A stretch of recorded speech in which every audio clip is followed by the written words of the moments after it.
You know, when you get up out of the bed in the morning, you really don't know what's going to happen that day.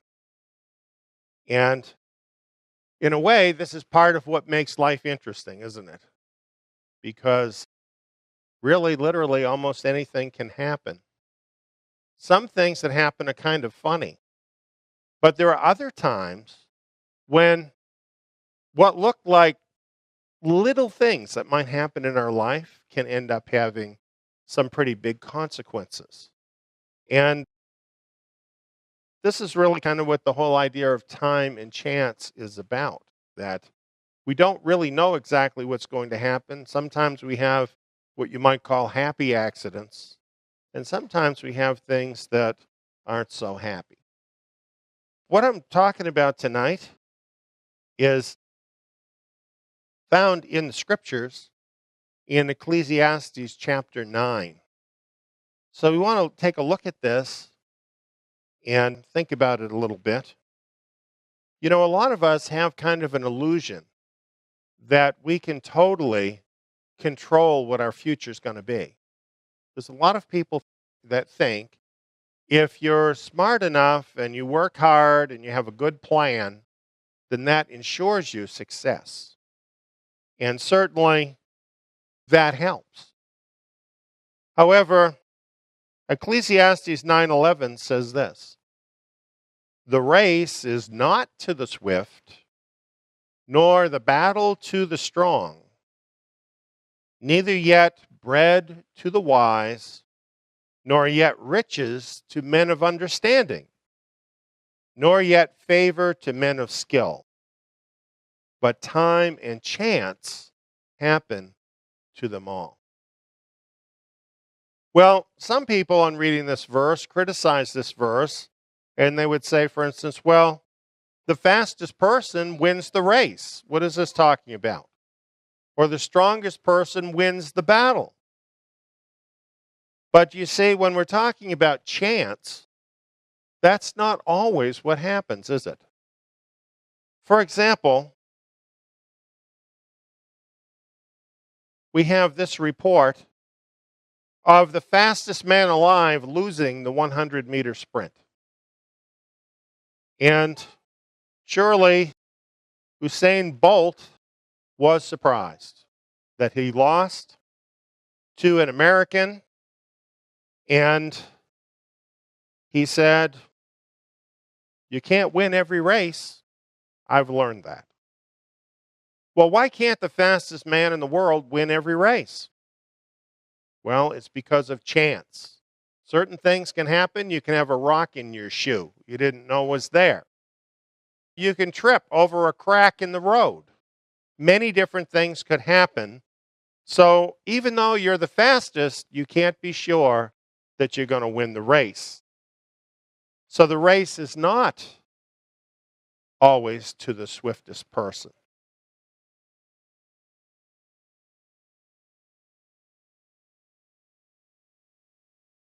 I watched this with my dad when I was a kid, back in 1964. Sonny Liston was an unparalleled champion with 35 wins.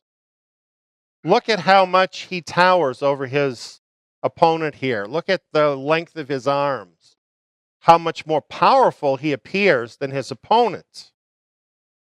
And yet, this 22-year-old Olympian, Cassius Clay, surprised everyone when he scored a TKO in round 7 to become the world champion. And this made sports history because the battle is not always to the strongest person. There are other unknown factors sometimes that enter in, and things turn out differently than what you might think. We have another example of this same thing, but slightly different. This is a chart of the 1967 Arab-Israeli War that occurred between June 5th and June 10th, 1967. You notice the two sides there On the one side, you have the little nation of Israel. And on the other side of the war was Egypt, Syria, Jordan, Iraq, Lebanon, also supported by Algeria, Kuwait, Libya, Morocco, Pakistan, the PLO, Sudan, and Tunisia. So, with all of those countries warring against the one country of Israel, what would you expect the outcome to be? Well, it would appear that Israel was hopelessly outnumbered and would suffer a crushing defeat.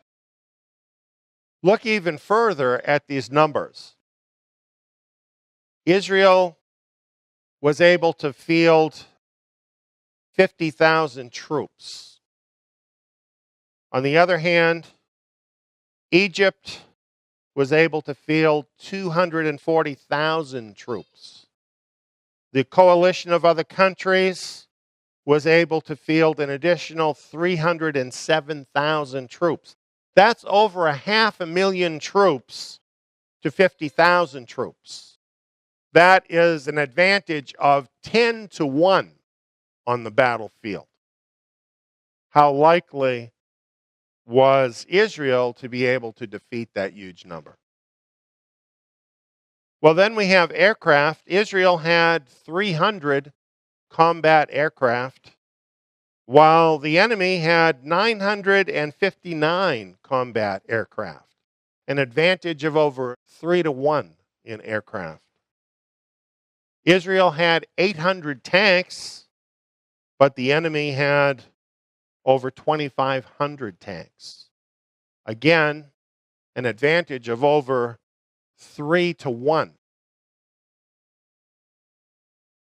The Arab coalition went into this thinking that they would surely drive Israel into the sea. This is what they said they were going to do. But it didn't turn out that way. It is true that Israel had 983 killed, according to the highest estimate, and 15 people captured. And I'm sure that was a great loss to the country. However, compare that to the losses of the Arab coalition. Egypt, 15,000 killed and over 4,000 captured. Jordan had over 6,000 killed, over 500 captured.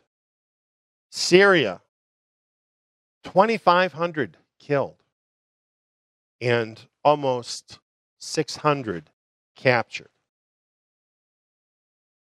When you compare the numbers killed and captured of Israel's enemies, it is astoundingly more than the losses that Israel suffered. Israel lost 46 aircraft that were destroyed in the war, compared to over 450 aircraft that were destroyed of the enemy. Israel had 400 tanks destroyed, but there were unknown hundreds of tanks that were left as rusting hulks across the Sinai desert. Many of them still there today. Too many to be counted. So this is truly an amazing victory where what apparently is the strongest force by far was the one that suffered the crushing defeat, whereas the underdog turned out to be amazingly victorious in that war. Well, look at this. Instead of Israel being driven into the sea, notice the yellow part there in the map. That yellow part marks out the boundaries of Israel before the war. Now add in the light orange color, and you see all of the area that was captured by Israel during the war, more than doubling the amount of land that Israel was holding. In the picture that you see here of these young men, this is a famous picture. This is when IDF paratroopers took the city of Jerusalem in 1967, and it shows them for the first time reaching Jerusalem's western wall shortly after the capture. Now realize hundreds of years had gone by with Jerusalem under the control of foreign powers. And now these few young men were holding Jerusalem in their hand. This was not supposed to happen. When they went to war, there was no thought of taking Jerusalem. This is not something that was even decided by the Knesset or even by the highest leaders of Israel. General Dayan, when he realized it was possible to take the city, he had heard that the UN was about to declare a ceasefire, said, well, take the city. And so even unknown to the country of Israel, they went forward and they took the city. And it only took 3 paratrooper battalions to take the city. They actually encountered very little resistance at all. And the rest is history. Jerusalem was liberated. How can such a thing happen after hundreds of years? Well, we're reminded of Daniel chapter 2, where Daniel spoke to the great Babylonian king Nebuchadnezzar. Daniel answered, "Blessed be the name of Elohim forever and ever. He changes the times and seasons. He removes kings and he sets up kings." You know, to us, we're subject to change, aren't we? We're subject to things happening that we don't expect. This is not true of Elohim. He is in control at all times. Nothing catches him by surprise. And he is the one that raises and abases kingdoms. He is the one ultimately in control in the world. And in this particular case, we're talking about Israel. We're talking about the fulfillment of Bible prophecy here. And all of these events that we're talking about actually fulfill the words of Yeshua Messiah that we find in Luke 21:24. There, Messiah said about the Jews, "They will fall by the edge of the sword and will be led captive into all the nations." This began to be happening in the year 70 CE. And through the course of the Jewish wars, this was made complete. Jerusalem will be trampled down by the Gentiles until the times of the Gentiles are fulfilled. So in this particular case, it wasn't the mighty that won the battle. It was the nation that represented the name of the one and only true God. And it happened because it was prophesied to happen. It was his will to happen. So even though it was so highly unlikely that the small nation of Israel would defeat all those enemies, yet it happened because Yahweh made it happen. Well, getting back to our verse, it tells us, "Neither bread to the wise nor riches to men of knowledge." Have you ever had somebody tell you, if you're so smart, how come you're not rich? Not everybody that's a genius ends up with riches.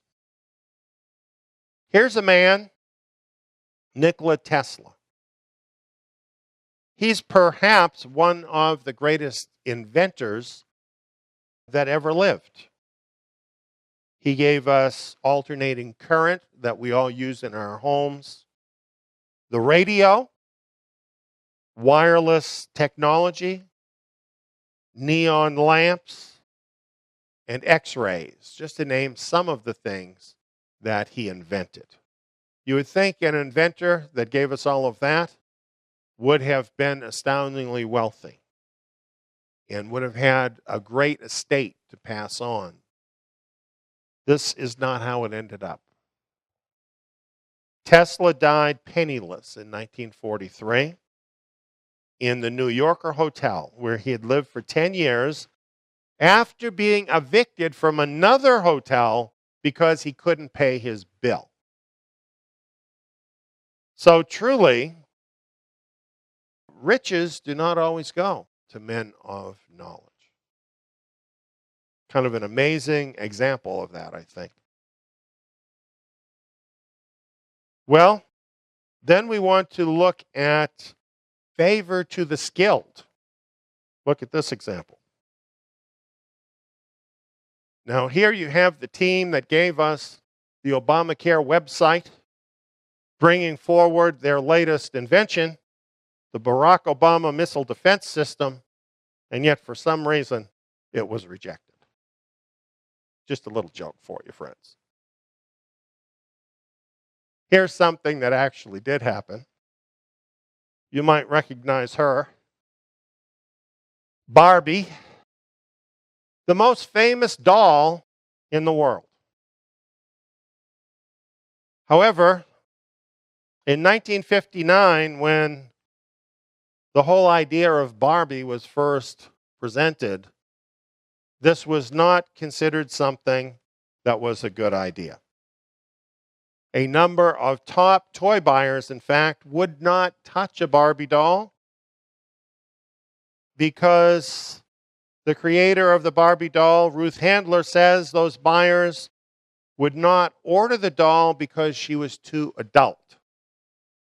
The idea about dolls, by the way, is to have a little baby, right? So they just thought it was kind of a stupid idea and nobody would buy it. And also they were offended because the doll has a figure. And they thought that parents wouldn't like that. Nevertheless, the inventor of the doll, Ruth Handler, persisted with her idea. And of course, the rest is history. In 2013 alone, Mattel's Barbie doll brand generated over $1 billion. So while the originator of the Barbie doll, Ruth Handler, did not get the favor of the buyers, eventually the buyers were proved wrong, and her skill at creating really a landmark doll won out.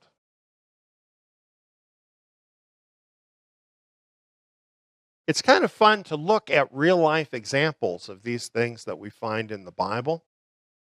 And I've picked famous examples because that way I can talk to you about them. You're going to know who these people are just as I do. However, if you think about it, I'm sure you know people in your own sphere and even yourself that bear out the truth of these things that we find here in Ecclesiastes. I'm sure you know times when the fastest person didn't win the race, times when the strongest person didn't win the battle, times when the smartest person didn't get the money, times when the most skillful person did not receive the favor. This is because time and chance do happen to all people. They happen to you and me.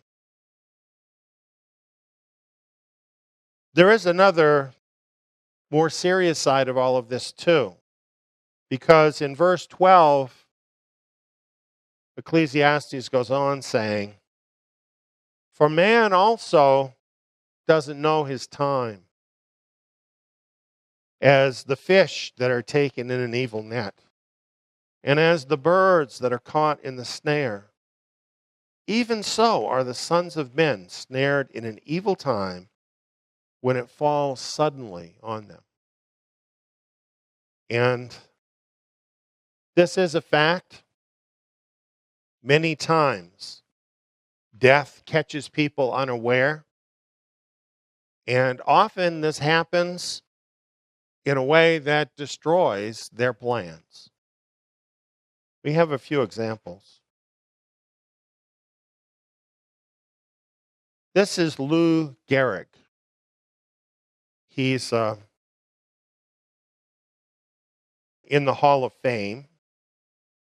He was a New York Yankee in the 1920s and 30s, a great ball player. And in the midst of his career, his muscles started to fail him. So he went to the Mayo Clinic and they did extensive testing and they found that he had a rare disease abbreviated to ALS. This was confirmed on June 19th, 1939, which happened to be his 36th birthday. On June 2nd, 1941, at age 38, Lou Gehrig died of ALS, now often called Lou Gehrig's disease. Imagine this, one of the greatest athletes in the world, struck by this disease, a rare disease, and struck down by the age of 38, and his career cut short and his life ended. This was considered a great tragedy at the time, as he was really loved by his many fans. Here's another sports figure, and I remember seeing him on TV, Arthur Ashe. He is the first African American to win the men's singles at Wimbledon and the U.S. Open, and the first black American to be ranked number 1 in the world. And I have to tell you the truth, it made quite a sensation when we had a black athlete break into tennis, which had been pretty much an all-white game for quite a long time, and actually ascend to the top. And he was quite a hero in that arena. Well, Ashe is believed to have contracted HIV from a blood transfusion that he received during heart bypass surgery. Now, this is interesting because he's still relatively young, being, again, a major athlete in the world. I'm sure he wasn't even expecting to have heart trouble. And his chances of living through bypass surgery at that time were not really high because the surgery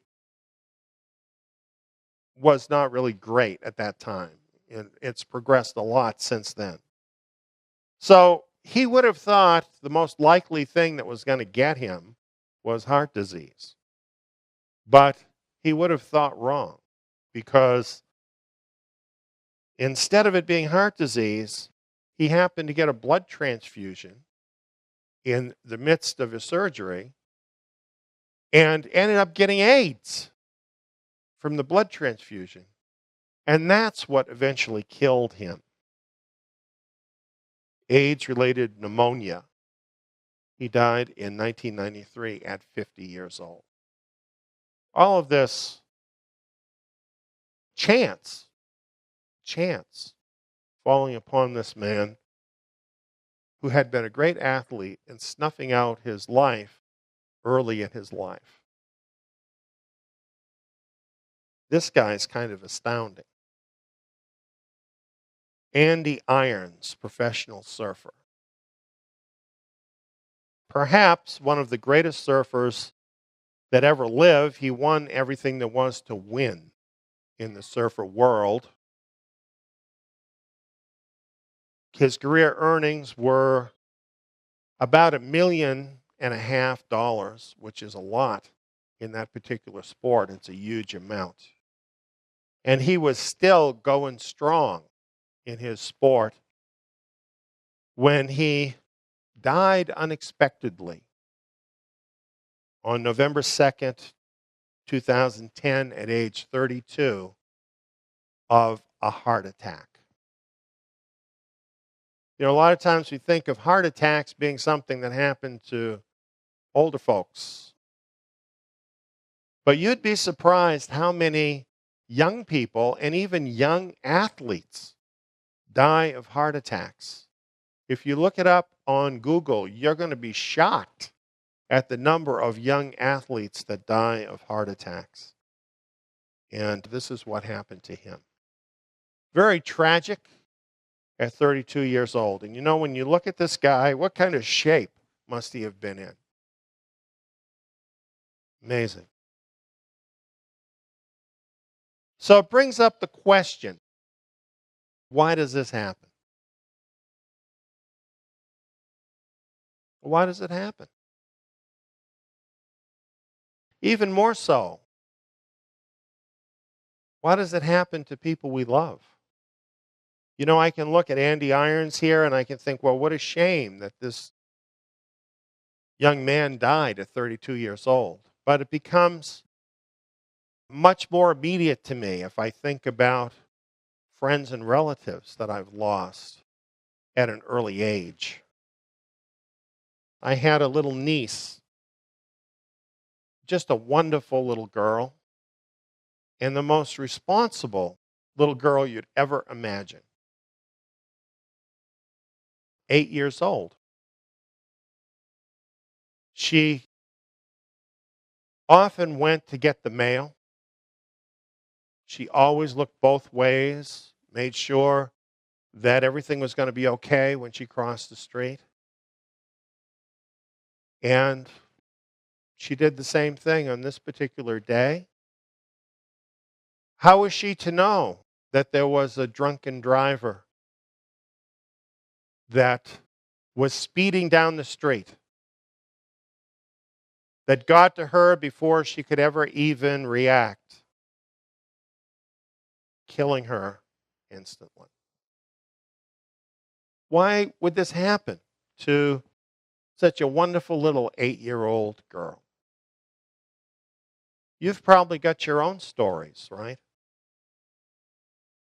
Maybe even some things that happen to you. Maybe you have some disease. Maybe someone in your family does.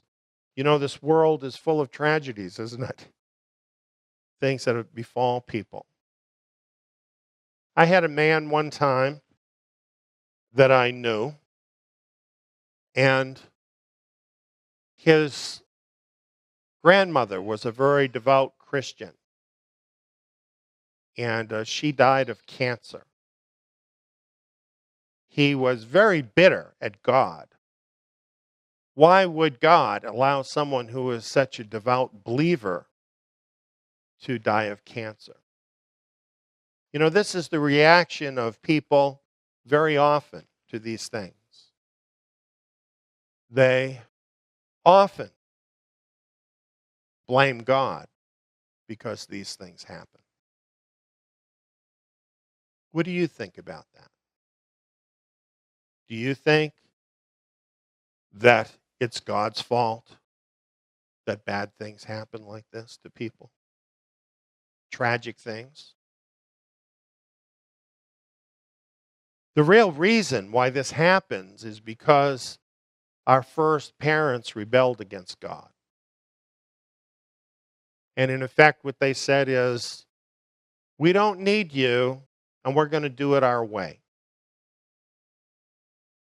And so this is how, essentially, they began the world. They brought children into the world under that particular scenario. The whole world has been peopled that way. Everybody choosing what they want. And of course, this introduced what the Bible calls sin into the world. And sin is not just something you do wrong. Sin is actually a force at work in mankind. It can actually be traced right down to the DNA in people's bodies, the imperfections in the DNA. You see, sin essentially is imperfection. Mankind was created absolutely perfect, but then when man abandoned God, then what happened is his whole being started to break down. In fact, the whole creation did. And what we know now is that with every generation, our DNA becomes a little more corrupted. And these corruptions that happen in our DNA are responsible for a lot of the diseases that people have. They are responsible for old age and death and a lot of the suffering that has come into the world. And this is why these things happen. You look at this young man, Andy Irons, with apparently a healthy body, and yet the results of sin, not necessarily his own, but going all the way back through his ancestry, was at work within him, creating this defect in his body that unfortunately led to his death. We all can, in fact, carry around within us this time bomb of sin. And it's going to find a way to get us. It will. It gets everybody, right? Time and chance. That's what the scripture's talking about. Eventually, it has gotten every person of every generation. So is that God's fault? We'd have to say no, because when he created the man and woman, he created them perfect. He even provided in the garden a way for them to live forever without ever having these things happen. And they rejected it. So should we really be blaming him? Shouldn't we instead maybe be blaming our first parents that this came into the world? And the truth is about this, that even if you know him, you are subject to these things happening in your life. You know, we would like to think that if you know Messiah, you're never going to have any problems and your health is always going to be perfect. Everything's always going to be perfect. And it's wonderful belonging to Messiah. But the truth is, we do have trouble in this world. As a matter of fact, Messiah said, in this world, you will have tribulation. But he said, take courage because I have overcome the world. We are affected by time and chance, whether we're believers or unbelievers. This is the reality of this world.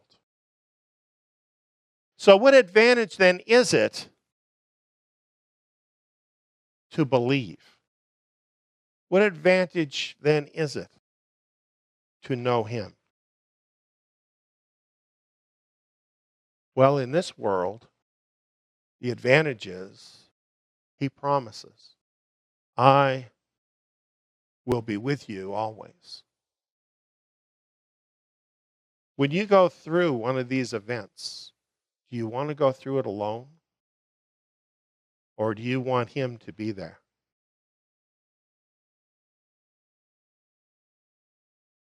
I have an assurance in my heart that I will never die alone.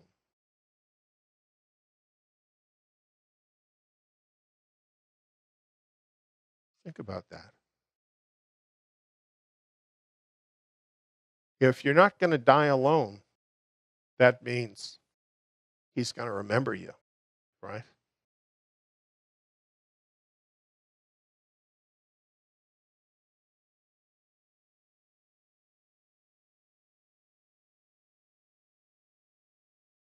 One day, this cruel world killed the Son of God. And they killed him horribly. His body was literally scarred all over. He was a bloody mess. And they laid him in a tomb. And those that knew him and loved him, they wrapped him in grave clothes. And they put him into the tomb, and a great stone was rolled over the door.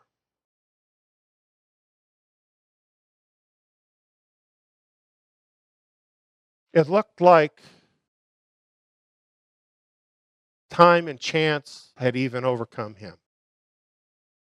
Even his disciples thought that, because he was just so dead.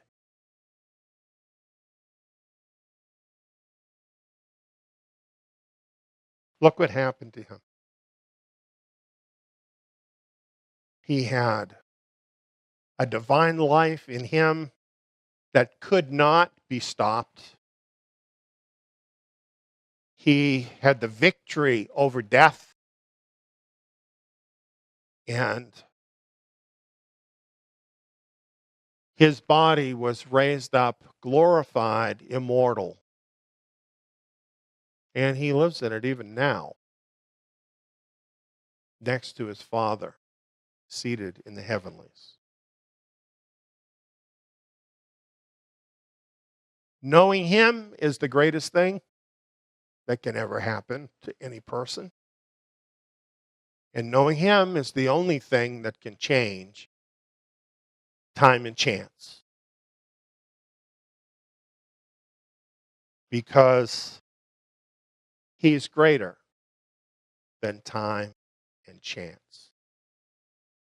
And if you know him and you identify with who he really is and his spirit is living in you, you identify with his life and you identify with his death. The fact that he was raised up from the dead is your guarantee that the same thing will happen to you on that day. In 1 Corinthians 15, the Apostle Paul talked to us about this mystery.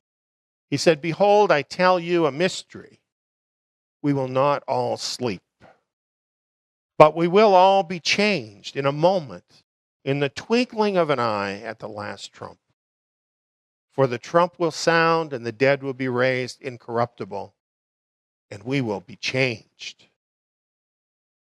But when this corruptible will have put on incorruption, and this mortal will have put on immortality, then what is written will happen. Death is swallowed up in victory. But thanks be to Elohim, who gives us the victory through our Lord Yeshua the Messiah.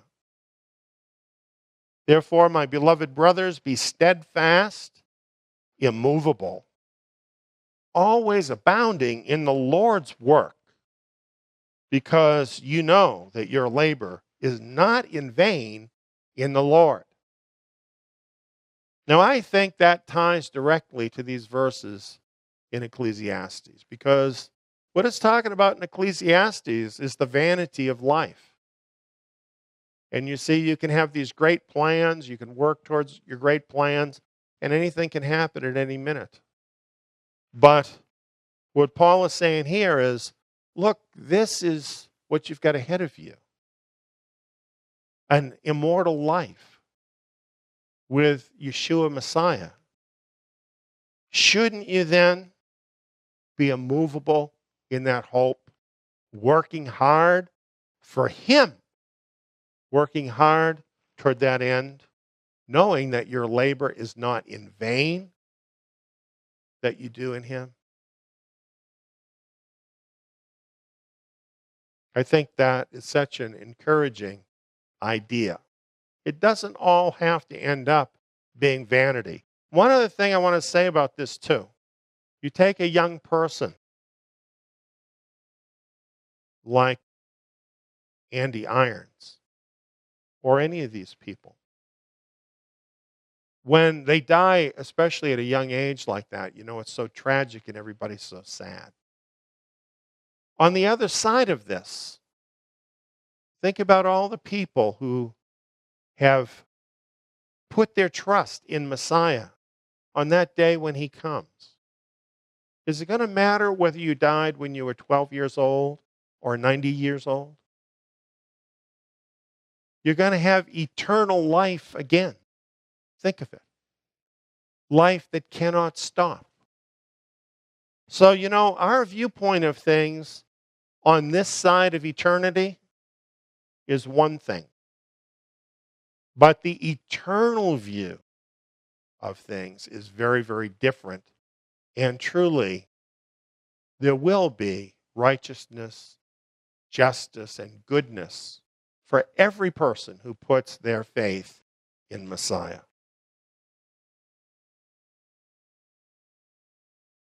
The book of Ecclesiastes 2 points to this, saying, "Whatever your hand finds to do, do it with your might.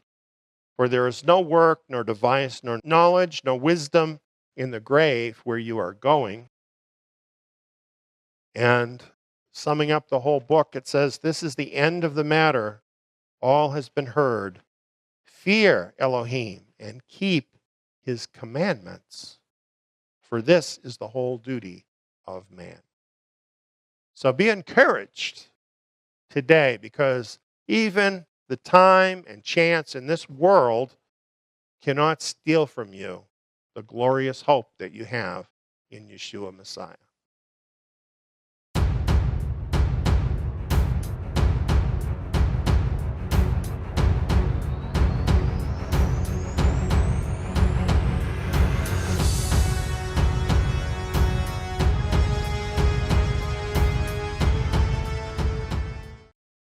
For whatever things were written before were written for our learning, that we, through the patience and comfort of the Scriptures, might have hope. The apostles, they were Torah scholars. This is why I'm doing Zion Academy.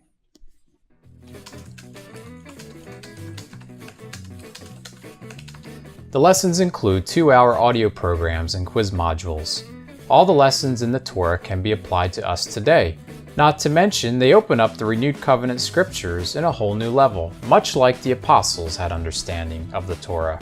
Plus, I can do the courses in my own time, at my own pace, with no prerequisites, and at a very low cost. I can do them here. Or here. Zion Academy students are provided with study materials, the Zion Messianic Scriptures, in-depth verse-by-verse programs, and quizzes with your final grade and a certificate at the end of the course. Zion Academy also offers assignments for students who would like to opt in to take part in the Zion Tabernacle live Shabbat meetings. Become immersed in the Torah. Find out how you can become a Zion Academy student at zion.org.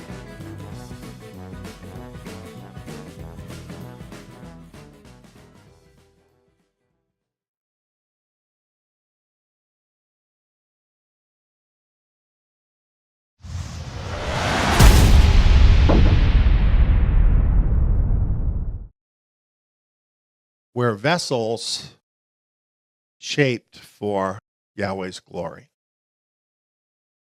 And I think if we think of ourselves as a vessel, we'd kind of like to think of ourselves as this kind of beautiful vessel, right? Because that's what seems would be fitting for the glory of Messiah to be inside. But alas, we are clay pots. And As we go through life, we get kind of beat up sometimes. And so this picture doesn't show a beautiful vessel. It shows kind of a beat up, cracked up vessel. And yet the fire of Yahweh is inside. And I wanted to show this because this is actually kind of a self-portrait this week. You know, sometimes we do really well and we feel good about how we've done. And other times we just don't do quite as well as we would like. And I had a week like that. You know, fortunately, I'm very thankful that Yahweh sort of told me ahead of time that there were going to be some no answers coming up. You know, we pray here for people a lot. We pray for our members, for the remnant, for our friends, and we get all kinds of yes answers. We're very thankful to Yahweh for that because that comes from Him. We can't do any more than just ask, right? We don't have any power to make anything happen, but we can ask, and He's been really good to give us yes answers. But, you know, He always answers our prayers, but sometimes the answer is no. Sometimes there has to be a no for reasons that are beyond us when we ask, when we pray. And when you get some no answers, it doesn't always feel good. You know, when you pray and it happens, it makes you feel great, doesn't it? But when you pray and the opposite happens, you don't feel so good. And I had some of that happen. You know, I've been praying for an elderly brother that's been in the hospital. And over a period of time, we've had a lot of yes answers. But eventually, his condition did deteriorate. And praying for his health to improve, what actually happened is he died. That was just last Shabbat, and I found out about it soon thereafter. And, you know, of course, it didn't shake my faith or anything. I can deal with death. But it just didn't feel good. You know, thinking about his wife, you know, dear sister, they've been together for 60 years. She's now left without him. And that's a hard loss for her. And I really would have liked to have gotten a yes answer. But it didn't happen. The opposite happened. And when that happens, I think you know what it's like with somebody that's had a big loss like that. You want to make them feel better. You want to do something for them. And yet, whatever you can say just kind of falls far short in that moment. I think that's a time when you feel kind of weak and inadequate. Can you relate to that? And you know, I want to share this with you because I want you to understand that there are people in ministry and they just smile at you all the time and they pretend that everything always feels good and everything's always great. But I want you to know that you can be a person of faith and have a bad day.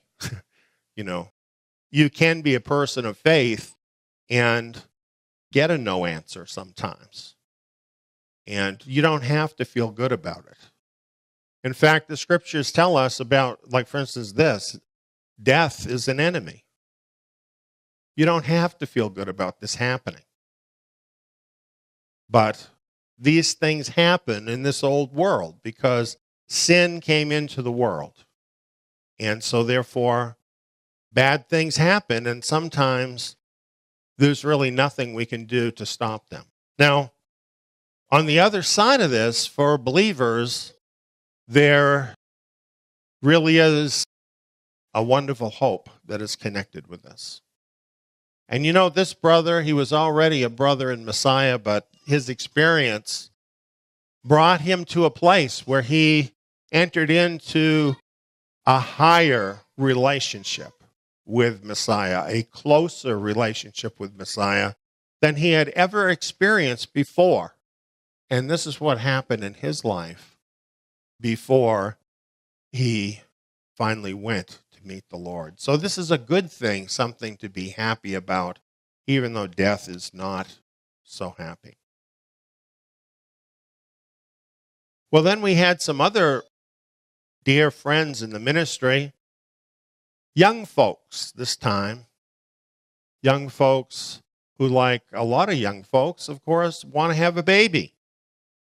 And they had gotten the news that a baby was coming.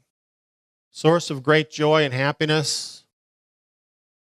But unfortunately, even though we prayed for success with the pregnancy, it just happened within the same week that this unborn child was lost in a miscarriage. Another no answer, and not a happy one. Well, had some other folks this week that had some spiritual needs. And I tried to meet those needs, but somehow we just weren't quite able to connect. And I wasn't able to get the result I wanted.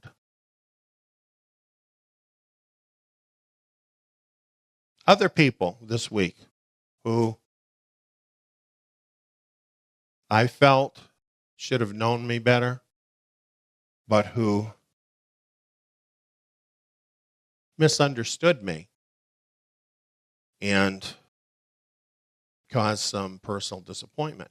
So it was a disappointing kind of week. I don't mean to bring you down about this. The reason I'm telling you this is not like the end of my life, okay? It's just a difficult week. And I'm telling you about this because I want you to understand that I have the same kind of week you have sometimes, because I know you have these times too. I know you do. And I want us to be real together. I want you to understand that I'm not talking down to you. I'm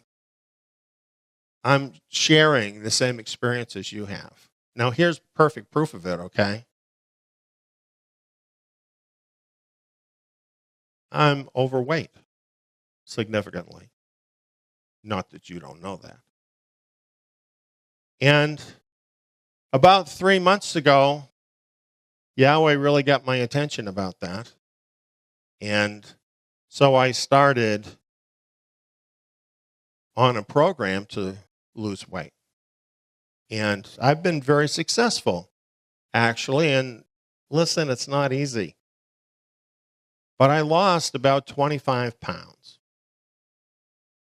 And somehow, with all this stuff going on this week, I got to a place where I just really didn't care that much about what I was eating. So I went off the wagon. And I ate some stuff I shouldn't have, and then I didn't feel good about it. So it wasn't all bad this week. Some good things happened in the ministry. Some people responded to the ministry. All good things. And with those around us in our Zion ministry, a lot of good things happened. We put out some new material, new videos, and so on. So it's not like the end of the world that I'm talking about. I'm just talking about a week that wasn't up to par, wasn't up to my usual experience. And so I felt kind of like this beat up, flawed vessel. And the fire is still inside, friends. The faith is still there. Yahweh still lives there. But I'm just aware that the vessel is not equal to the contents. Perhaps you can relate. So I got thinking about that. And it reminded me of Isaiah 64, where it says, "But now, Yahweh, you are our Father. We are the clay, and you are potter. And we all are the work of your hand."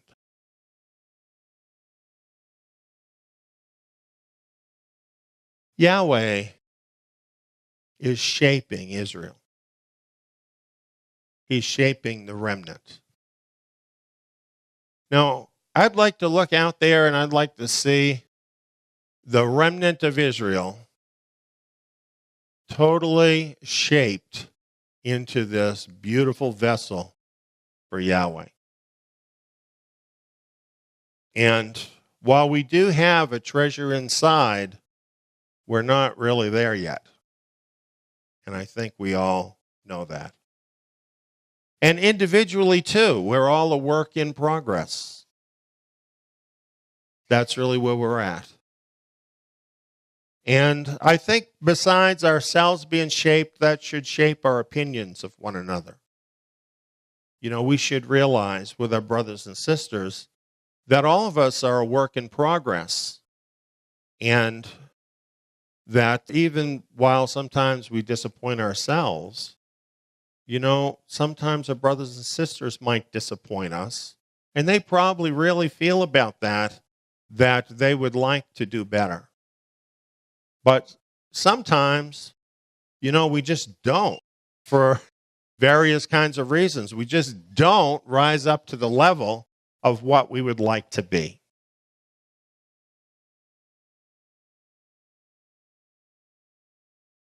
This is how I feel.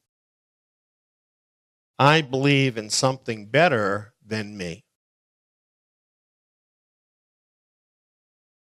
I felt that way for a long time.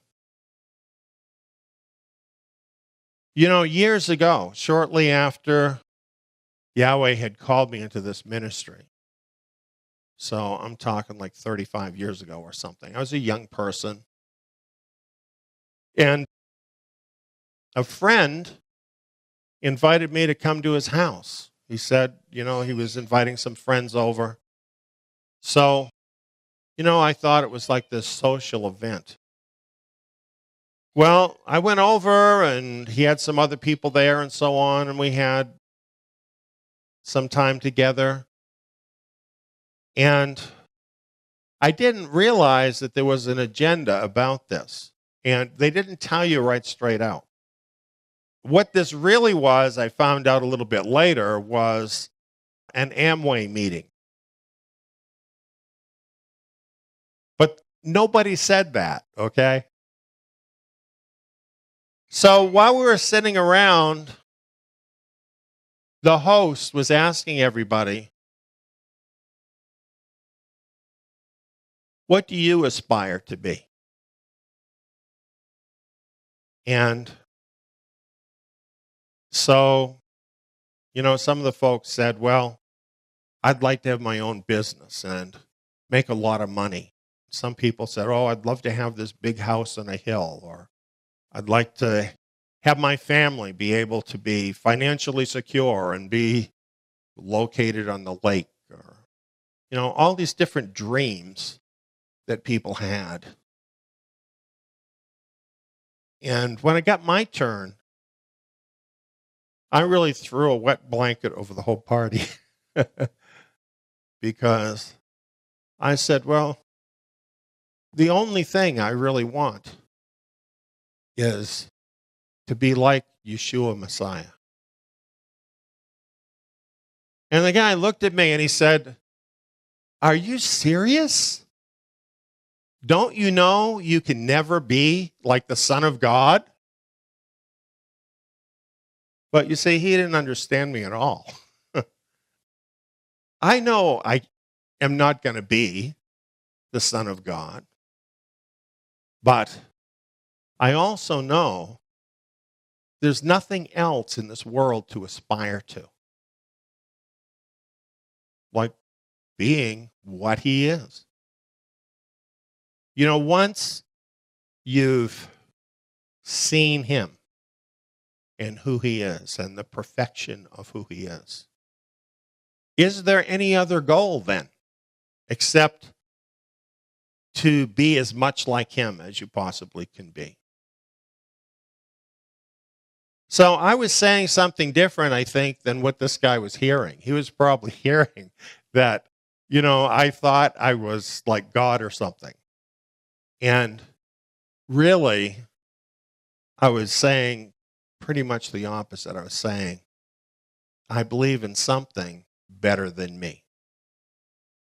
That I was very aware of my imperfections, but I was aware of his perfection.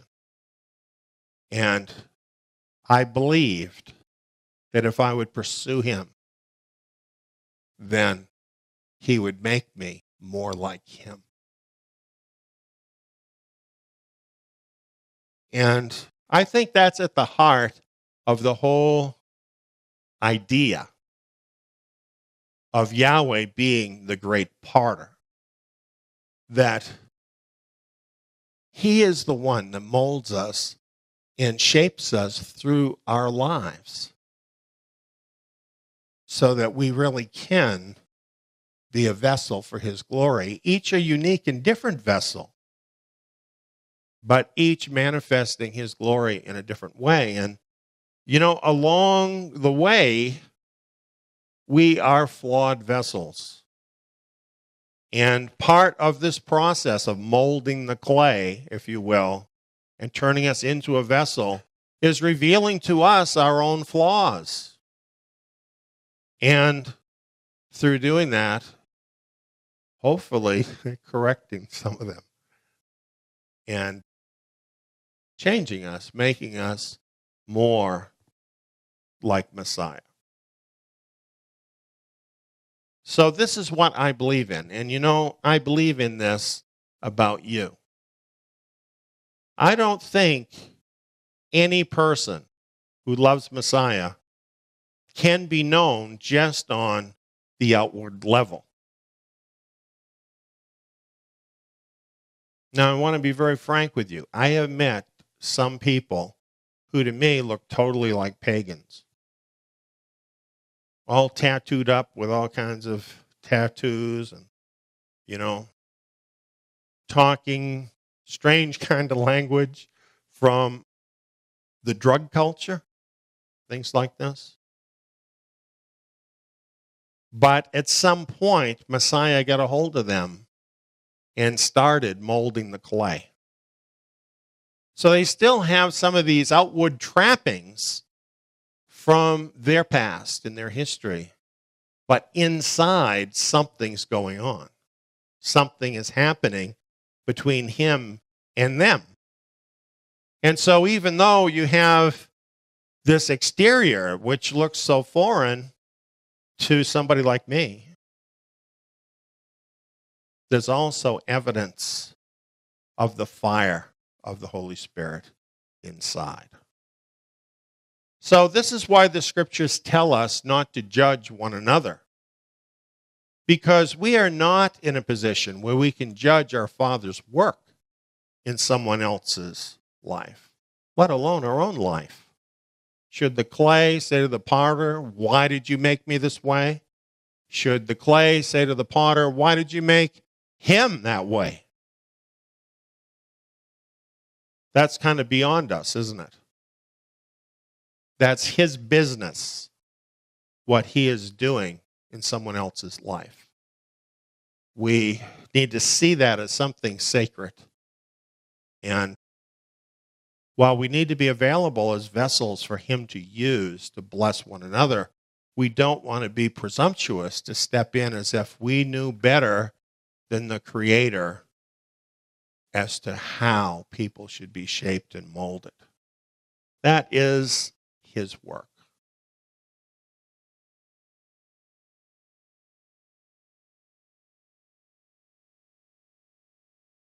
Here's one of my favorite passages. Count it all joy, my brothers, when you encounter various trials.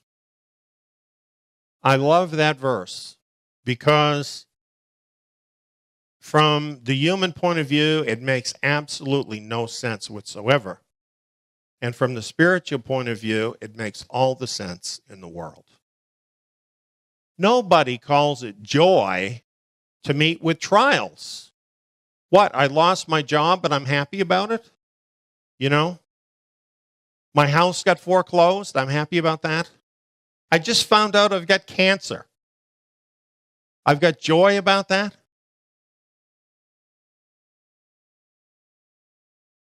Well, it doesn't say here that the trials feel joyful. It says, count them as joy. Count them as joy. Reckon them as joy. Why? Because they are evidence of something. The trials that come into your life are evidence of the fact that the great potter is molding your life. And he can touch you in some pretty deep places sometimes. And when he does, it hurts. You feel it. And those are the places where he can really change you. It goes on, knowing that the testing of your faith produces endurance. Now, you know what? Endurance is not like the top quality that most of us want to have. In fact, I think most of us would rather not develop endurance. Because developing endurance is a pretty rigorous thing. It really takes trials in our lives to develop endurance. That's what trials are about. But the scripture also says, he that endures to the end is the one that will be saved. So how about you? Do you want to endure till the end of these last days? Do you want to make it all the way? I do. So this is a good reason to count it all joy when we have trials. Because our Father in heaven is trying to build into us the endurance and the other qualities we need to be able to make it all the way, to be a part of the work that he's doing in these last days to glorify him through his people. James goes on here and says, let endurance have its perfect work, that you may be perfect and complete, lacking in nothing. Now, this is interesting because what this suggests to us is that we have a choice. We can move along with what Yahweh is trying to accomplish in our lives through allowing trials in our lives, or we can fight against it. A lot of people fight against it. And it's easy to understand why, because like I say, it hurts when you're going through trials. And so, the old nature says, I don't want this.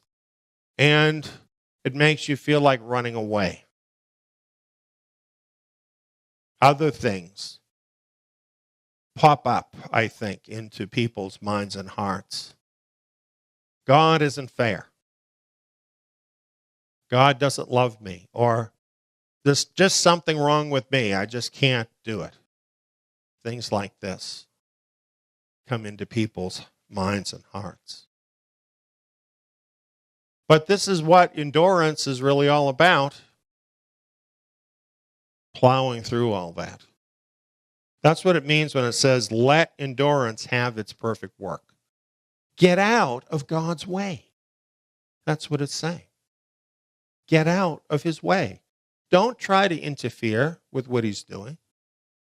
Let him do this work in your life. Accept this work that he is doing in your life until it's perfected. Now, that can take a while. That really can take a while. Along with endurance goes patience, waiting for him to complete his work. In that process, there are so many things we must encounter. Feelings of loss sometimes, feelings of not being understood, feelings of being alone. So many things can rush in upon a person who is under various kinds of trials. And what do? You believe. That's what you do. Let it be. Let it happen. Let the trials happen and believe. Believe in him. That he's doing a work in you and that it's worth it. It's worth it because you're going to come out a better person. You're going to come out someone that he can more fully use in his kingdom. And isn't that what we want more than anything? Is that not a treasure worth more than, a position in Amway? The house on the beach, the new car, whatever. All of those things, they're transitory. The old car is going to be a pile of rust one day. The new house is going to be an old house until they tear it down. What lasts? The you that Messiah is creating inside that vessel. That can be something eternal. The testimony that goes with it. So, we're reaching out for something better. Like Paul said, not that I've attained it. This is Paul. Paul. He said, not that I've attained it, but I'm pressing forward to the upward call of God in Yeshua Messiah. He had it in his heart to be better than he was and to seize the prize. That says to me, he didn't feel like he was his best yet. He didn't feel like he had arrived. But he didn't let that discourage him. He pressed on. Pressed on. Let endurance have its perfect work, that you may be perfect and complete, lacking in nothing. Is that really possible? That you could actually be perfect and complete, lacking in nothing? It wouldn't be on the page if it wasn't possible. And it's not possible for you, but it is possible for the great potter if you will let him do this work, if you will cooperate with him, if you will believe, if you'll keep moving forward and pressing on. It's going to take some time, though. It takes a lifetime to get to that place.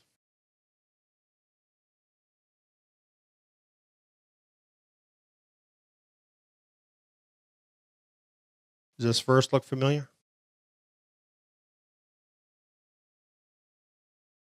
I'm thinking Yahweh wants us to really think about this verse.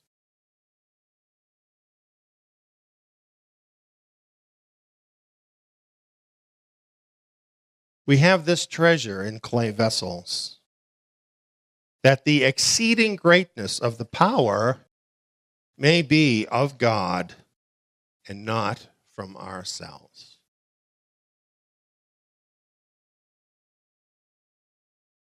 I would like to think that God is glorified from me really doing great.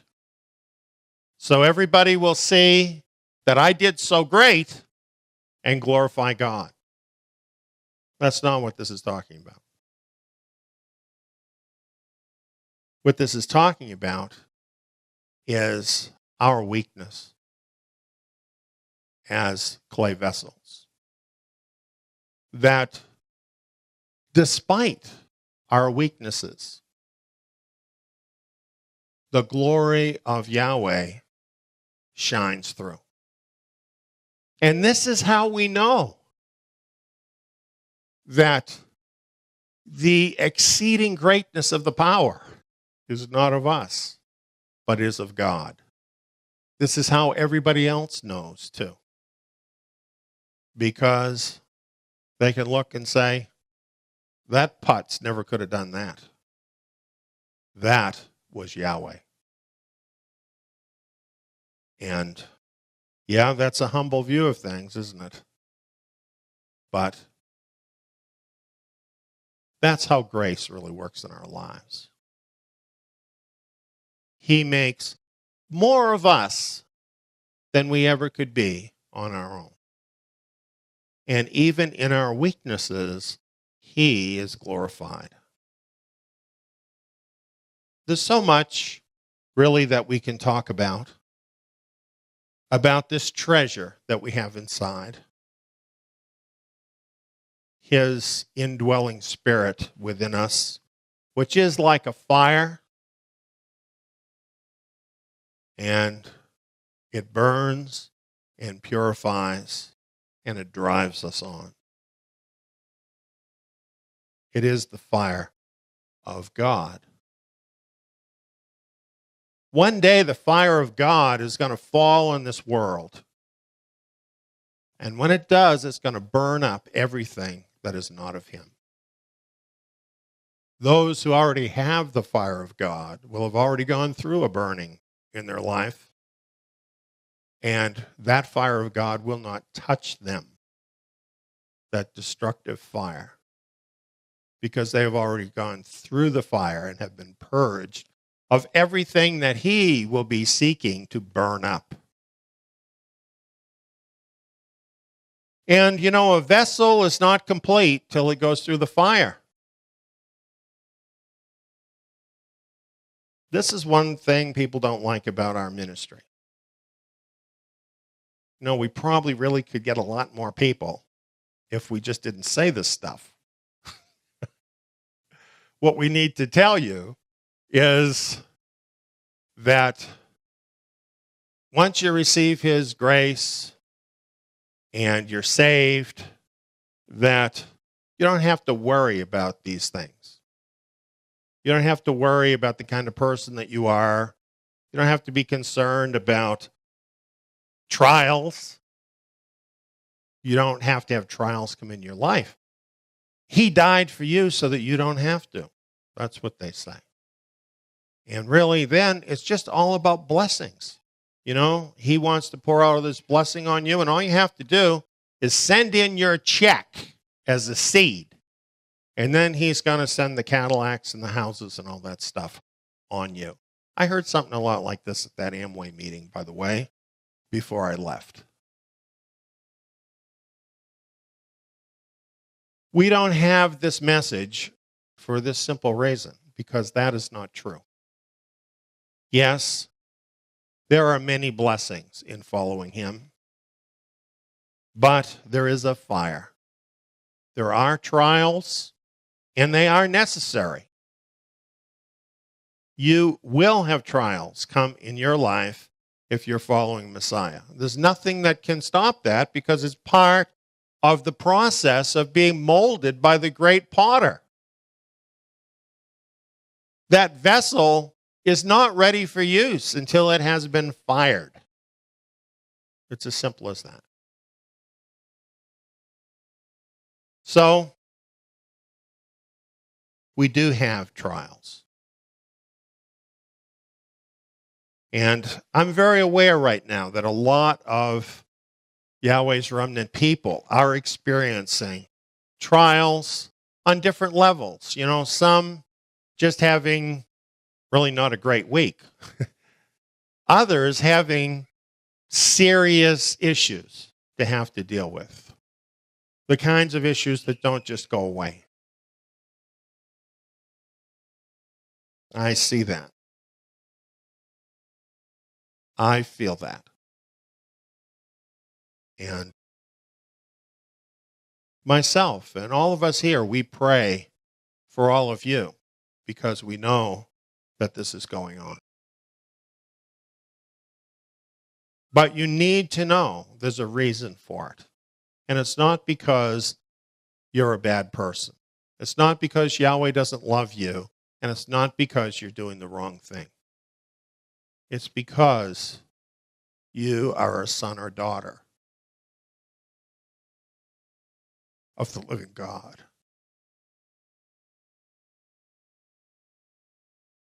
How are you going to rule the world if you are not first shaped and molded into the heart of the Lord of Lords?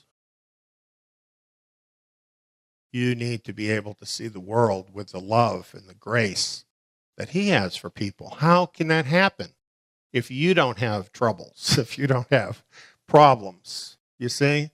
We can't be protected from the things the people in the world go through. They have to come on us too, if we're going to be kings and priests in that kingdom. And so we have the same experiences.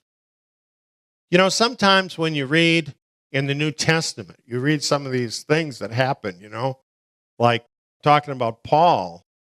Incredible things that Paul did, right? Just raising people from the dead and, you know, prayers and people getting their sight back and lame people walking and just a whole host of miracles. And when you think about it like that, you say, oh, what's wrong with my life? But, you know, you've got the wrong impression if you think like that, because those moments, they didn't happen all the time. They didn't happen every day. Here in 2 Corinthians chapter 4, Paul was talking about his daily experience there. Jacob read this earlier, okay? It wasn't easy, you know, and it wasn't all miracles. A lot of it was just difficult things, and yet he saw the power of God sustaining him through all the things that happened. That's what it's like. Where would Israel be if Yahweh had not preserved us? We long ago would have faded into the pages of history, as have every other civilization in times past. But here we are in the last days, and we're here. That's the power of Yahweh. And you are a part of that. If you're hearing my message, it's because you are called to be part of that remnant. If you are experiencing trials in your life, it's because you are being molded and shaped for what He is doing with His people here in these last days. You know, it feels mundane and sometimes awful, our daily experience. And yet there's a whole other way to see it all that is really glorious. It's all about his great love for us in making us more than we otherwise ever could be. We have this treasure in clay vessels.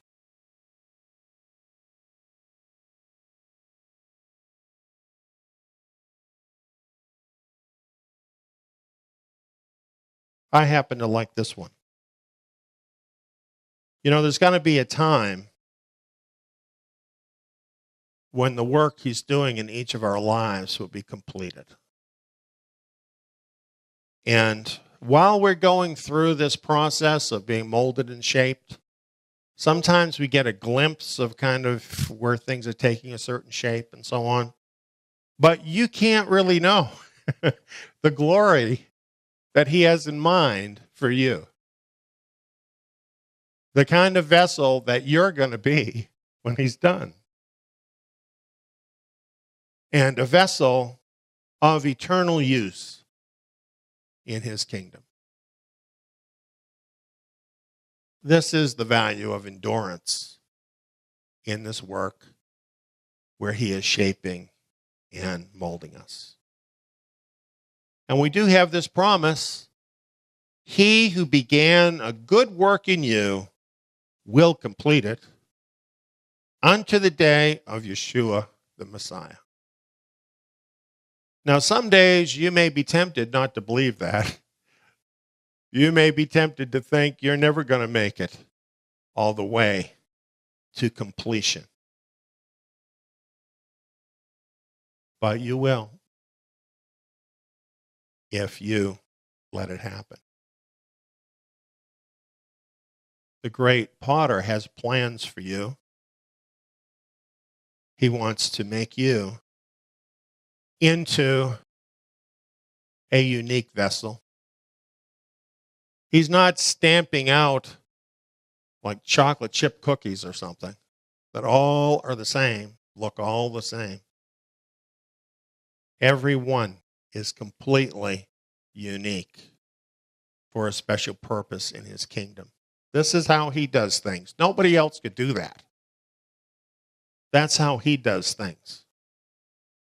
Look at any cult and most religions in the world. What do? They stamp out people that all look the same, don't they? Outwardly. So those people all try so hard to project that ideal, whatever it is. Well, good news for you. You don't have to do that. You can be a real person.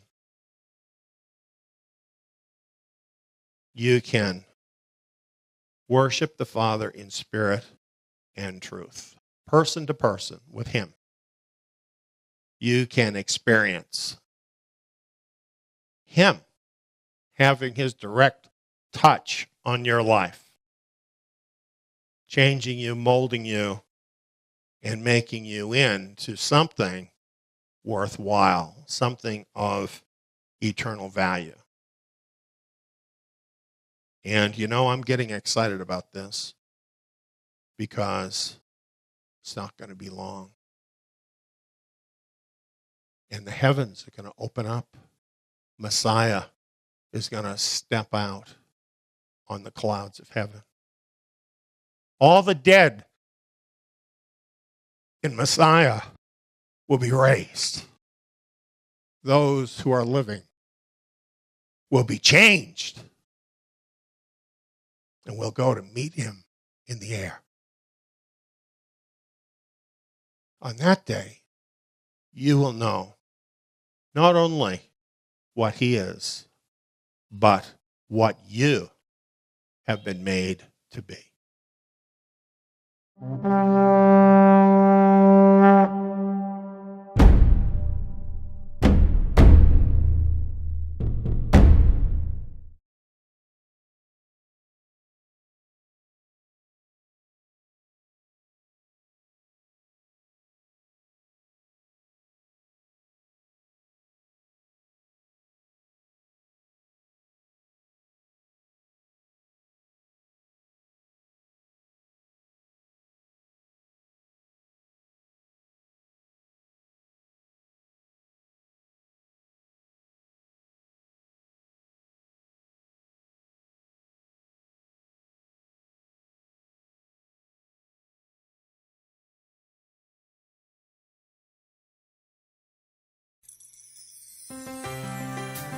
Isn't the world around us going insane? Do you want to return to sanity and establish order in your life? Return to the sturdy foundation that Yahweh established in the beginning. Torah is the foundation. It is Yah's standard of righteousness that He established in the beginning. In the Torah, the first 5 books of Moses, we are introduced to our Creator. We learn who He is and what His name is and what it means. His moral standard, His ways as a person, how He interacts with His people, and what He wants from us. Join Eliyahu ben David in this rich verse-by-verse study of the Torah and bring sanity back to your life. If you would like to listen to these vital programs, you can hear them for free on our radio station at tsiyon.org or download the Zion Road radio app and listen on your mobile device. You can also find our station on the TuneIn radio app for iOS and Android devices. Or become a Torah Club member at zion.net, that is tsiyon.net, for only $12 a month, and gain full access to the Eliyahu ben David Bet Midrash program archives in MP3 format. Join us this Sabbath for the Eliyahu ben David Bet Midrash and bring order back to your life. When you call upon the name of Yahweh, you'll be saved. Call upon His holy name in the last days. Upon the name of Yahweh, you'll be saved. Father will hear your cry and answer you from on high. When you call upon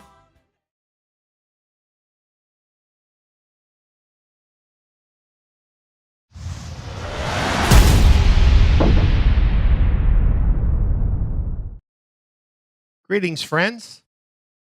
It's great to have you with us tonight. As you can see from my graphic, we're going to talk about the theme, Survive the Last Days. Now, that sounds kind of foreboding, right? But you know what? I'm noticing that a lot of people are starting to get kind of freaked out just with all the stuff that's going on. And it's been a really busy summer that we've been having with a lot of different kinds of incidents that are kind of upsetting. And so this is affecting people. And we want to realize that as we move along in these last days, the intensity of these events is going to increase, as well as the frequency of these troubling events. So I thought tonight I would talk about surviving the last days. And we could think about how we can get through this difficult time as it becomes more intense. Now, I promise you this is going to be an encouraging message, even though the graphic looks so scary. And I'm going to warn you now, the next graphic really looks scary. Looks pretty scary, doesn't it? You know these things are in the book of Revelation that are going to happen. So yeah, scary things are going to be happening in these last days. And of course, we've had scary things already, but as I say, it's going to grow in intensity. Now, when I say that, some people might say, well, how do we know that it really is the last days? Because all through history, some people have thought it was the last days, but it wasn't. Well, we're not going to go into that very deeply in tonight's message because I think most of us know it's the last days. But if anybody doesn't, here's 5 points you can think about out of over 200 different things that are indicated in Scripture that pinpoint this time period that we live in. The first point that is evidence of the last days is that mankind will destroy itself if not stopped. Matthew 24, 22 says that unless those days were shortened, no flesh would be saved. Now think about that. And as you look at the world, you can understand this. Do you know over half of the trees in the world have been destroyed? Do you know stupid things, okay? Like birth control pills getting into the ocean, causing fish to actually not spawn more fish. And when they do, there's a lot more female fish than male fish. Now, isn't that a weird thing? That's something that's happening. But what about these strange things happening in the environment? We're talking about fish. There'll be millions of them washing up on the shore dead for apparently no reason. This has happened also with bees, with birds, and other kinds of animals. Species are dying out at the most rapid rate that we know about in history. And I could go on, but the fact is, mankind is actually destroying the earth. Now, it's interesting because Revelation 11 says that's what would be happening in the last days, and that Messiah would intervene. And then what about global communication? How long has that existed in the world? Let's say 300 years ago, somebody did think it was the last days. Well, they should have known it wasn't because there was no global communication. This is all very new. And the scriptures in the book of Revelation, a lot of prophetic scriptures, talk about things, and it says the whole world saw this. The whole world wondered at this. The whole world did this. How could the whole world do something at once without global communication? So this is an indication that we're in the last days. The book of Daniel, the book of Revelation, among other places, talk about a global government arising in the last days.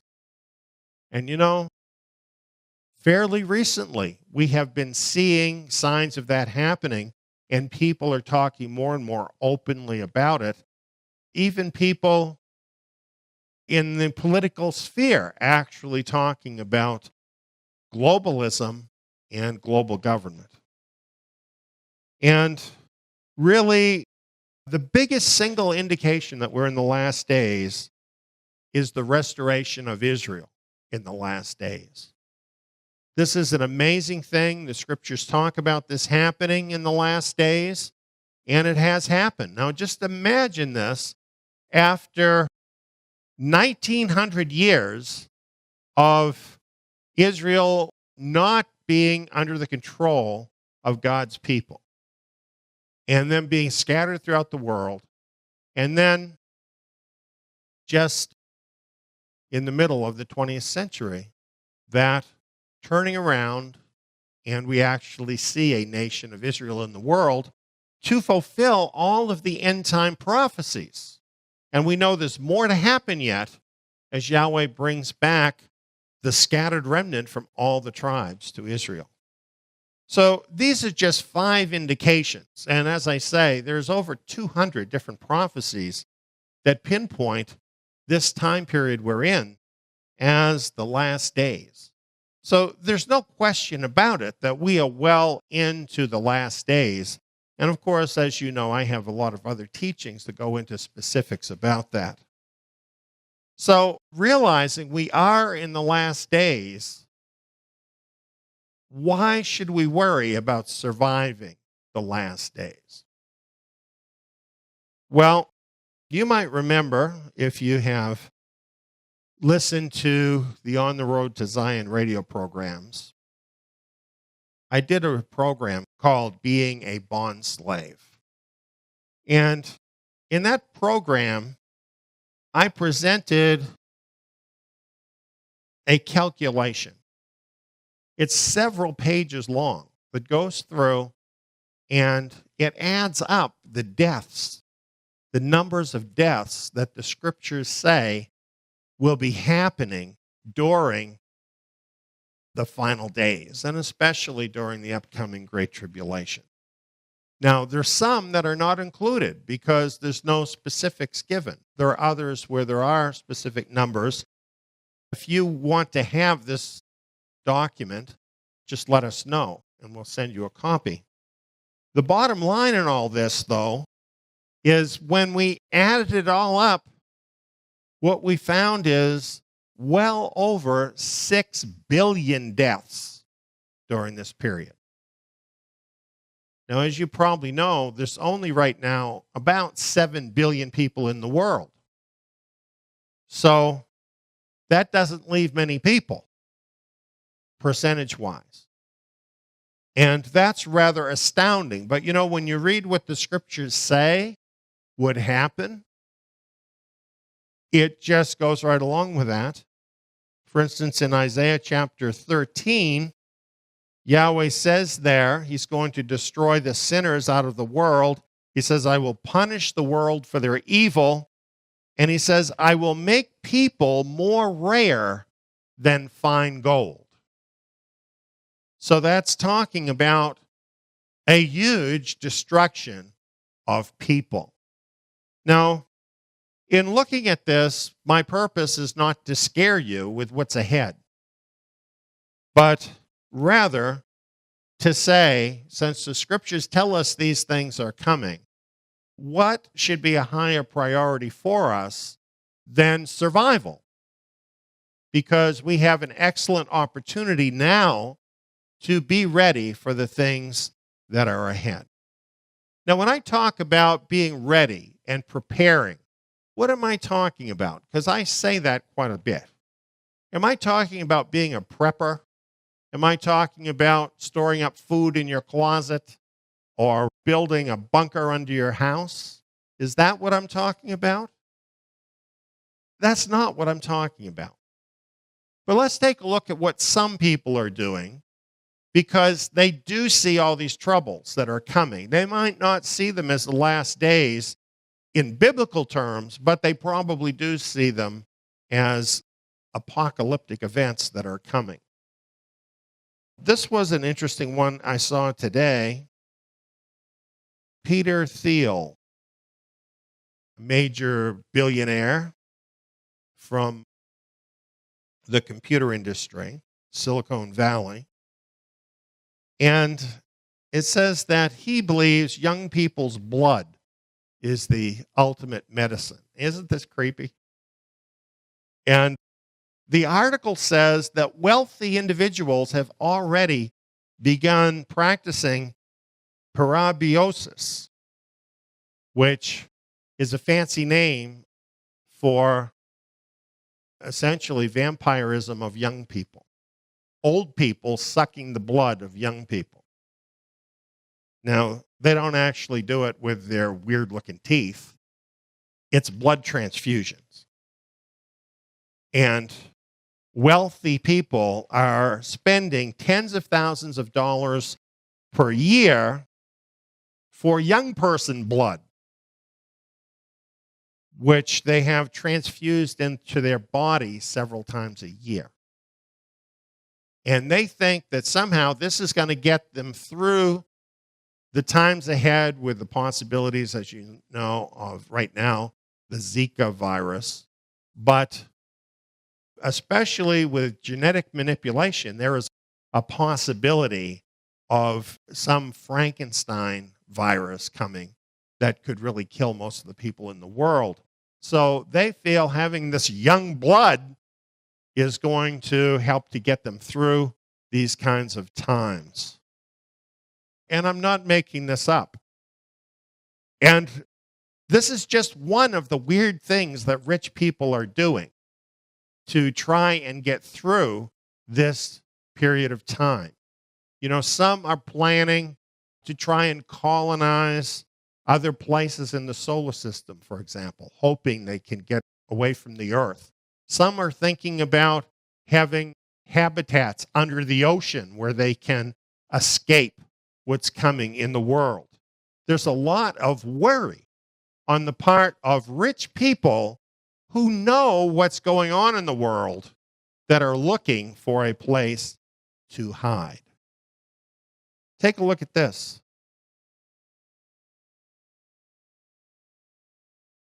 This is what you might call a super bunker,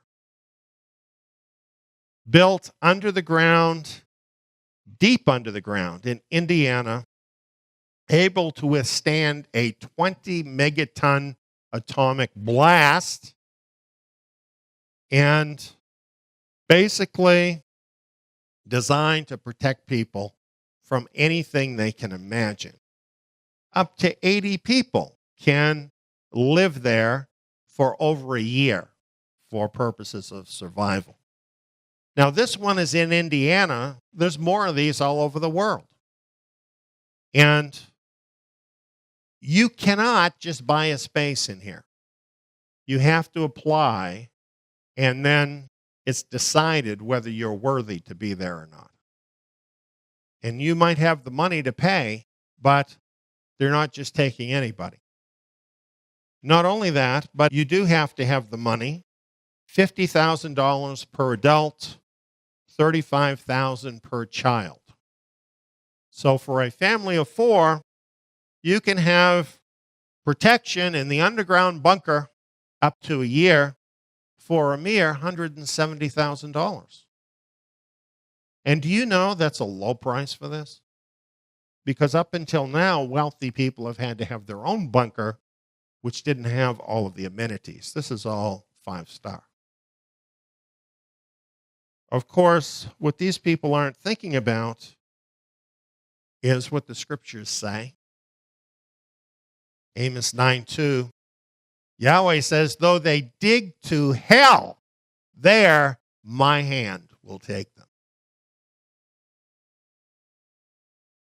I don't care how rich they are, they don't have enough money to create a place where they can hide from the judgment of Yahweh. Well, sometimes righteous people think like this too. They think that somehow they can outsmart these last days. They can come up with some plan that's going to save them. And so out of fear, they go this way, they go that way, they do this, they do that. You know, watching people, you're seeing a lot of this happen. People acting out of fear. In a recent message, I talked about Jordan, and there have actually been believers that have been going to Jordan so they can be safe. And they're actually marching right into the jaws of death going there. But this is what happens with fear. When people react out of fear, many times it's exactly the thing they fear that ends up coming on them. It seems to be a spiritual principle that things happen that way. So we don't want to do that. Proverbs 29:25, the fear of man is a snare, but whoever trusts Yahweh is kept safe. So that's really what we want to talk about tonight. We want to understand that we can't just reason our way through the last days. You can't just figure it out and survive. And of course, this is what people want to do, right? So many people want to do that. And this is why there's so many guns being sold and survival gear of all kinds. Now, I'm not saying that some of that might not be prudent in some circumstances, depending on where you live and what's going on. But to put your trust in that, I'll tell you now, that'll never get you through the last days. So I guess that's the bad news. But there is good news. And the good news is survival is possible. Now, when we looked at the numbers, the percentage of people who are going to survive is very small. But there is a number that will survive. So survival is possible. And what you do now can put you in the right place for that to happen for you. So that's why we're talking about it now. While you have the greatest freedom of action you probably will ever have, and you're able to position yourself to survive. Let's talk about that. Matthew chapter 24, the Olivet sermon. Here it lays out many of the things that would happen in the last days up until the coming of Yeshua Messiah, and it makes it clear all of that happens in one lifetime. And after laying out many of these things, Messiah says this, "He who endures to the end shall be saved." So what does that mean? He who endures to the end shall be saved. Does this mean that the person who is the strongest, the person who is the fastest, or the person who is the smartest, or the person who has the most money, the person that can last it out through any of those advantages is the one that will be saved? Well, clearly it's not talking about those kinds of things, because we've already seen that even if people were to dig down to hell using that figure of speech, they could not escape the judgment that is coming in the last days. So it makes it very clear that human capacities, normal human capacities, are not what it's talking about. When it's talking about enduring to the end and being saved, it's talking about having an enduring faith. Because, friends, there's one thing that is going to get you through. It's the same thing that got Noah through. It's the same thing that got Lot through. It's the same thing that got the sons of Israel set free from Egypt and through the Red Sea. And I could go on and on and on. And what that thing is faith. Faith is absolutely indispensable to deliverance. Now let's talk about that some more. What is faith? Well, here's the idea some people have about faith. If you can imagine it, you can make it happen. In fact, there's a lot of so-called Christian teachers that say that. If you can imagine your new Cadillac, you can make it happen. You can imagine your $1 million house, you can make it happen. Those people are selling you witchcraft, not faith. Because faith is not about you thinking up something. That's not what faith is. So that whole thing, that's something else entirely. It belongs with witchcraft and false religion. Even if it's associated by people with Christianity and they twist the scriptures to try and force their idea, but that's not what faith is. So what is faith? Well, in its very simplest form, what faith is trusting the one who is invisible. It's trust. It's belief.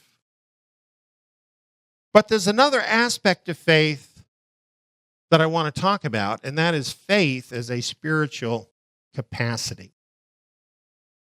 Because once you have this miracle happen where you are actually given enough faith to believe, that's not something that you do. You know, for that to happen, that is a gift of grace. For you to come to a place where you have enough faith to believe in Yeshua Messiah and put your trust in him. That's a gift. There's nothing you did to make that happen.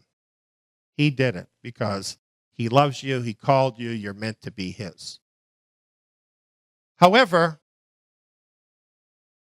when we're talking about surviving the last days, we're talking about a faith that starts there but goes way beyond that. And when that happens, and through that miracle, you come to that place where you put faith in Yeshua Messiah, an amazing thing happens, and that is he pours forth his Spirit into you to live inside of you. Now, let me tell you something about your spirit. Until he does that, your spirit is essentially dead. This is what happened because of sin. Your spirit is dead. And because of that, you will die. And there'd be no hope for you. But because of what Yeshua Messiah did, taking your punishment upon himself and pouring his Spirit into you, your spirit is made alive. So it all starts when you trust him, right? But then he pours his Spirit into you. Your spirit is made alive. Now there's this communication that happens between his Spirit and your spirit. And you have a brand new capacity. And that new capacity is to see invisible realities. Now let's talk about that. Some people think that faith is not rational, and that rationality and faith are at odds with each other. So they would put it in the sense of science and faith are opposed to each other. People who say that because they don't have faith. So they don't know what faith is.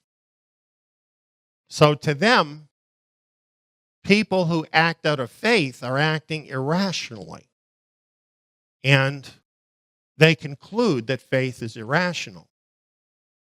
What is really happening? Well, faith is not irrational. Let's talk about that a little more. Now, how did this world get here? There's a creator, right? He created this world. How do we know? We know, for one reason, because the creation reveals intelligent intent. Now, all the evolutionists fight against that, and yet they are forced to use the intelligence that's built into the universe by the Creator. Take, for example, math. Math is what they call the hard science. Why is it a hard science? It doesn't bend, friends. Math is an absolute logic, right?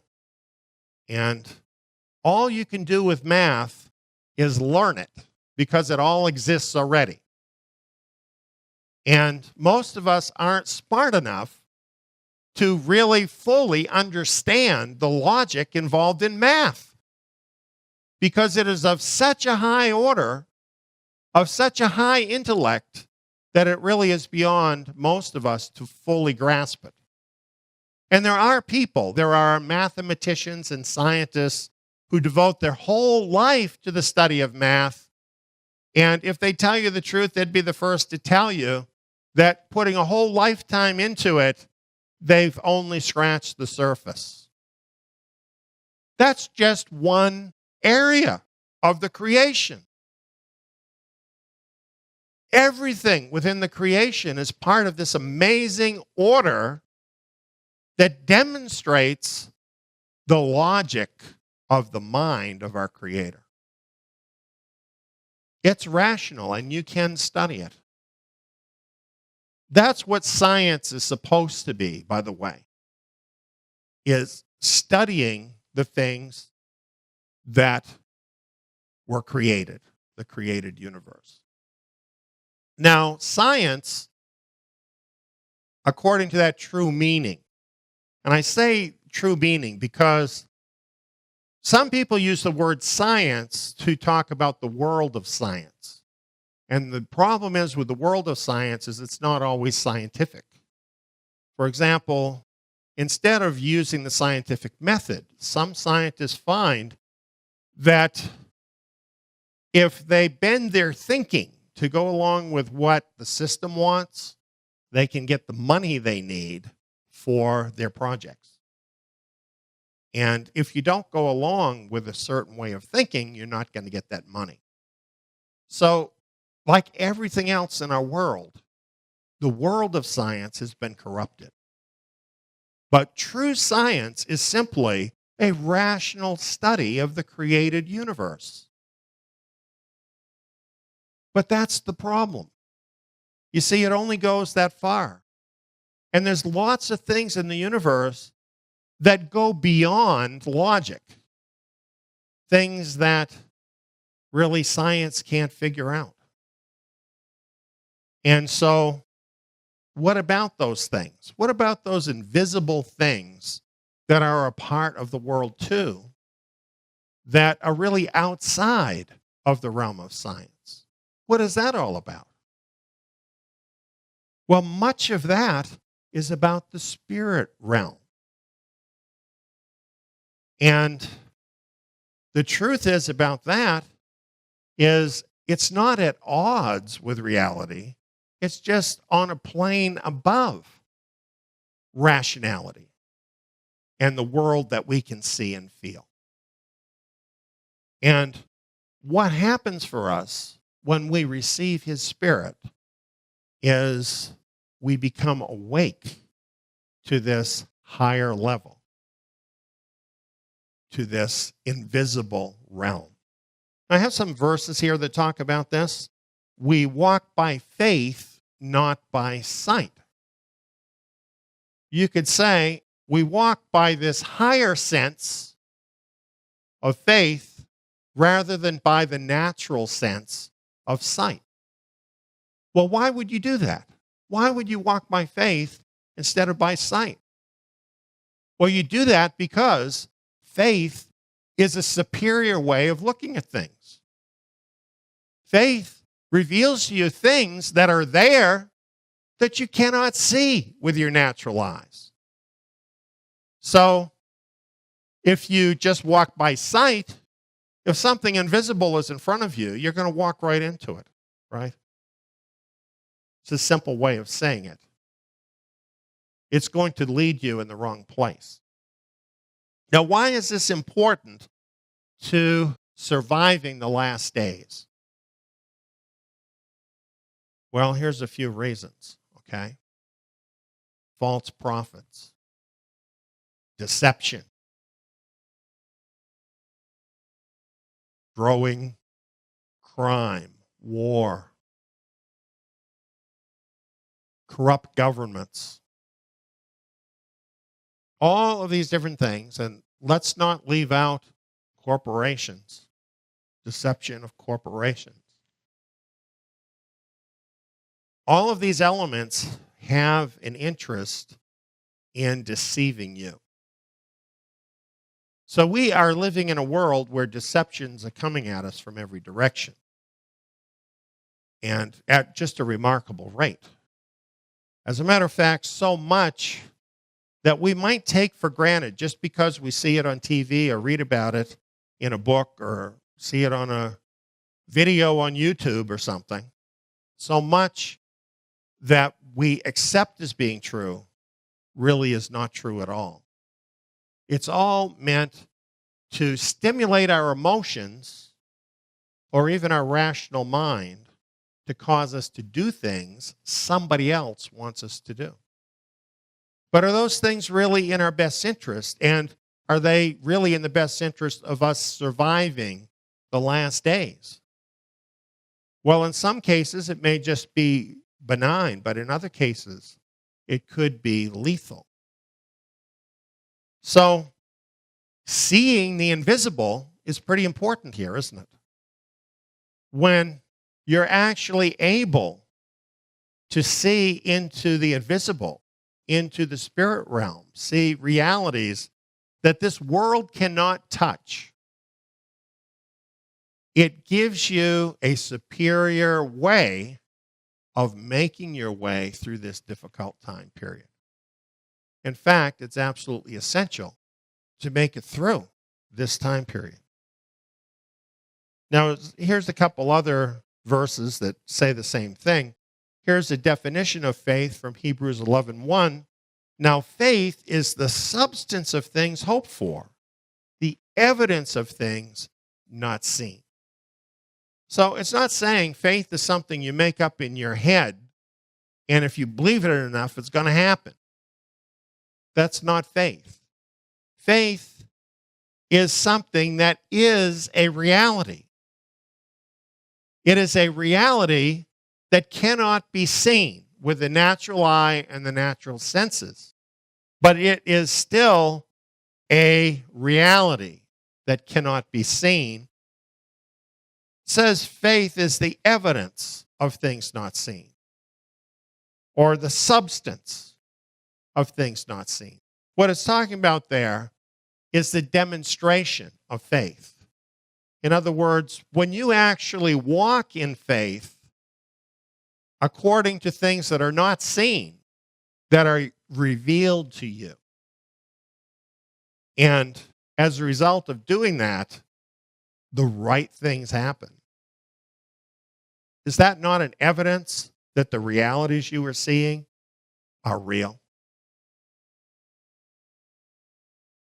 Now, let me give you an example of what I'm talking about. It wasn't too long after I was first called into the ministry that I got a lesson in faith. And this is what happens, when Yahweh calls you, Messiah starts to lead you, you are in school. And you need to pay attention to that because he's at work in your life and he's teaching you stuff. Well, on this one occasion, he showed me something that he wanted me to do in this invisible realm called the Spirit. And he sent me out on a mission trip across the country with other people. And he told me a specific time that I was supposed to go. Only I didn't have any money. I didn't have any money. I wasn't able to get any money. So these other folks who were supposed to come with me, I told them, be ready to go at such and such a time because that's when we're going to be leaving. And they said, but you don't have any money. And I said, well, Yahweh told me to go, so when the time comes, I will have the money. So I was believing in a spiritual reality. But you know what? It was not irrational. Because what does the scripture say? Yahweh says, the word that goes forth from my mouth will not return to me void. And he told me I was going. So I believed him. And I told everybody, this is what's going to happen. We're going to leave at the time that we're supposed to go. How are you going to pay for this? I don't know. But Yahweh has a plan. You know what happened? The morning we were supposed to leave, I got the mail. And there was a check in the mail from the IRS, which was a refund from 3 years earlier that I never even applied to get.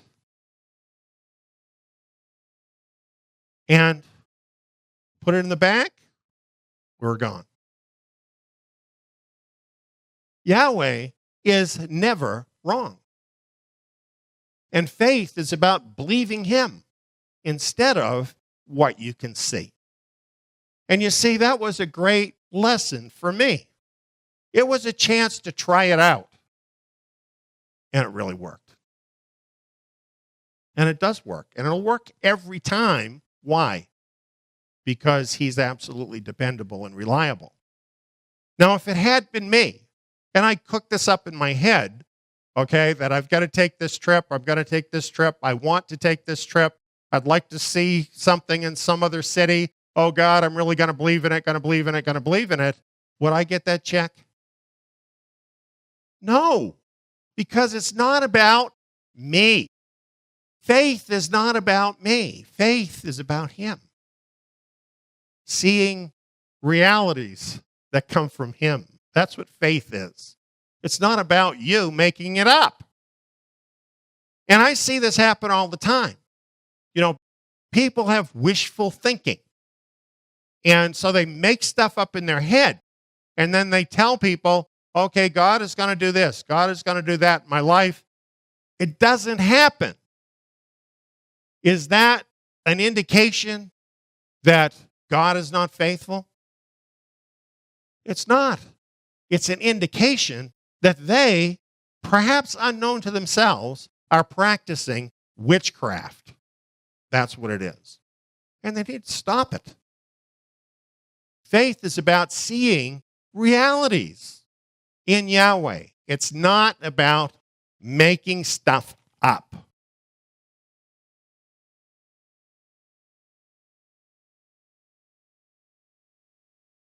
Well, talking about seeing things that are invisible, all of this, it sounds kind of nebulous. How do I ever do that? You might be thinking, oh, how could I ever survive the last days if I got to see stuff that is invisible? It's not really as hard as it sounds, because first of all, if you have put your trust in Yeshua Messiah, you've already taken the step where you have received his Spirit and he has enlivened this capacity of faith within you. However, if you don't cultivate that, then it's not really going to work for you. Let's say you're born as a little baby into the world, but you never walk. You have legs, right? You have everything you need to be able to walk, but you don't walk. Are you going to be able to stand up when you're 20 and start walking? You know, just like with natural things where you have to build up your capacity, the same thing is true with faith. Faith is like a muscle. It really is. And it's the most powerful muscle that you could possibly have in terms of what it can accomplish. But it needs certain things, just like a muscle does, in order to work for you.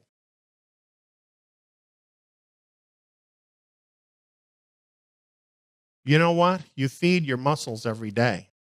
I bet you don't skip a day, do you? Do you feed your faith on the Word every day? Remember, faith is like a muscle. It needs to be fed. And his Word has everything you need to build up your faith. You spend time in his Word, and your faith will become stronger. And it'll keep getting stronger the more time you spend in his Word. Now, here at Zion, we have these weekly action points, right? Where we have these programs that you can listen to. We have a specific program of study. And of course, these meetings online.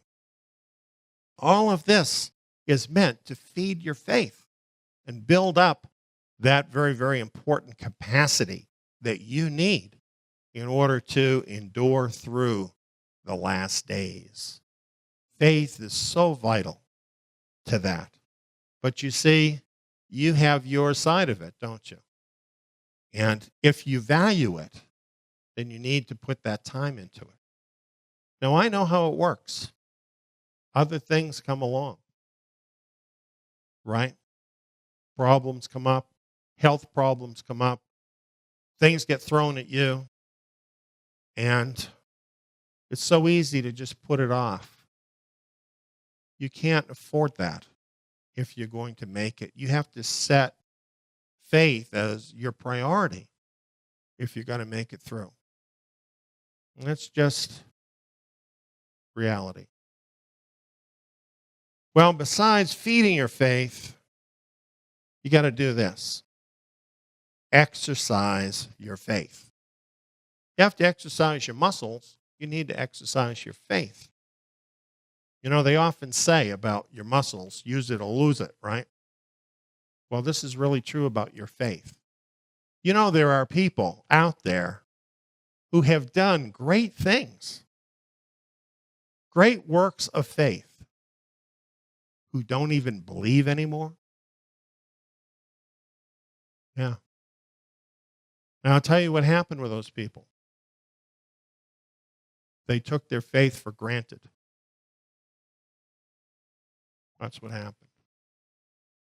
They stopped taking care of it, and they stopped exercising it. You know that little thing that Yahweh did with me that I was telling you about happened very early in my life, in my ministry? That was an exercise of faith. That was practicing walking by faith instead of by sight. And I believe he brings things like that in your life, where according to what you can see with your eye and your senses, you should do one thing. But when you see the invisible, he's telling you to do something else. So you have this choice. Choose faith instead of walking by sight. That's how you exercise your faith. You put it to work. You know, the things you learn in the scriptures, in the Word, there's a lot of specific things the Word tells us as to how he wants us to live. Some of these things seem counterintuitive, like love your enemies. That sounds kind of crazy. Things like that. But put your faith to work and do those things because he said them and see what happens. Many times you see just amazing results come about by doing that. Exercising your faith is so important. And I'll tell you what will happen.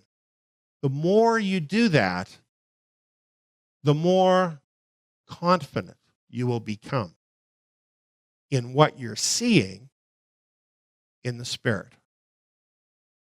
The more clear that will become for you. And the more able you will be then to discern what really is his will. Because, you know, that's what you need to get through the last days, right? To be able to discern his will and do it instead of being deceived by all these different things that are meant to deceive you. So exercise your faith. This is a great time to do it. And here's another thing that is so important. Draw on the strength of like-minded believers. And if you don't have any at home, in the area where you are, then take advantage of Zion. You know, there's people on our live help that would like to talk with you if you have something you want to talk about. There's people at our Zion.net website, other believers just like you, that you can communicate with. Why not do that and be encouraged? You know, there's other things you can do to find like-minded believers in your area. For instance, you can invite people you know to come over to your house and perhaps watch a video with you or a DVD and talk about it together. You may end up finding people who are like-minded believers. But there's a lot of strength in having that fellowship with like-minded believers, and it is such a benefit to your faith. All of those things will help you endure in your faith. But here's something that is above all of that, and not to minimize any of that, which is so important. But here's where you want to get. You want to see him. I'm talking with your eye of faith. And in seeing him, you want to know him personally, intimately. And if you see him and you know him, you don't have to worry about the last one, because it's just going to happen.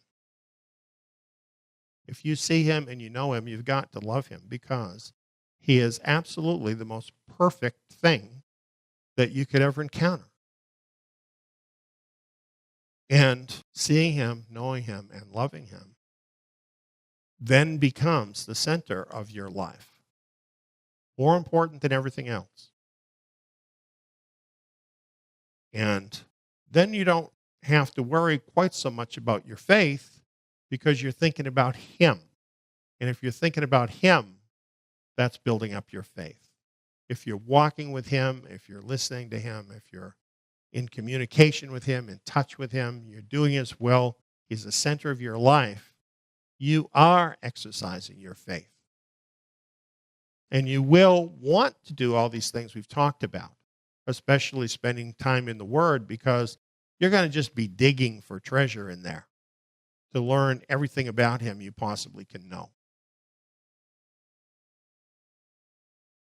You know, I've got to tell you, I think I mentioned this in a message, that I have been following him for 50 years. And for a while, I didn't have it right. I was trying to follow him by works. A lot of my own merit was in there.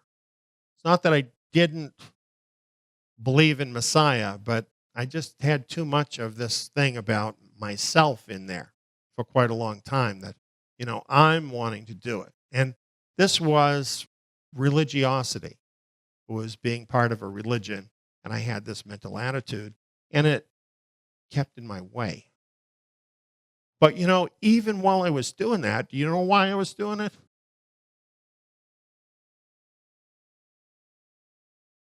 Because I wanted to see him. I wanted to know him. And I loved him already. So I was doing it wrong. But I was doing it for the right reasons. And then at a certain point in my life, he met me. And he got me straightened out. And from that point on, it's been different. Because I do see him. I do know him. I do love him. This has sustained me for decades in his service. And I'm not saying I've never made a mistake or whatever. You know, I encounter all the same stuff you do. But really, he is so at the center of my life, I can't imagine any kind of different life. There's nothing I want that isn't him. I want him. And that's what I've wanted for decades. And that's why I can see the invisible. That's the reason. It's because of him, because of seeing him. That's my personal experience that I'm sharing with you. Now, I could show you all kinds of verses about this, but I want to share my experience about this. This is my experience. This is what it's all about. He is what it's all about. And the change I told you that happened for me was this. I learned how to live in his grace. You cannot earn it. Doesn't mean you shouldn't keep his commandments, okay? You should, because you love him. But don't think because of keeping his commandments, you're going to earn his love. It doesn't work like that. You couldn't possibly earn his love because you can't do good enough, right? You can't do good enough. Trust me, I know, because I tried. You can't do good enough. You receive favor through Yeshua Messiah and what he did, and no other way. And then that empowers you to walk in the way and do the things that he would have you do. And that's why if you live in his grace, you don't get burned out. You know, what's happening in these last days already, a lot of people are getting burned out because they're feeling overwhelmed by the pace of things that are happening, the changes in the world. And this pace is picking up more and more.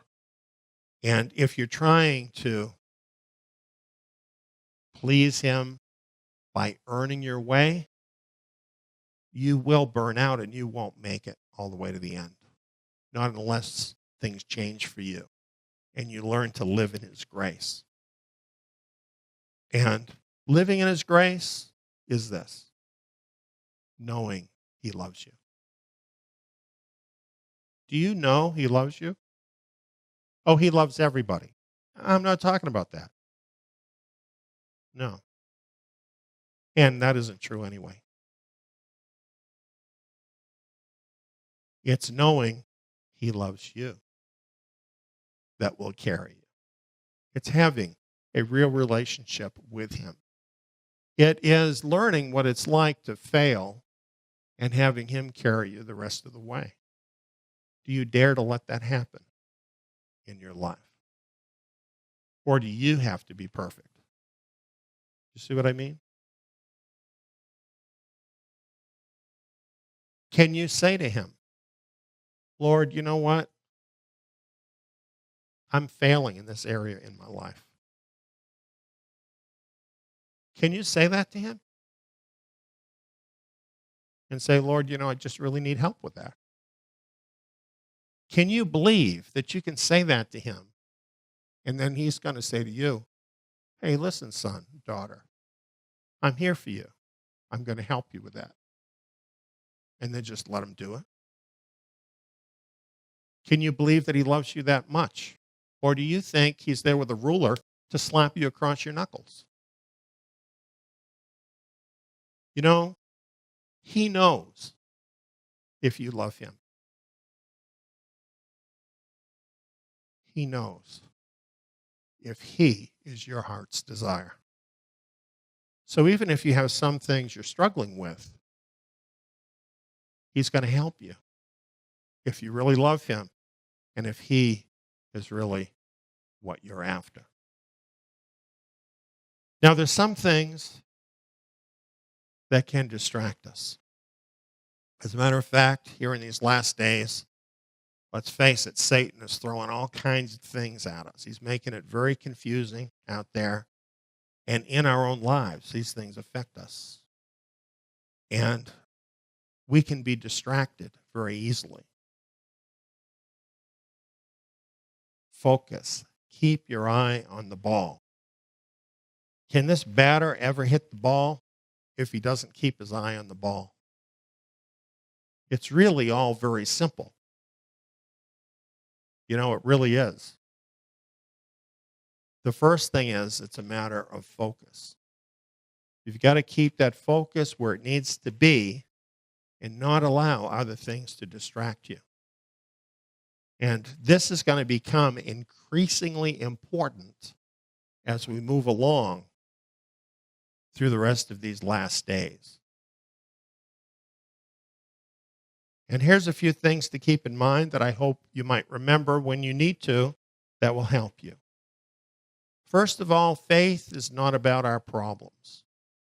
Do you have problems? course you do. Everybody has problems. That's not what faith is about. Yes, through faith, as I was just talking to you, Messiah can help you with your problems. But faith is not about those problems. Some of them you may have to bear. Others you may be able to solve. Some you may have to wait to have them solved.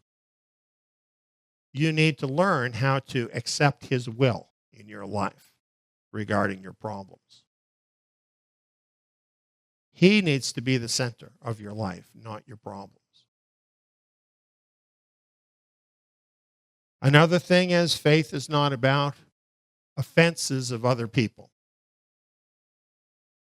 Will other believers offend you? The answer to that is absolutely, other believers will offend you. Why will that happen? Because they're just like you. They're imperfect.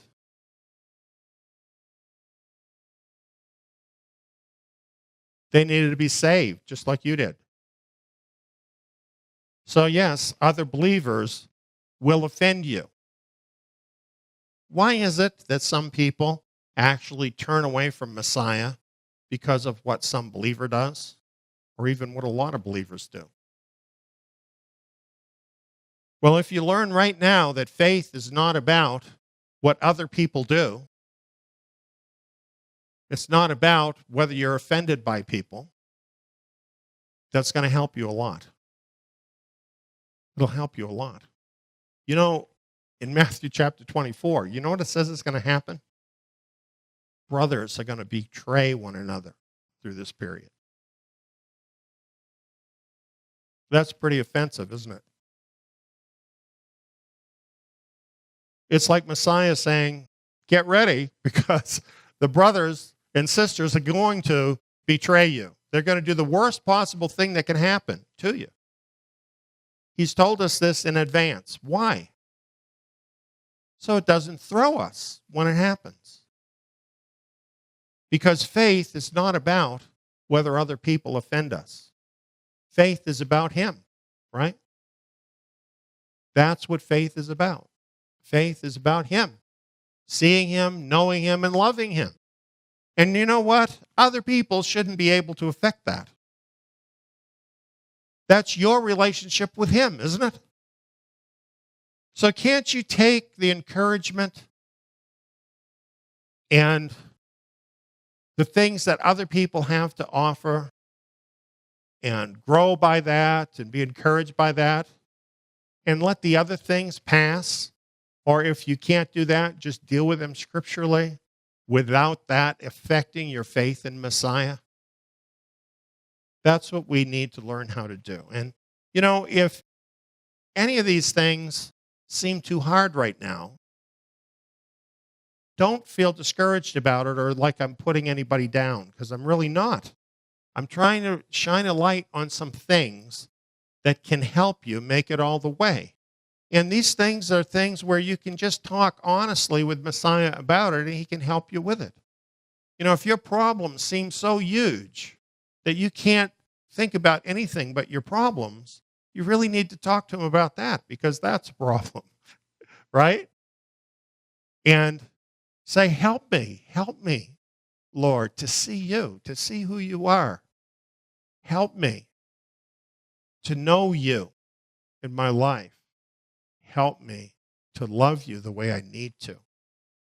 And if you reach out to Him like that, you persist in that, you're going to see that change. That is true with any spiritual problem that you encounter.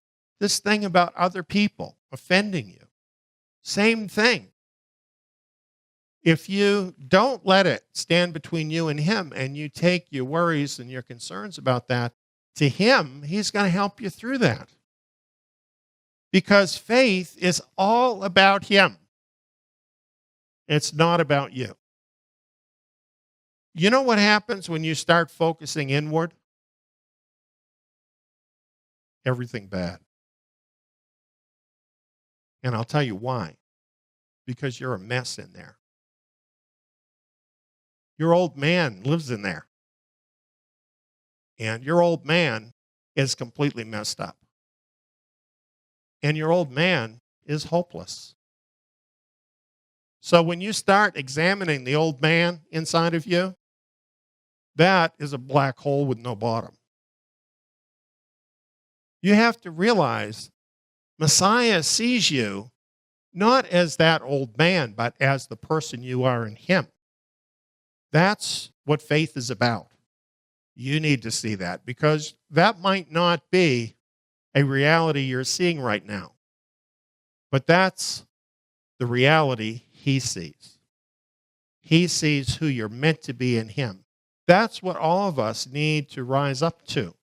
And we can do that through faith. We can rise up to be that person that he sees us to be. You can do that.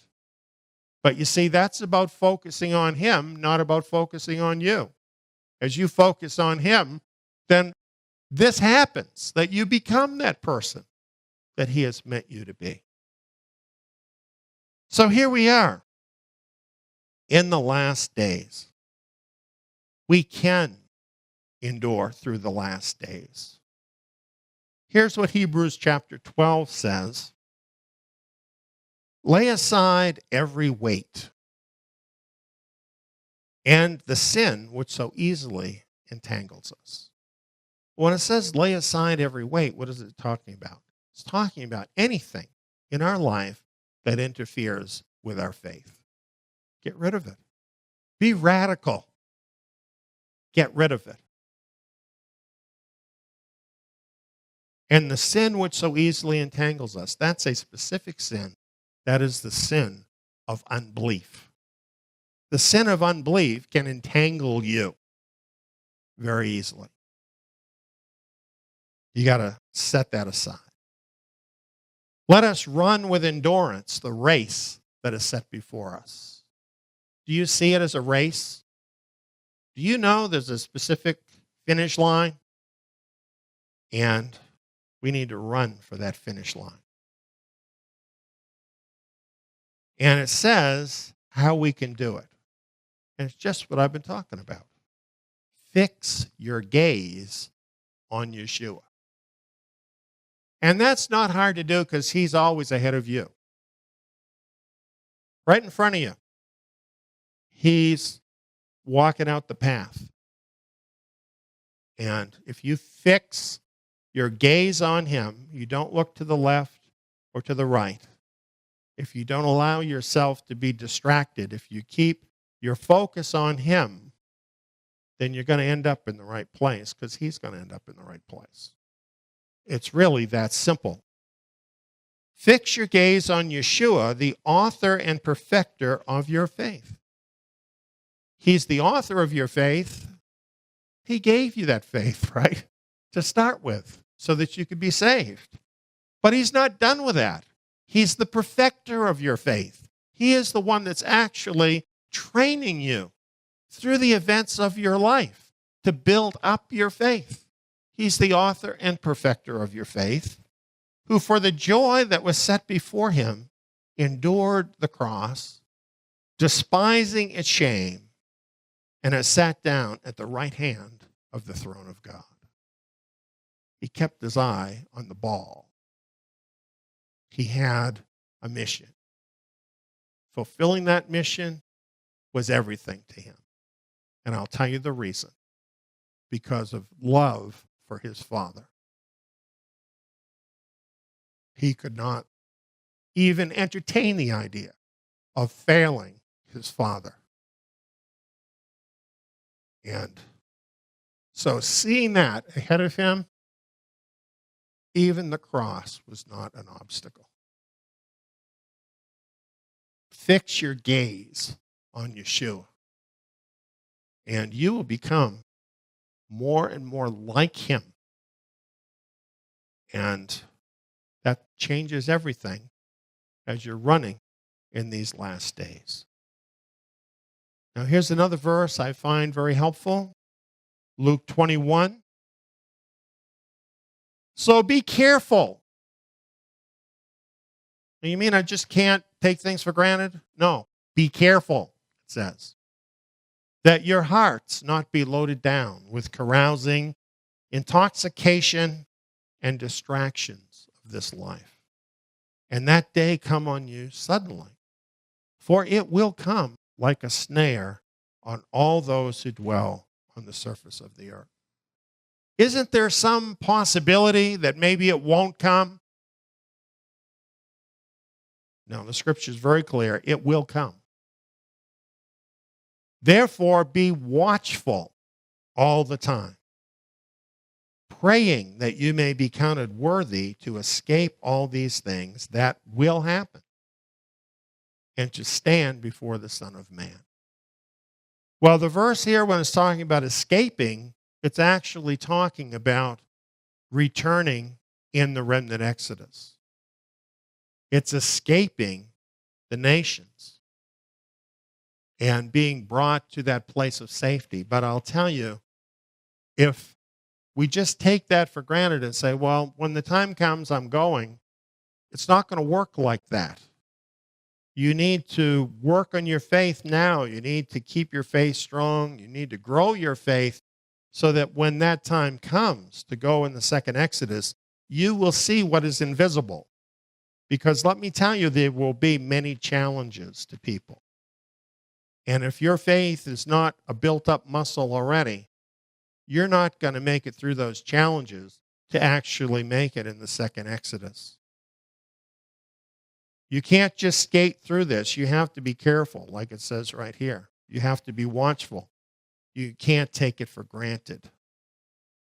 That's what it's telling us. Well, one final thing to encourage you. This is where things end up. The evil ones will war against the Lamb, and the Lamb will overcome them. For he is Lord of lords and King of kings. They also will overcome who are with him, called and chosen and faithful. That's what enduring to the end is all about. Not only called and chosen, but also faithful. And that happens through being with him.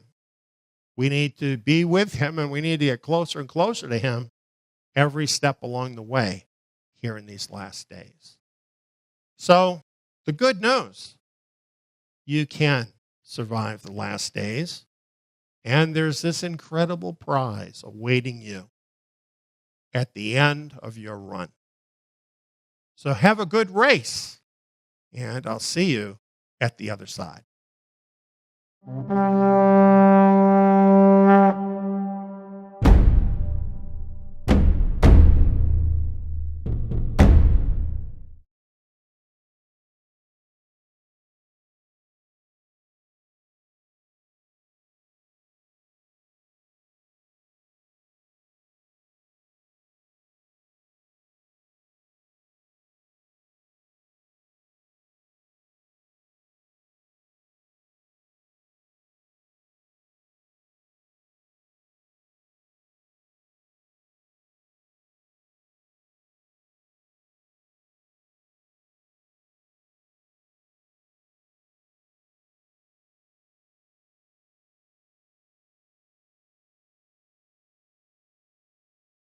For whatever things were written before were written for our learning, that we, through the patience and comfort of the Scriptures, might have hope. You know, the apostles, they were Torah scholars. This is why I'm doing Zion Academy.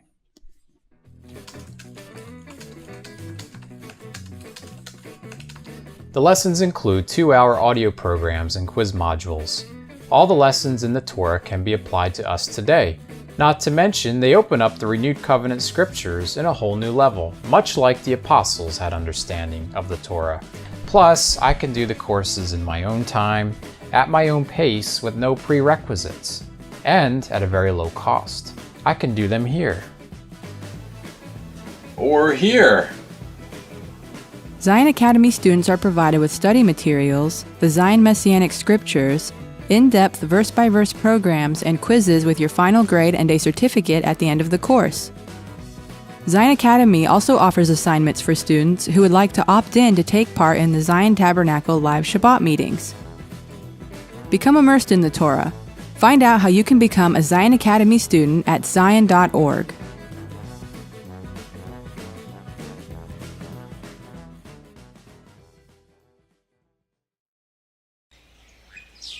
Darwinian evolution.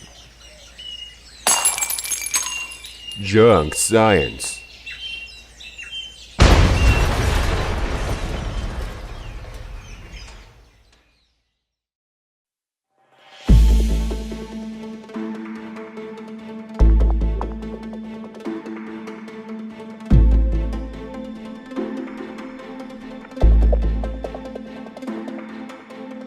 We say that Charles Darwin wrote a book, and it was published in 1859. And his book on the origin of species, which is really not the whole title, it's telling you what he's really saying. It was Darwinism that gave them scientific justification to go in and dominate the so-called savages.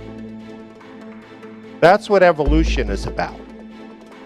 Here's a newspaper article from Australia. The headline is "Blacks Slain for Science's White Superiority Theory." Cross out white superiority theory and put Darwinism, because it's the same thing.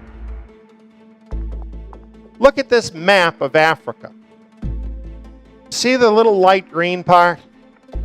That's the only part of Africa that was not completely colonized by the Europeans. All the other colors you see on there, that's all areas of Africa that were divided up to the different European nations. Why were they there in Africa? To steal everything in Africa.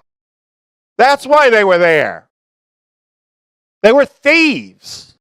They were going into a place that did not belong to them, where they were stronger, where they were more powerful, and they were taking what they wanted. That's what they were doing. And they needed a moral justification for that in the eyes of the soldiers that they sent to die there to make them rich. And Darwinian evolution gave them the excuse they needed. It didn't just happen in Africa. Here in the United States, the indigenous people in America were virtually wiped out. And this too was justified by Darwinian evolution. Often when racist history is cited, such as stories of slavery, colonialism, genocide of indigenous people, or Nazi atrocities, blame is directed towards the Bible and Bible-believing people. However, a closer look at actual documentation points to another culprit behind elitist racist atrocities. That culprit is Darwinian evolution. This obscured fact of history needs and deserves to be revealed. The film, Darwinian Evolution Junk Science, was made to set this record straight. See it today. See Darwinian Evolution Junk Science, www.truthpoint.info.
these old bones are feeling a lot better now. Thank you, Lord. What now? Where are we? What's going on? What's gonna happen? Who are I don't get this. So strange. Everyone, I know you have a lot of questions. This is highly unusual, what has happened. But I just ask you to be patient. Did you notice that meeting building down the way? We're all going to go there, and we're going to meet together and get oriented. So I'd just like to ask you along the way, please tell everybody else that you see that we're all meeting there, and then we'll get into what all of this is about. I'll meet you there in just a few minutes.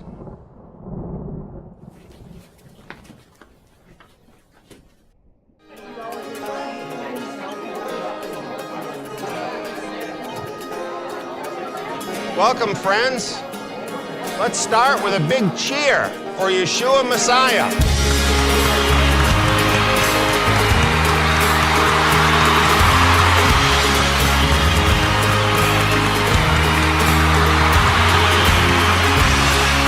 We'll be offering a lot more praise to our King Messiah in just a little while. Right now, though, please everyone be seated so we can get right into what has been going on. I'm Eliyahu, and I'm here to tell you, you are the remnant of the whole house of Israel. You're here because he is raising you up from the valley of dry bones. Even as the prophet Ezekiel said.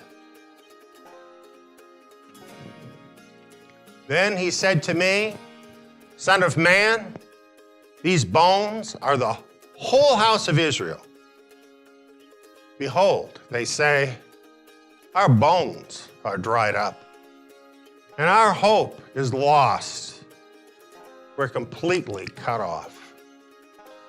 Thus says the Lord Yahweh, behold, I will open your graves and cause you to come up out of your graves, my people, and I will bring you into the land of Israel.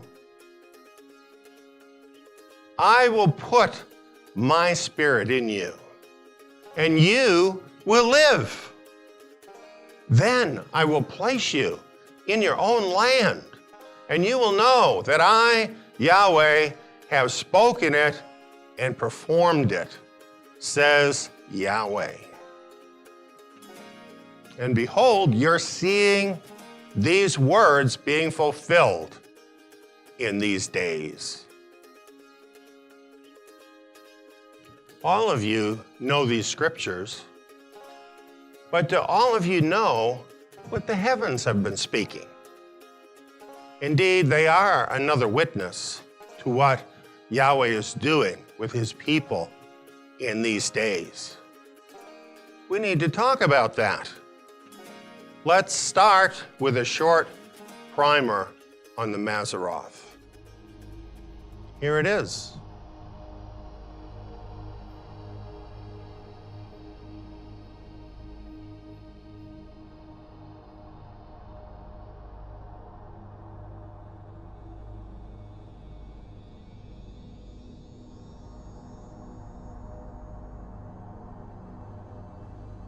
So, what does Mazareth mean?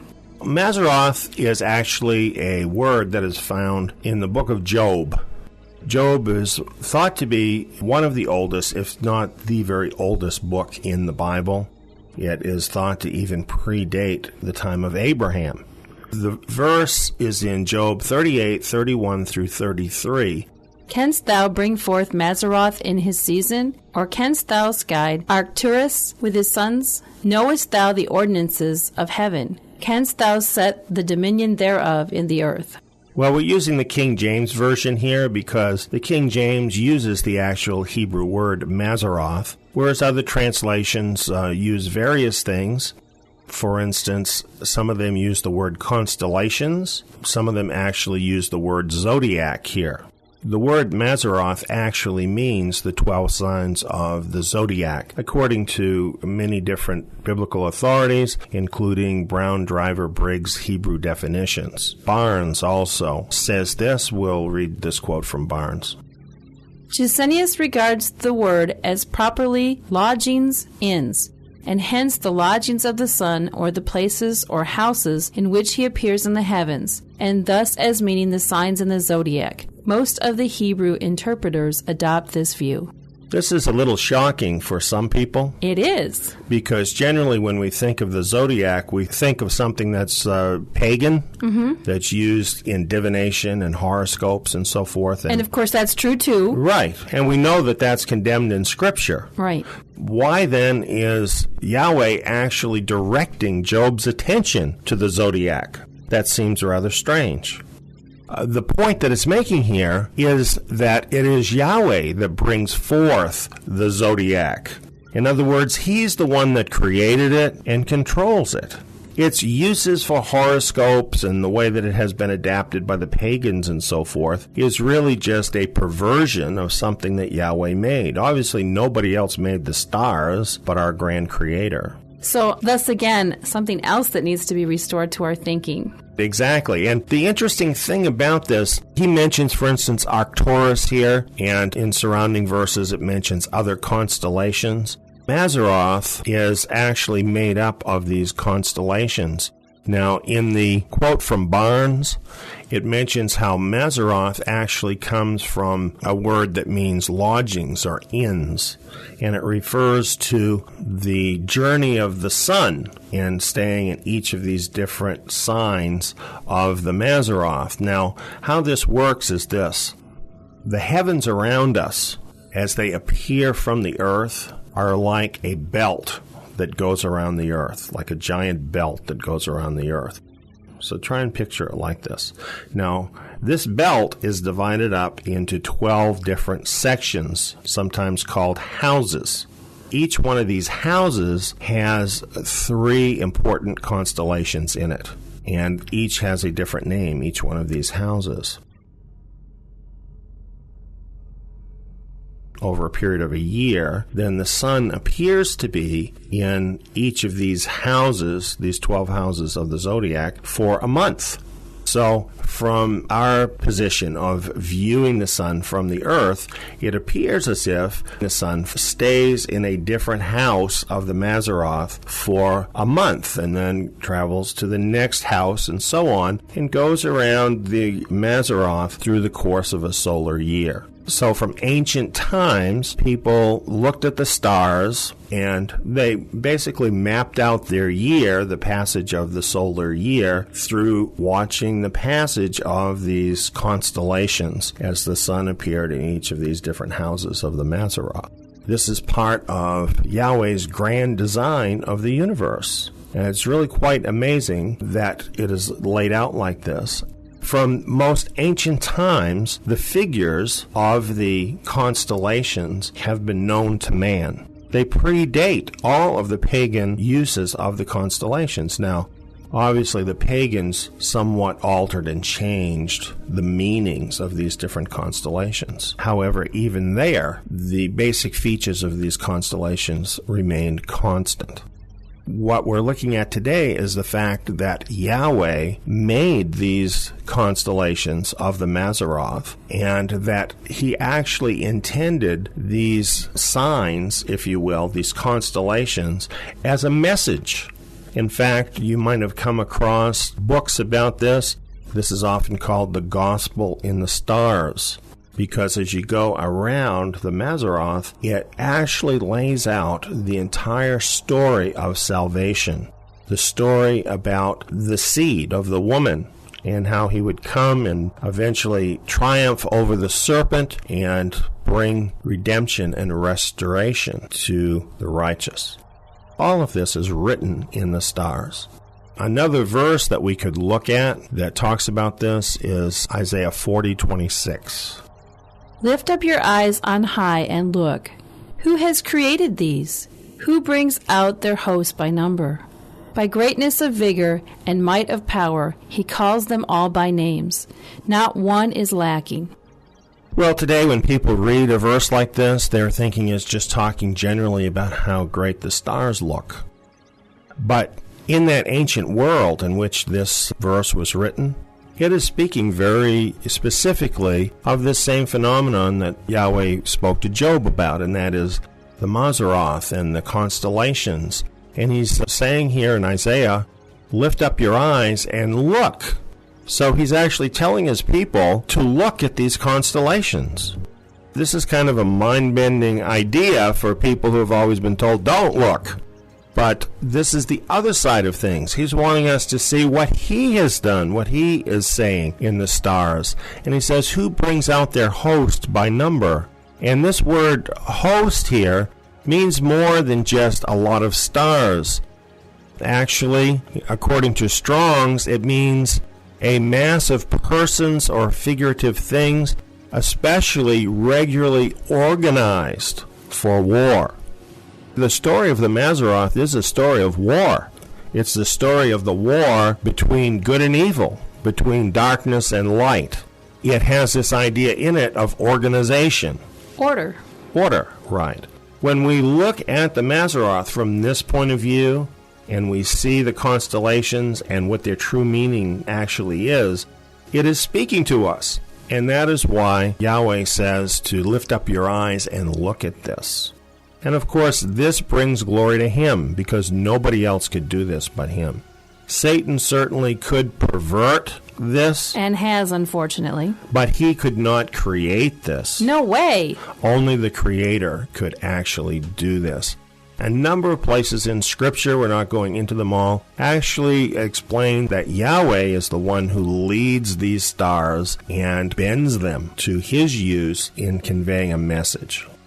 When Messiah came, people were looking to the heavens at what the stars were doing as an indication of what was happening on earth. This is not evil if it's something that's a true indication from Yahweh of something he is doing. When this gets evil is when we start using the stars as a means of divining our own lives. This is not something that Yahweh wants us to do. But we want to see his signs.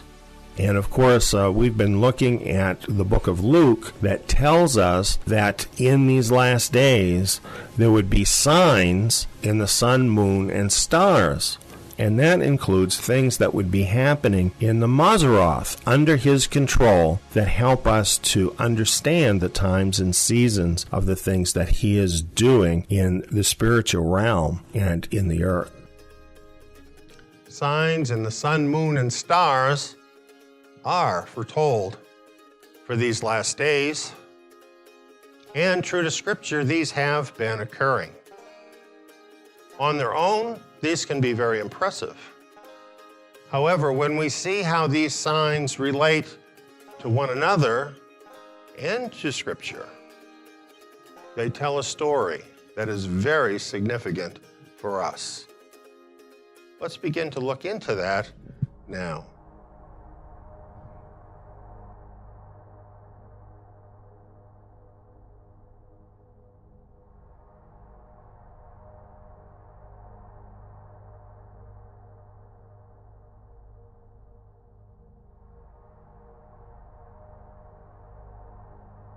This is what NASA had to say about this event that happened March 19th, 2008. Naked Eye Gamma Ray Burst aimed squarely at Earth. Presented by Science at NASA. September 10, 2008. Astronomers announced today that a remarkable gamma ray burst visible to the human eye on March 19th came from an explosive stellar jet aimed almost directly at Earth. NASA's SWIFT satellite detected the explosion, formally named GRB 0803-19b, at 2:13 in the morning Eastern Daylight Time on March 19, 2008, and pinpointed its position in the constellation Boötes. The gamma ray burst became bright enough to see even without a telescope.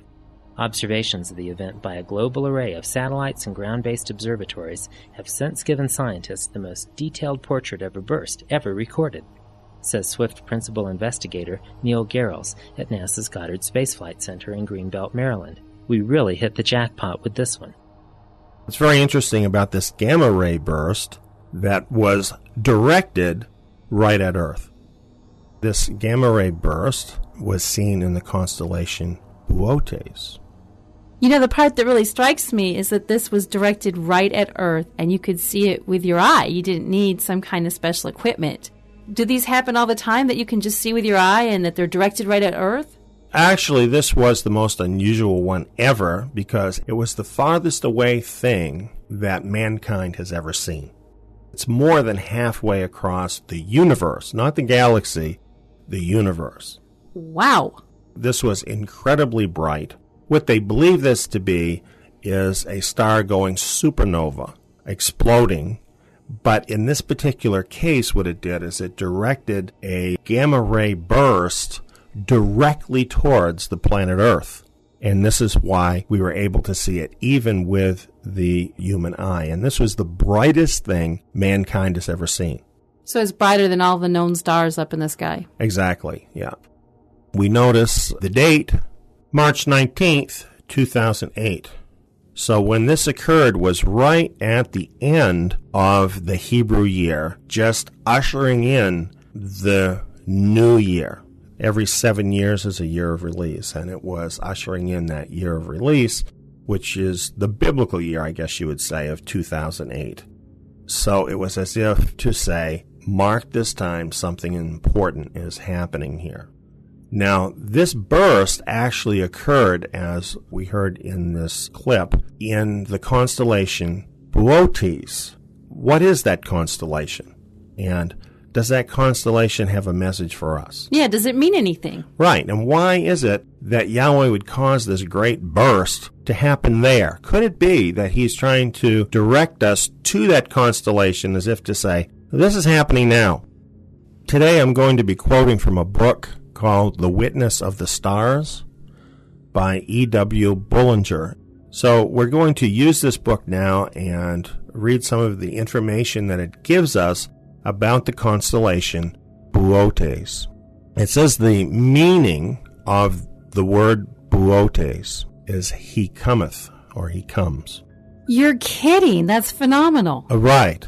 This figure of Boötes is someone who's coming. Wow. And then it says that he is pictured as a man walking rapidly. He's got a staff in one hand and a sickle in the other hand. The word Boötes comes from the Hebrew root word bo, which means to come. So this literally means he comes or the coming. In the book here, it quotes Psalm 96:13. Let's read that. For he cometh to judge the earth. He shall judge the world in righteousness, and the people with his truth. This figure, Boötes, doesn't really refer to the coming of Messiah at the end of the judgment process. See, that happens when we see him in the clouds. We often call that his second coming. Right. But actually, this is talking about when he comes to judge the earth. This is at the beginning of that process. It's actually talking about the very same thing that Revelation chapter 5 is talking about, when the Lion of Judah stands up in heaven and begins the judgment process of the earth by releasing the judgments into the world. So you see there's a correlation between Revelation chapter 5, which was really our experience in the early part of 2008 around Passover, and who Boötes actually pictures and what he pictures. Now, this gets more interesting as we go along here. We're told that his ancient name was Arcturus. Now, Arcturus also is one of the stars in Boötes. It's right at the knee, if you will, of Boötes. And as we go along now, we have another major star in Boötes, and that's called Alcatarops. And this is in the staff that he's holding. And this means the branch. Wow. Now, there's another star called Merak, and this means the coming forth as an arrow. This is very interesting when you think about how this gamma ray burst was sighted. It was directed right at the earth like an arrow. Yeah, it was pointed right towards us. And it almost makes you wonder if this particular star and its name is foretelling this event that we witnessed in 2008. Another star in the constellation Boötes is called Muphride.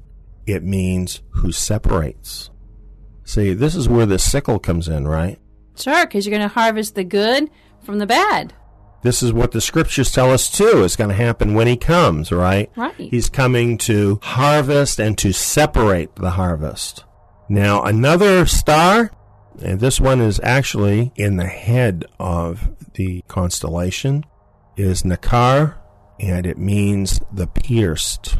He is the pierced one, and it reminds me of Revelation chapter 5, which I see all of this going directly to Revelation chapter 5, and there we see the Lamb as if slain. You see, it's the pierced one who is coming in power and authority to judge the world and to harvest the world. So all of this speaks really of the beginning of the judgment period. Even the fact that this star is as far away as you can possibly get that we've ever seen with the naked eye here on Earth. Right, exactly. Another Hebrew name associated with this is Merga, and it means who bruises. Pierced and bruised for our sake. And of course, we know he is going to do a fatal bruise to the enemy, and he is coming to do that. It is quite amazing that this took place exactly when it did in 2008, as if to announce the beginning of this period. You know, I was contemplating that Bullinger's work here is the witness of the stars. Mm-hmm. And I know in scriptures you need two witnesses to establish a fact. And it was just kind of amusing to me to think about the fact that you had this happening in the stars, even though it wasn't commonly known outside of the scientific community until more recently. Mm-hmm. And then we had this thing that was going on here at Zion with you receiving this revelation and putting it into the radio series and also into the book. This sign in Boötes certainly was amazing. However, it was followed up by a second sign in that same year of 2008 that fit perfectly with the first one and expanded on it perfectly. Here's more about that now.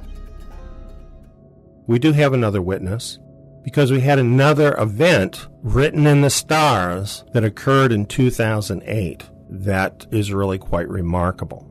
For this, we're going to turn to a news report about the event.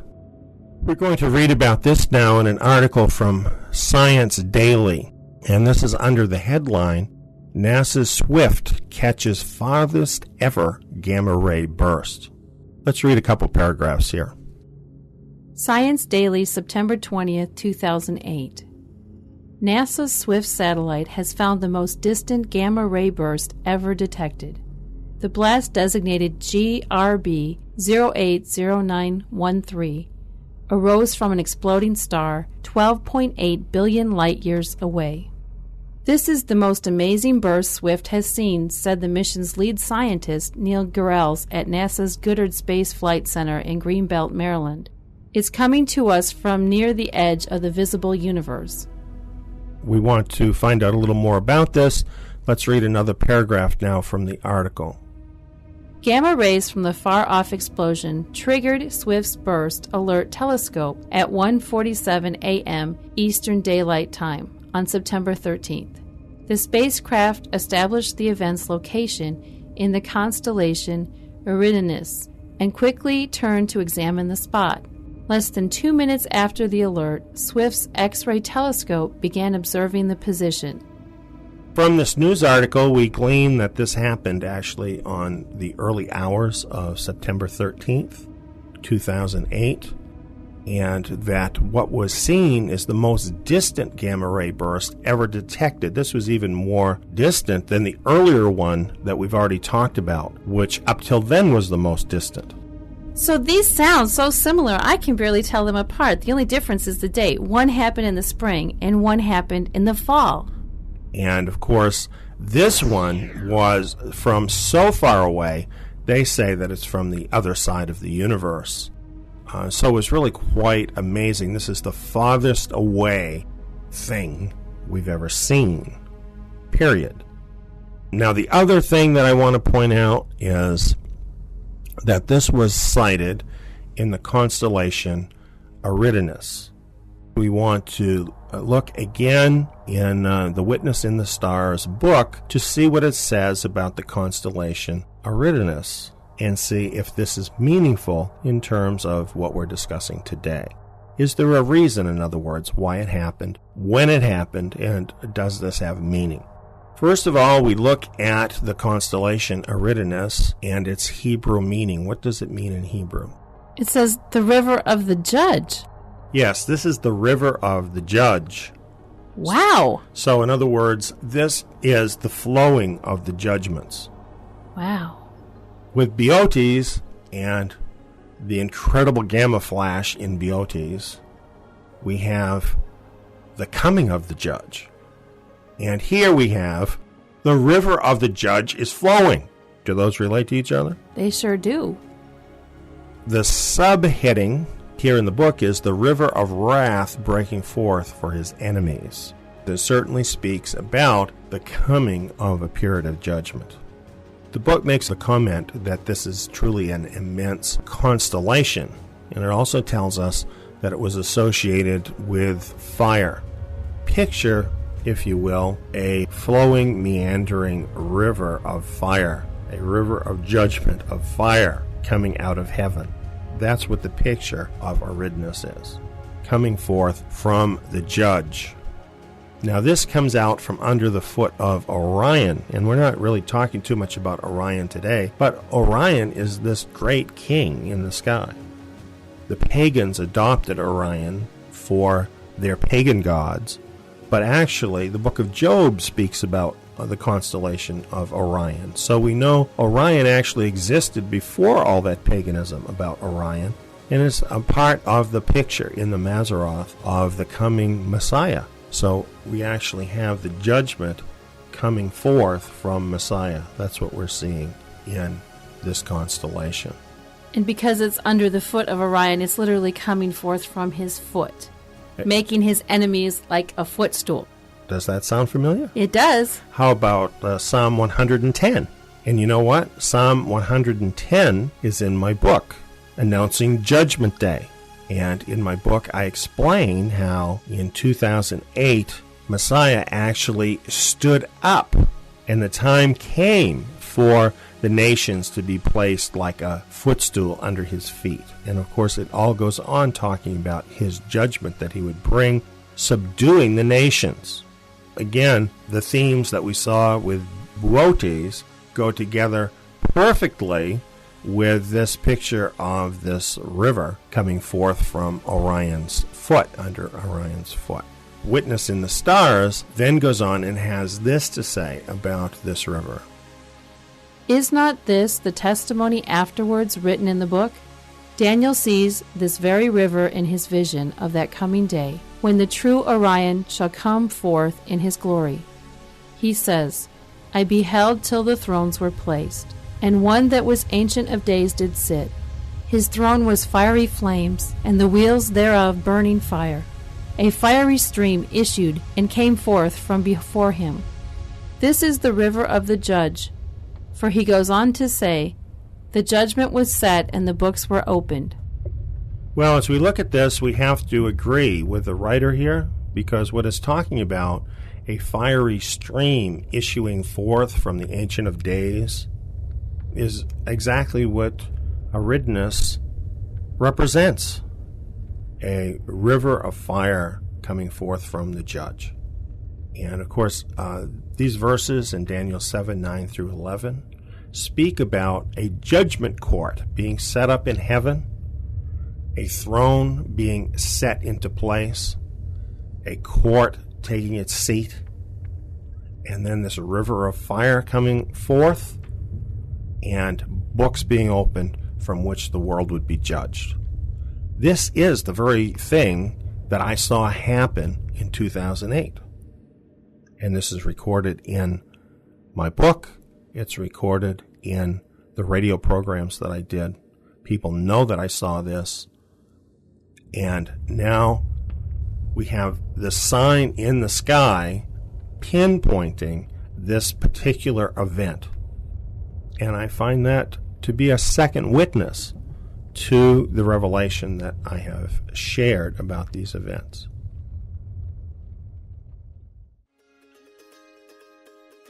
On a personal note, I didn't find out about these 2008 gamma ray burst signs, one in the spring, the other in the fall, until 2010. When I first heard about these and I studied them out, I felt stunned and awed for days. As incredible as it sounds, this appeared to be a communication feedback loop that Yahweh had actually planned and built into the heavens at creation, just waiting for the right time to confirm the 2008 revelation he eventually had given me. The heavens were actually speaking to me, and I was getting the message. So what does this mean for the remnant of Israel? If you have heard the Revelation series messages, or you've read the Judgment Day book that I wrote, then you know that the Gentile times were over and the final generation began in 1967, when Jerusalem was finally back in the hands of Israel. That year marked the start of something else as well, namely a 40-year judgment of the church system. That judgment of the church system was concluded in the spring of the Shemitah year, 2008. The verdict? The church system was rejected in that year. Now, I'm not saying all the believers were rejected, but the church system itself is not the assembly that Messiah built, and it was rejected. So from that point on, Messiah's focus was on two things. One, raising up the remnant of Israel to represent him in the earth. And two, beginning his judgment on the nations of the earth. Both of these objectives have been advancing since then. You might wonder, have there been any signs in the sky since 2008 that support this assertion that Messiah's focus is now on raising up the remnant of Israel? Indeed, there have been, as this next segment well illustrates. Let's consider that now.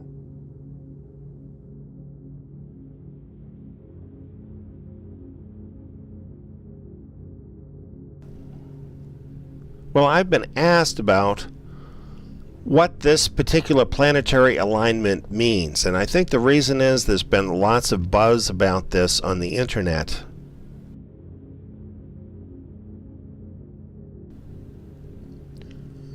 With this slide, I've put together an illustration for you that helps to explain exactly what has been going on regarding the Star of David planetary alignment of July 29th, 2013.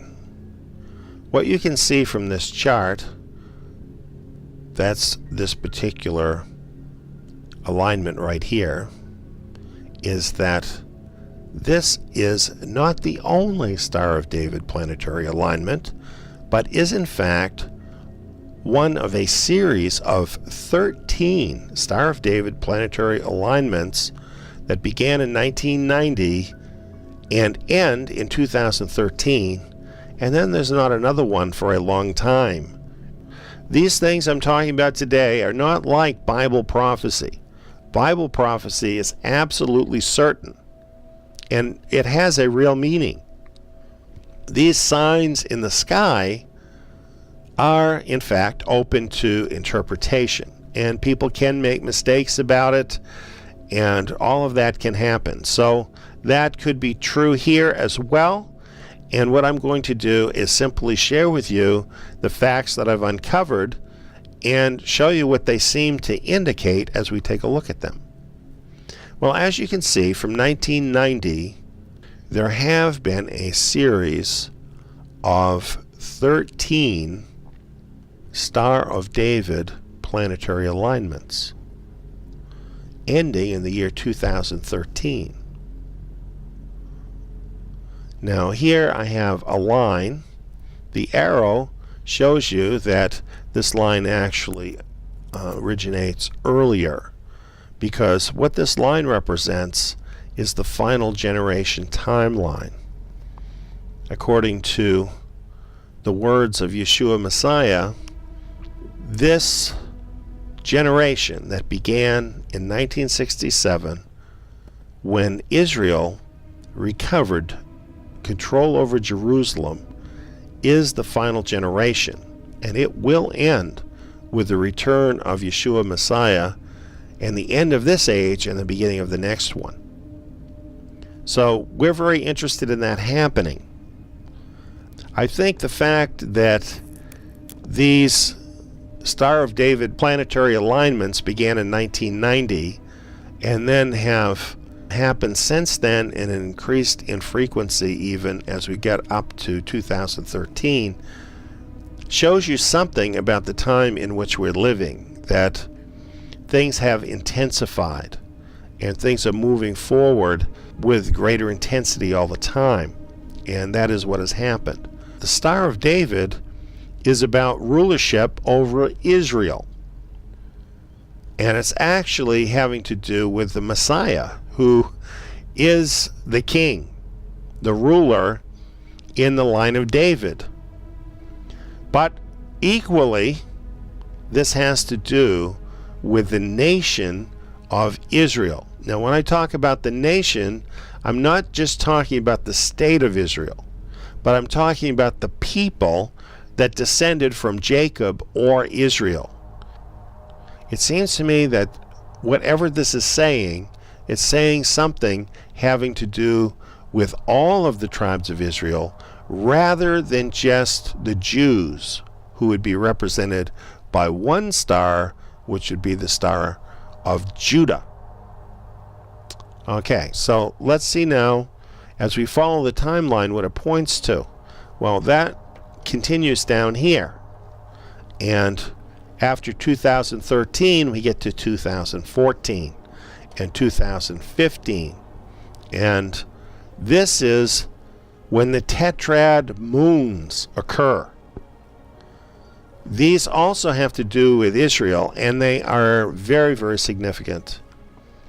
What are tetrad moons? Well, they're 4 full moons in a row, and these are often blood moons or red moons. The dates in which these happen are forecast to occur on Passover of 2014, Sukkot of 2014, then Passover, this is in the spring of 2015, and Sukkot of 2015. 4 in a row. Now this is actually very unusual. Tetrads are very unusual. Well, if you look at this whole illustration here and you kind of put this together, it makes a big picture that we could see from the Star of David planetary alignments. You see, since there have been 13 of them, this points to the complete nation of Israel. And one of the most unknown doctrines of Scripture, and yet one of the most certain and most talked about in all of the prophetic books of Scripture, has to do with the return of the remnant of Israel to Israel in the last days. And particularly with all of these Star of David planetary alignments setting this tetrad up, it tells you 13 times in a row that this is about Israel. What more do you need? But it's not just about the state of Israel. That's what these 13 Star of David planetary alignments are saying. This is about the restoration of the nation of Israel. In other words, all of the tribes of Israel. The remnant from all of the tribes. And the Star of David actually points to the house of David, showing that these are messianic believers, in addition to being descendants of Jacob, descendants of Israel. These are messianic believers, believers in Messiah, the rightful king of the house of David. And so all of this in this moving timeline forward, culminating here with the tetrads, this would suggest to me that this is all about the remnant of the tribes of Israel returning home. So this is seeming to indicate a real major event here in these last days, leading up eventually to the return of Messiah. However, everything prophesied in the Scriptures must happen first, including the return of the remnant of Israel to their land. There was great expectation among many leading up to the tetrad moons of 2014 and 2015. As usual, as these things go, many expected the rapture to happen. Others expected the Great Tribulation to happen. And neither of these materialized, leaving many disappointed. Unfortunately, none of the books on the subject of the tetrads even commented on the Star of David planetary alignments that led up to the tetrad moons. These were 13 star alignments in the shape of the Star of David that culminated in 2013, with the tetrads then immediately following in 2014 and 2015. Their Star of David alignments were in fact part of the tetrad sign, as I pointed out in 2013. In fact, the Star of David alignments provide the context for understanding what the tetrads are about. They were really primarily about the tribes of Israel, not just the state of Israel, the whole house of Israel. It is true that I thought the tetrads could be pointing to the Psalm 83 war, and indeed the Sunni-Shia war in the Middle East heated up during that period, killing and displacing hundreds of thousands, if not millions of people. And that war still rages, continuing to make the way for a Psalm 83 conflict with the state of Israel. However, as I pointed out before the tetrads happened, they were primarily about the messianic remnant of the tribes of Israel under Messiah. 13 stars of David represent the 12 tribes of Israel, plus our Messiah. In other words, renewed Israel, a total of 13 stars. So the question is, did something significant happen regarding the remnant of Israel during the Tetrad time frame of 2014-2015.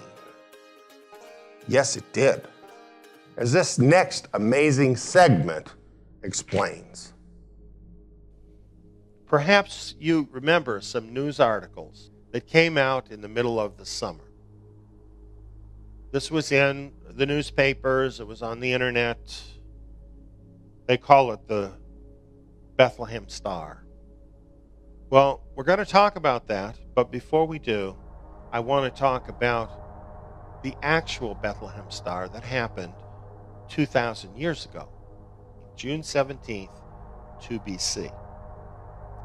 Now, there had been a series of conjunctions that culminated in this one. This particular conjunction involves, as you can possibly see in the picture, Jupiter and Venus converging closely together in the constellation of Leo and with Regulus close by. I wrote a newsletter on this. There's more information in it explaining all of this. When the Magi came looking for the Savior, it was because of this constellation that you're seeing right here. And it's because this is very rare. There's another aspect of this that nobody talks about that makes this rare. And I want to explain that to you. Now here, I just want to show you is a chart in a book. New and full moons from 1001 BC to AD 1651. And it lists all the new and full moons during that period. And it lists the year of 2 BC. From that, I laid out the dates of all of the full moons from Passover to Sukkot in 2 BC. The full moon of Passover occurred on March 20th using our calendar in 2 BC. The full moon of Sukkot occurred on September 14th.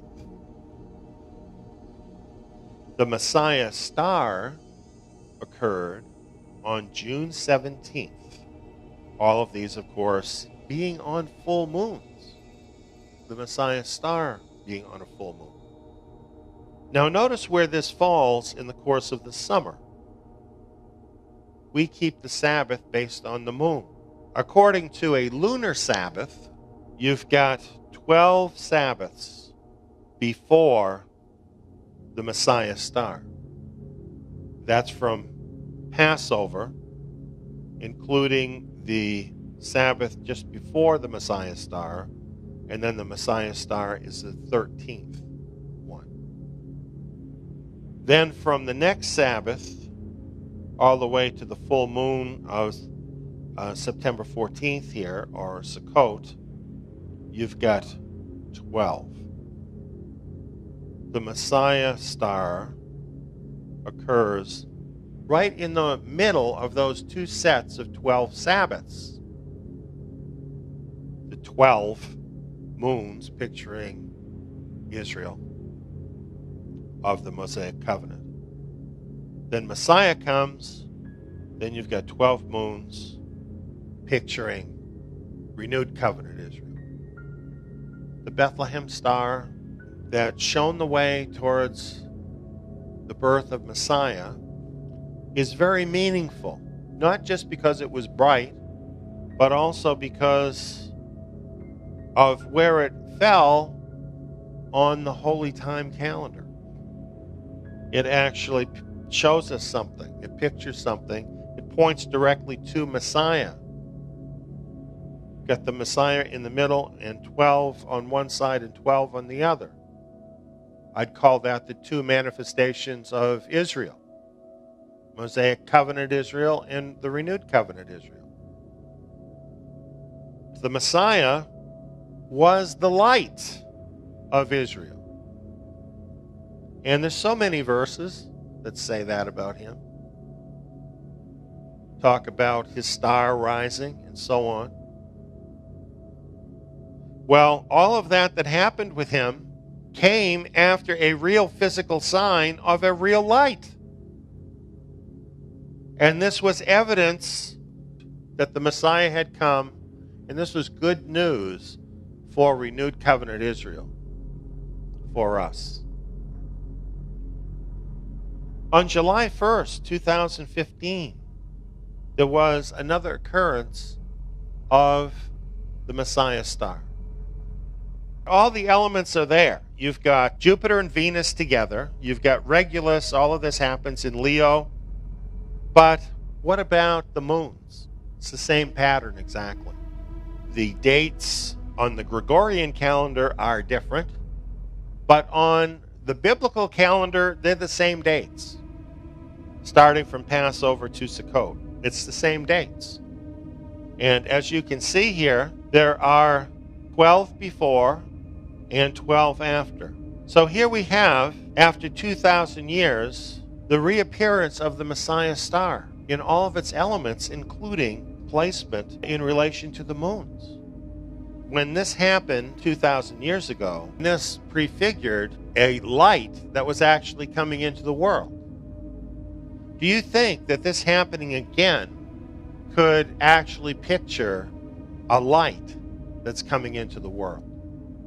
Messiah told me, "Arise, shine, for your light has come, and the glory of Yahweh is risen on you.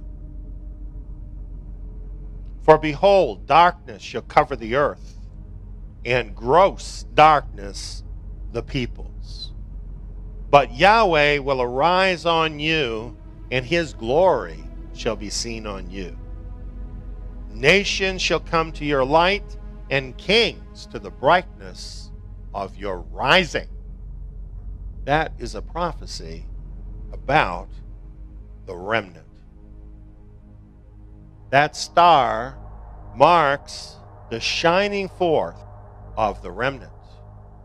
When it says your light has come, it means that that sign in the sky, that Messiah star, has actually come, prefiguring this glory of Yahweh that is rising on the remnant. And when does it happen? It's between two of the tetrad blood moons. Friends, what I'm pointing out to you is Bible prophecy fulfilled. Do you have the spiritual eyes to grasp that? We've covered a lot of material today about signs in the sky that have happened over the course of a relatively short period. There's lots of information here, but I've kind of boiled it down to a few points to show the relationship of these different sky signs to one another. Now, in the Shemitah year of 2008, we had the 2008 sky signs in the spring and in the fall. In other words, around Passover, around Sukkot. And we saw that those signs were evidence that Messiah actually had gone forth, that judgment had gone forth, and that he was bringing his sickle with him. It was time to start gathering the remnant of Israel. In other words, he's turning his attention now to the remnant, beginning in 2008. Well, we notice the tetrad planetary alignments. Now, I'm calling them tetrad. They're really Star of David alignments. Stars actually in the shape of the Star of David, 13 of them, culminating in 2013. And we can see these as being the 12 tribes of Israel and Messiah. showing us renewed Israel. That's what that's about. And pointing right up to the tetrads, which were 2014 and 2015. And these 4 blood red moons are like 4 big red lights shining out, screaming Israel. Because you have 4 of them in a row on Passover, Sukkot, and then Passover, Sukkot. This is clearly about Israel. This culminates in 2015. And what do you have here? Again, you have these same numbers. 12 for the 12 tribes of Israel, 13 for the Messiah, and then 12 for the 12 tribes of renewed Israel. This is really a lot like, by the way, the great sign of Revelation 12. Historic covenant Israel, and then it's renewed Israel under Messiah. Same idea. That's very interesting. Now, how could these sky signs involve these numbers, which clearly have to do with Israel, repeating over again, if this is not about the tribes of Israel? It's very clear that the relationship of these signs to one another has to do with the tribes of Israel. And then when we look at the Messiah star occurring right in the middle of the Shemitah year feasts of Passover and Sukkot, this is rather amazing. 12 Sabbaths. And by the way, I certainly see this as confirmation of the lunar Sabbath, because this would not work with the rabbinical Jewish Sabbath.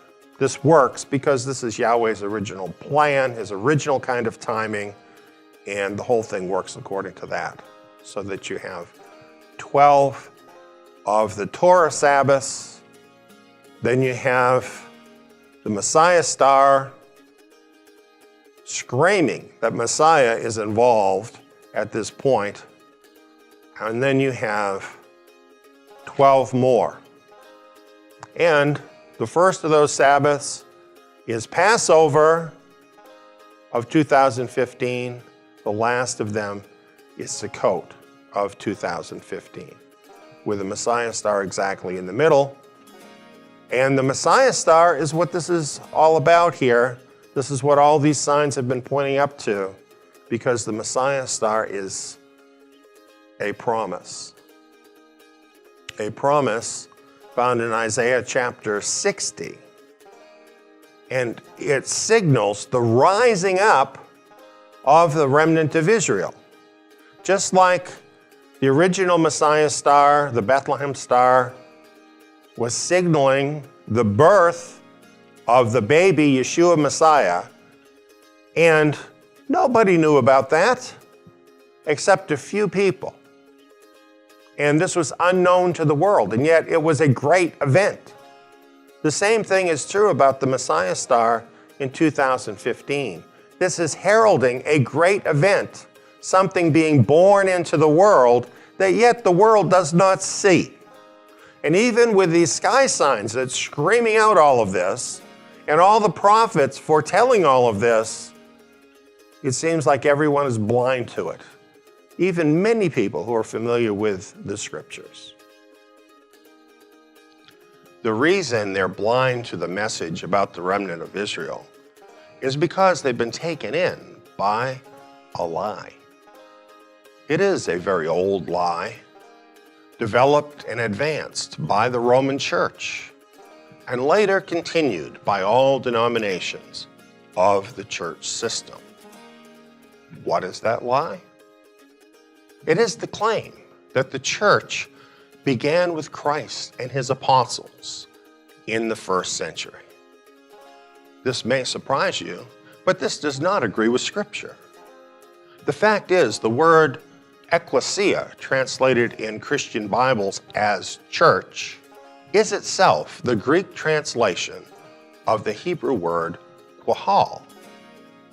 In both cases, with the Greek and with the Hebrew, the word means assembly. Throughout Scripture, the assembly refers to the assembly of Israel. In other words, there is no church in the New Testament. The group we find in the New Testament in the first century is the Messianic assembly of renewed Israel, structured and operating under the leadership of the house of David according to the order of Israel.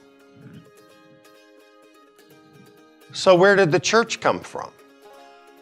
In actual history, the church is a Gentile body that rebelled against the assembly that was founded by Messiah. That schism occurred around the middle of the 2nd century. That's right. The church began more than 100 years after Jesus and the apostles.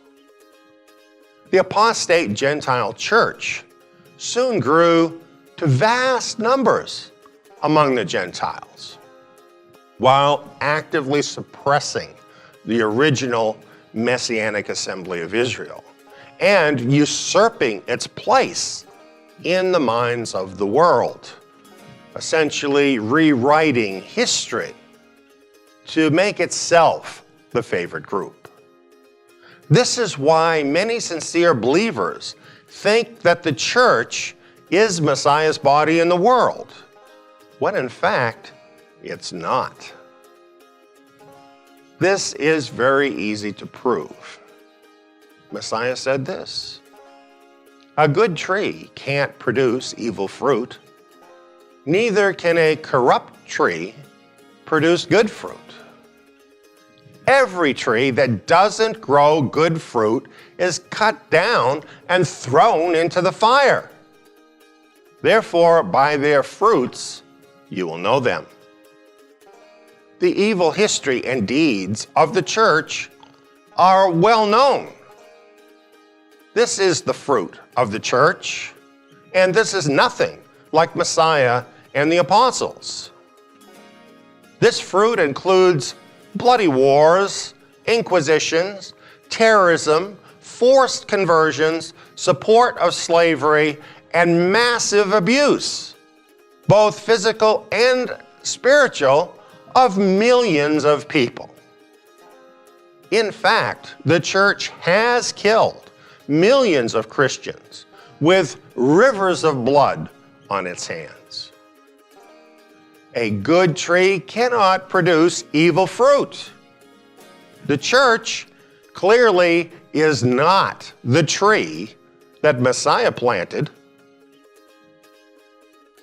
Messiah himself, the apostles, and all the prophets foretold the rebuilding of the faithful remnant of the tribes of Israel in the last days.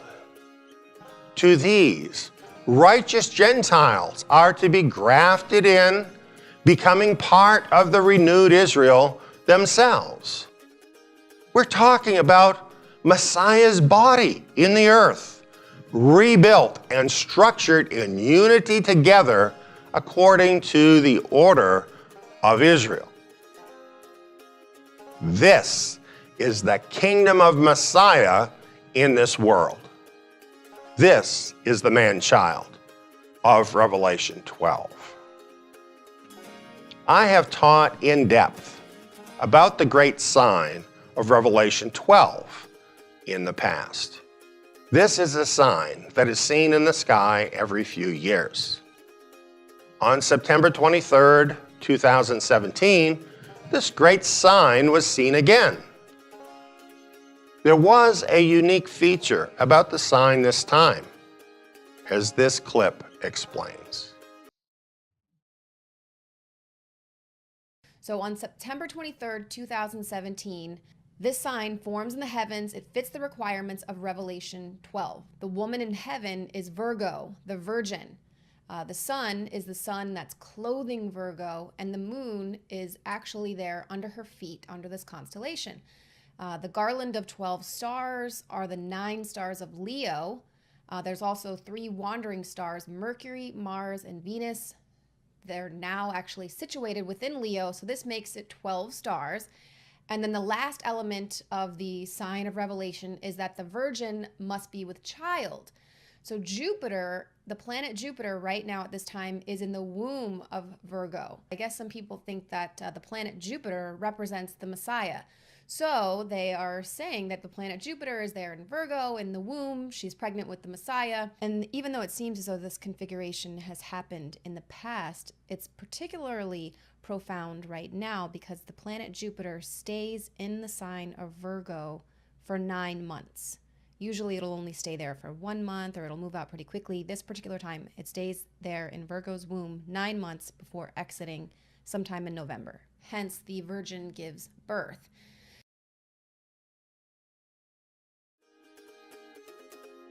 So what is going on with Jupiter in the womb of Virgo for 9 months? Only in this particular version of the sign. Simply put, this is saying that the body of Messiah, the Messianic assembly of Israel, has been conceived and is now being formed in the womb of historic Israel. That has happened and is going on right now. This is another way of presenting the valley of dry bones, where structure is being formed and something new is coming to life. This is why you are here right now, awakened to this message and growing in a whole new way. In fact, the valley of dry bones is the whole world. Remnant people everywhere are being awakened. They are being restructured as part of the whole house of Israel. Soon they will be formed together into a large army and unified under a single banner to return home to the land of Israel. There, the man-child will be born. The completed body of Messiah will rule. Involve yourself fully in this transformation now.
Prophetic Fulfillments Just Ahead is a seminar by Eliyahu Ben David on Bible prophecy concerning the scattered remnant of Israel. Featuring 7 hours of Bible prophecy, plus bonus content. Understand prophecy about the last days. Discover lost truth about the remnant. Order your copy today at truthpoint.info.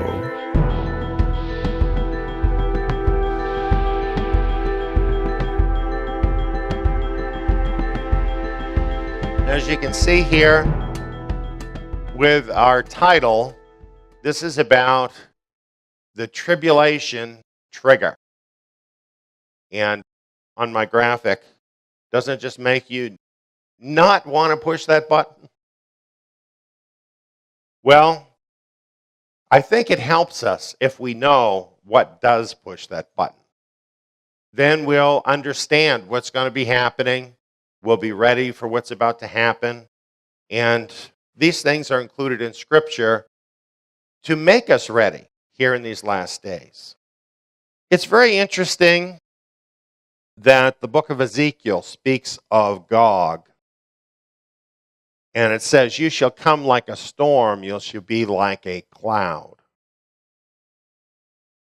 And in Daniel, it says that the king of the north will come like a whirlwind, which to me is about the same thing as a swift cloud. And in Isaiah here, where it mentions a swift cloud, the word cloud actually means darkness. And it's reminiscent to me of Joel chapter 2, where it talks about Gog as a locust horde. And when a locust horde comes, it's like a cloud that fills the sky. It connects these celestial events with the great day of his wrath. So, the great day of his judgment has been ongoing, but now the great day of his wrath begins, where he's actually pouring out vengeance upon the wicked. And this outpouring of his wrath begins with the destruction of Gog and Gog's hordes.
I think a lot of you have been through what we're going to talk about tonight, leaving the big show. You know, when you first come to know about Messiah and what he has to offer, you're just hungry for whatever you can get. And so the big show looks pretty good for a while to a lot of people. And that's very understandable, and that doesn't mean there's anything wrong with those folks. That they love that energy, they love the Christian music, they love the idea of being saved and having an eternal hope. All kinds of things really that really we share an affinity with.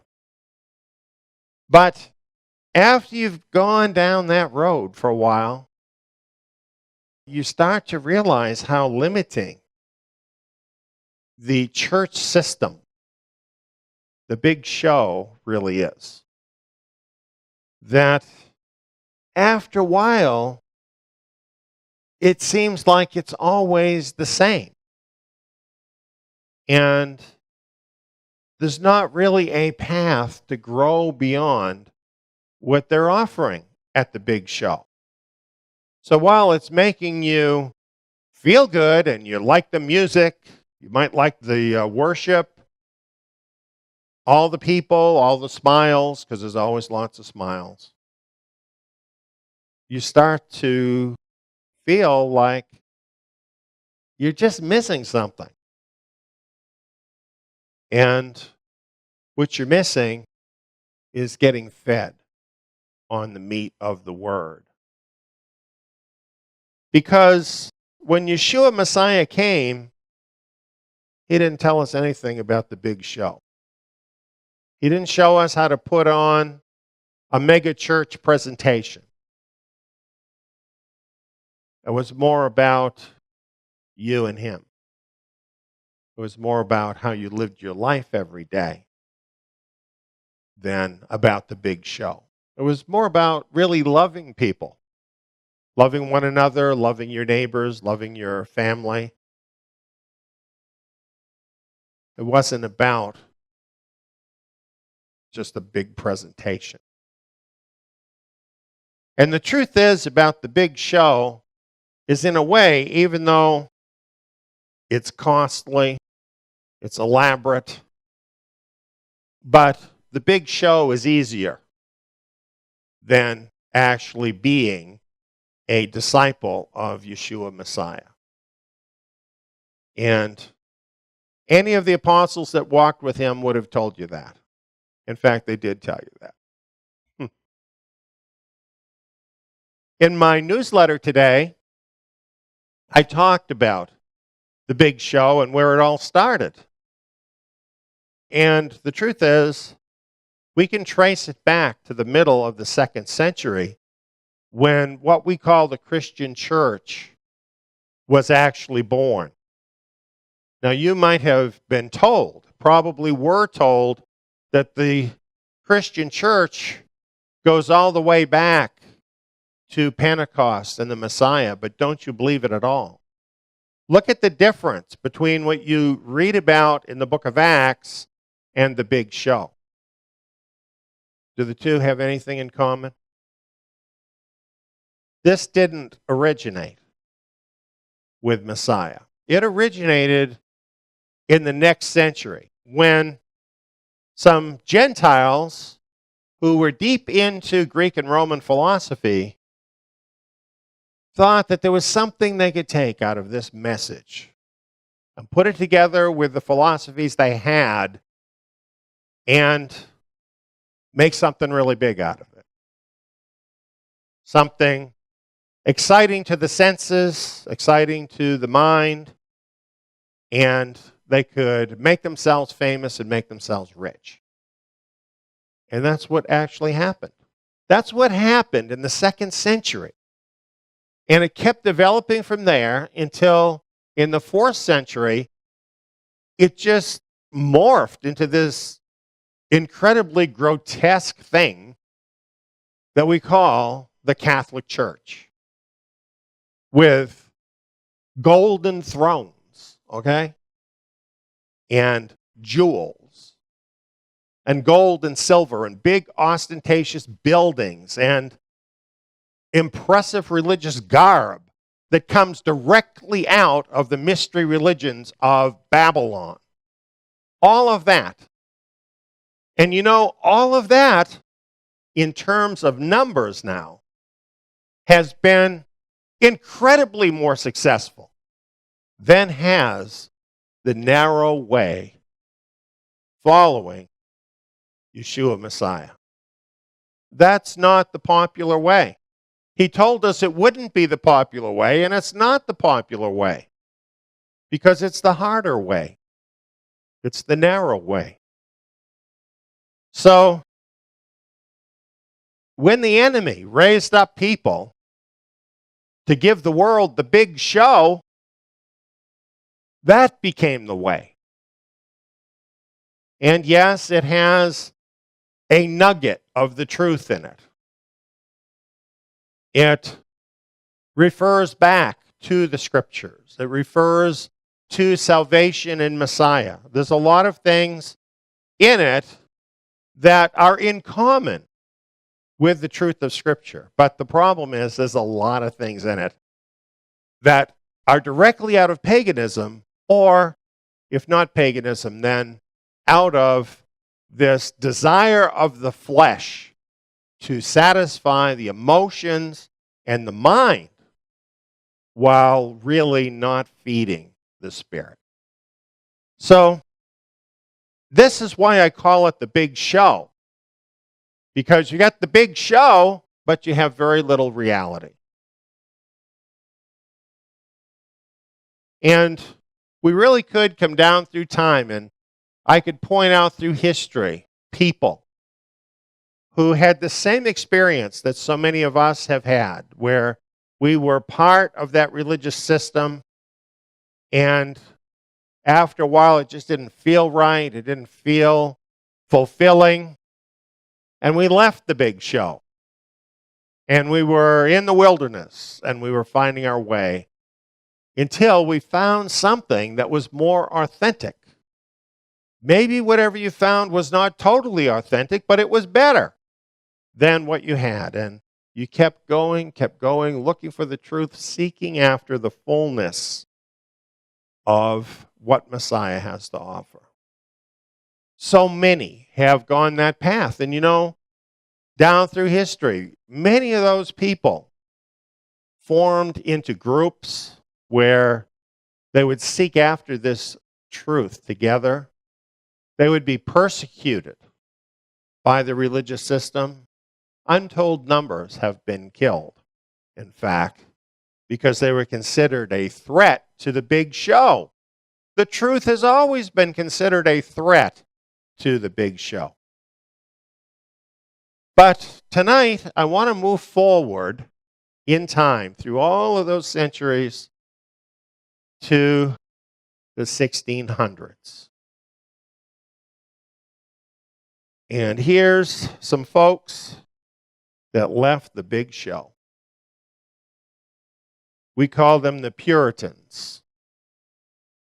And at that time, the big show for them was the Church of England. And they had their big ornate churches in tight with all the governmental figures, the important figures of the day, very doctrinaire, creed-oriented. And at the same time, allowing in these different fragments and remnants of paganism. Well, there were some people within that system having now the Word of God itself in their own language. They delved deeply into that Word, and they found so much that was different than the church. So much. And they realized, for example, they needed to keep the commandments in the Scriptures. They saw that for themselves when they read the Word. And they strove to apply that in their life, to keep those commandments in their life, the best that they could understand at the time. And they withdrew from the big church. It wasn't feeding them. It was doing a lot of things that they could see in Scripture were not correct. And so they would gather together in small groups to study the Scriptures. And the Spirit of God would be there, and it changed them. And it changed their lives. And it made them feel like they personally wanted to be disciples of the Son of God. But they were chased down, they were stifled, they were persecuted, and all they wanted was a place where they could worship in peace and serve Messiah in peace. So that's how eventually they ended up on the Mayflower, headed for the new world that was across the ocean. 1620, the Mayflower landed in Plymouth, today Plymouth, Massachusetts. And they thought they were essentially establishing a new Israel. In fact, they saw themselves as Israelites, and why wouldn't they? They were keeping the covenant. At the same time, of course, that they followed Israel's Messiah. They had left the big show. Now, if you think about this and the enormity of what these believers did, it's truly an impressive thing. Because, you know, it's not like buying an airplane ticket and going from airport to airport or something, what they did. They went to an unknown wilderness, ready to carve out a new life there from the ground up. An amazing thing, amazing courage of these men and women, and amazing faith. And truly, this must have a place in the plan of Yahweh, what they did. And they had a strong sense of that. And they had a strong sense that they were representing His name. Well, they weren't the only ones that came to the New World. There were some of the other kind of people that came too after a while. And nevertheless, there was a preponderance of people of faith that came to settle the New World, and a lot of them were these Puritans. And I have to tell you, I identify closely with these people because I went through the same process they went through. I came out of false religion. I wanted to follow after Messiah. I was willing to take the persecution of others in order for that to happen, and I still am, because He is worth all of that, and I'm still seeking after His kingdom, and that's what they were doing. So I identify closely with them, but I also know about that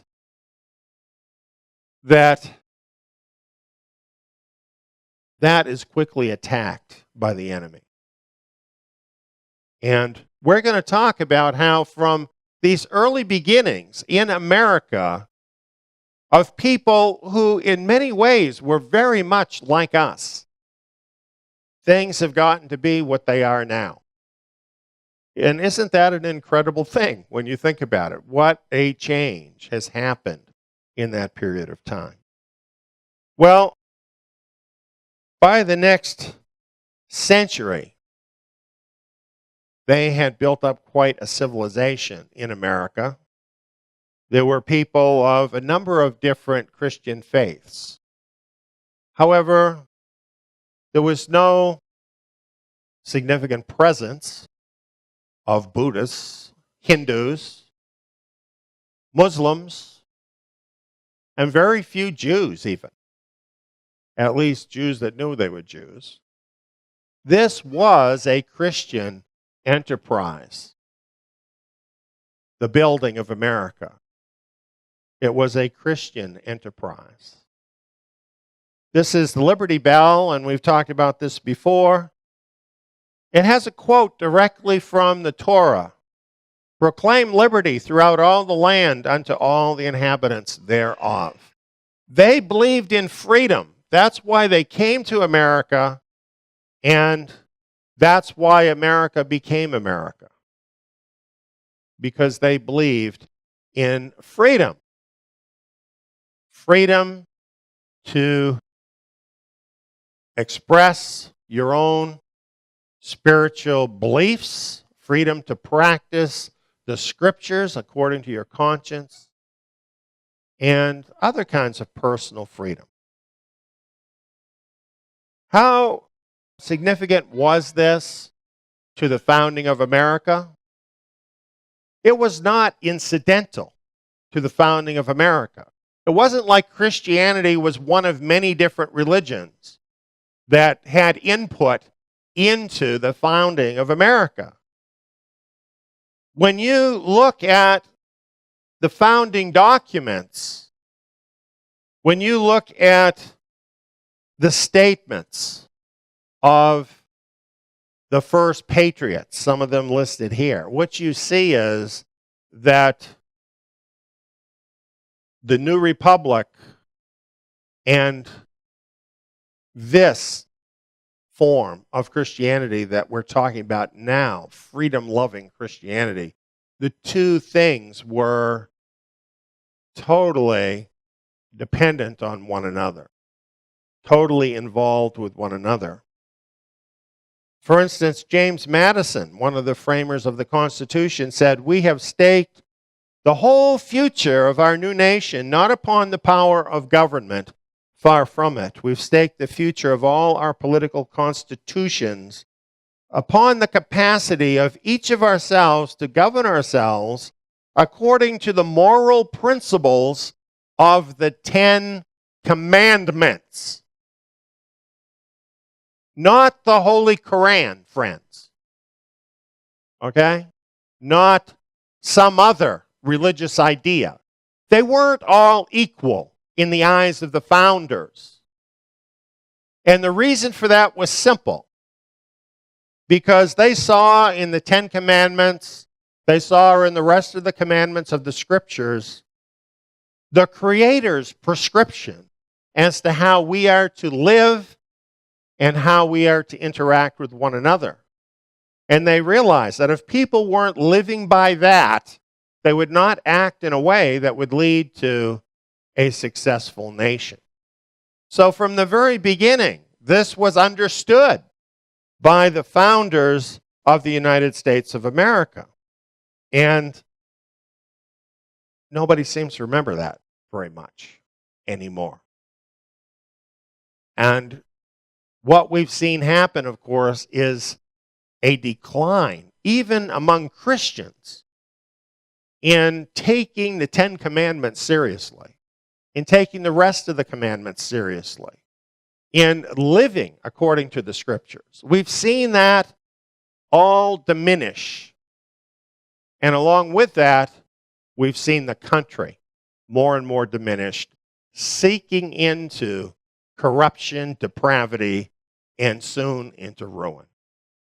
That's where things have gone, and I believe that's because the framers of the Constitution were right. That it all did depend upon the quality of the people keeping the commandments of God. Well, let's talk about the progression of things that got us to where we're at. Here's something you can find online, and it has to do with religion and the founding of the American Republic. Now, almost always, when you're talking about this period of time, early America, the word religion is the same as Christianity. That's what they mean when they say religion, because there weren't any other religions. So that's what that really means. But you know what? They don't want to say that. They don't want to say Christianity and the founding of the American Republic. They want it to be religion. Why is that? All-inclusive, right? They want it to be all-inclusive. It doesn't matter that it was the Pilgrims. If it had been a group of Muslims, you would have had the same country. That's what they would like you to think. It's not the truth. If it had been a group of Hindus, you'd have the same country. No, I don't think so. No. The thing about the Christians that was different is because they had a brand new Bible in their own language. And they were reading it, and they were studying it, and they said, okay, this is the truth. And this is the kind of country we want. That's what was happening. They weren't perfect. I'm not saying they were perfect. But you couldn't have had this country without them and the mindset they had about the Scriptures. And it's interesting what it says in this history source. The colonies that in 1776 became the United States of America were settled by men and women of deep religious convictions. It also says, a religious people rose in rebellion against Great Britain in 1776. How could they do that? It's because they believed in freedom. That's how they could do that. And it says, American statesmen shared the convictions of most of their constituents that religion, that is Christianity, was indispensable to the maintenance of Republican institutions. In other words, if you don't have good people, you're not going to have a good government. They knew that. You don't have to be a rocket scientist to understand that. If we don't have a good government today, what does that say about our people? What does that say about Christianity? Go back to the source, go back to the founders, and you can see what's really wrong and how we got where we're at. Well, we have some more history. This is now after the 1700s, going into the 1800s. During this period, religion was already like an ever-present thing in the 1700s, okay? They say that in the 1800s, it was in the ascension. It was a rising vitality in the country. And it's because one of the reasons was there was what's called the Great Awakening. And this was a huge movement of the Holy Spirit throughout America, throughout all of the Christian countries of Europe, where people were getting saved and people were coming to the Son of God, and it was really literally changing the world. As a matter of fact, this is what actually put the end to slavery, was the Great Awakening. Because people became awake to the gospel, and then they realized they could not treat their African brothers like that. That's what really happened. And that's what brought things to the point in America, really, where this became a major issue in the Civil War. It's interesting what else it says here. The Great Awakening swept the English-speaking world. In America, the awakening signaled the advent of an encompassing evangelicalism. The belief that the essence of religious experience was the new birth inspired by the preaching of the word. This is what it was. They became aware of the indwelling Holy Spirit and how that can change you and enable you to be a disciple. This is what happens when you leave the big show. You start to find the reality that can really change you and motivate your life and turn you into the person you are meant to be. That's what was sweeping the world in the 1800s.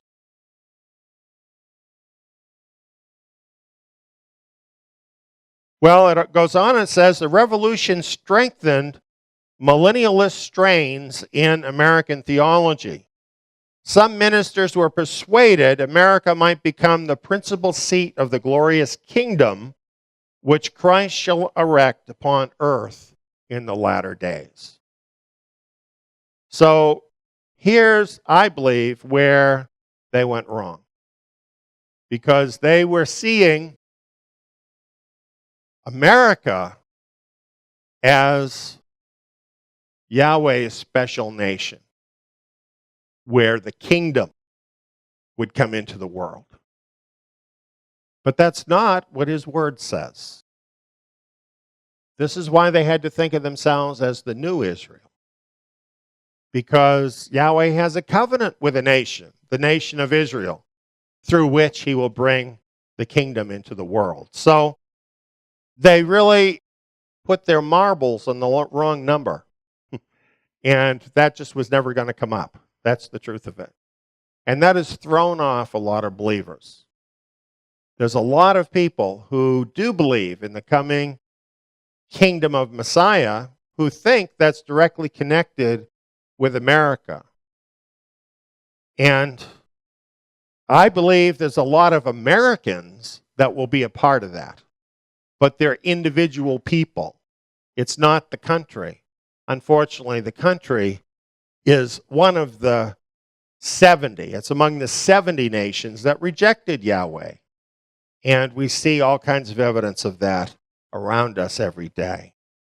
But at that particular time, when there were so many believers in America, and they had vanquished the British in what seemed to them a miraculous victory, they really felt as if they were God's special nation, one nation under God. And you can understand that feeling, even though that has proved not to be true. This article also says the religion of the Republic was evangelicalism, which between 1800 and the Civil War was the grand absorbing theme of American religious life. Now, I bet a lot of the folks out there don't even know that. We hear today a lot about evangelicalism. Churches say we're an evangelical church.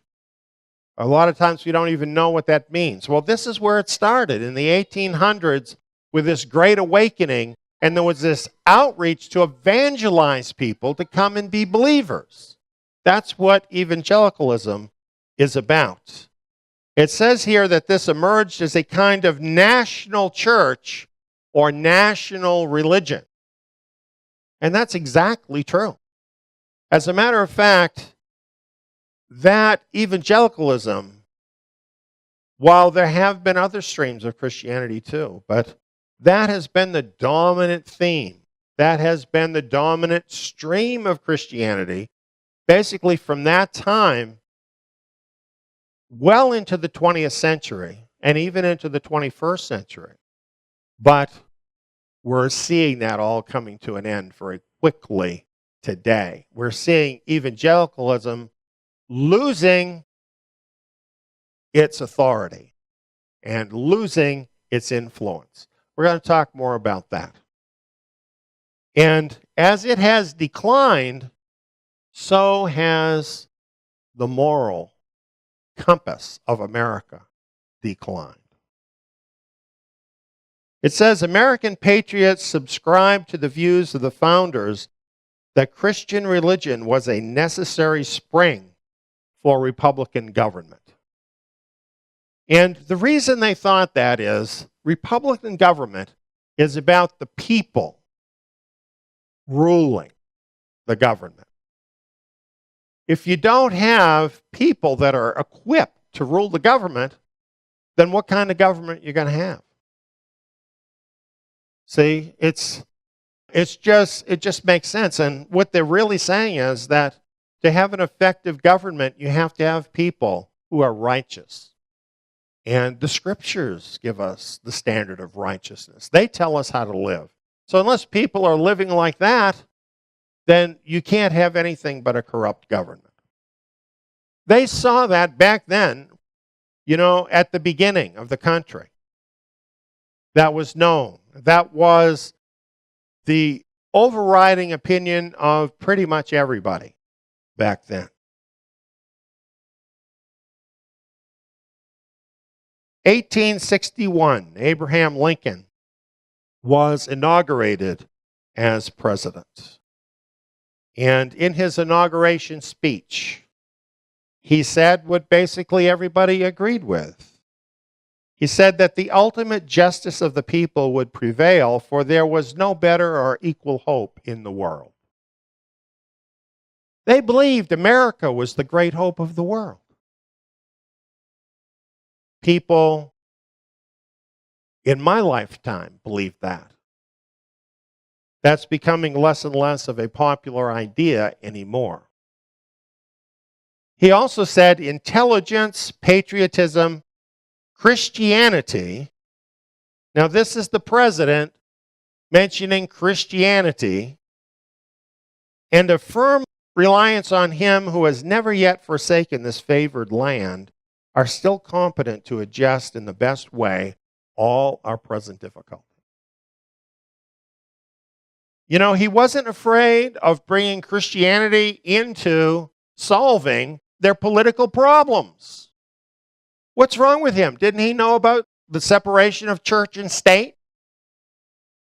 Or do you think maybe the separation of church and state as we perceive it today did not exist then? Don't you think that's more likely, considering what he said? The whole point he's saying is that God, in other words, would support America, whose Christian virtues would bring solutions to America's problems. They were depending on good Christians to solve the problems. Well, what actually happened? It wasn't but a month later, and the Civil War broke out. And the truth is, all the good Christians on both sides were unable to solve these problems peaceably between one another. And there was just a tremendous breach in the country. Even today, people argue about it. Some people say this was all about slavery. Other people say, no, it wasn't. It was all about states' rights. And it depends on the historian that you read as to what the truth is. But what we do know about it is that an amazing number of people died in our country, brother against brother, people of the same Christian faith, killing other people of the same Christian faith by the thousands. And this left a deep scar in America. The Civil War and its aftermath left the American church deeply divided and poorly prepared for the rise of its greatest modern challenge. What I'm saying is, the Civil War broke that sense of brotherhood that had existed prior to the Civil War among evangelical Christianity across the country. And the Civil War, bringing death into so many families, destruction to so many, brought with it bitterness, anger, pain, political struggle, injustice, and incredible changes. Some of those changes were good, but the entire experience was really quite soul-wrenching for the country and for the Christian church in America. And so the focus of the Christian church in America during these times was really not on the kingdom, not so much on the scriptures. It was all about dealing with all of this misery from the Civil War. And this left the church not in a good position to deal with what Satan was doing. Because you know what? Just before the Civil War broke out, this book was published. The Origin of Species by Charles Darwin, published in 1859. This was an egghead book, right? Most people didn't even notice that this book was published. And it talked about something called natural selection. The church totally missed this. Now, here's another thing that was in the book It says, preservation of favored races in the struggle for life. You know what? When you hear about the origin of species today, they always leave that part out of the title. Why do you think? Because it's a racist book. It's a racist book. And evolution is a racist doctrine.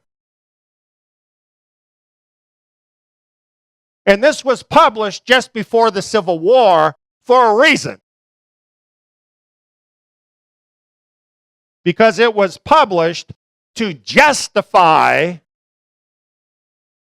calling one race better than another race on so-called scientific grounds.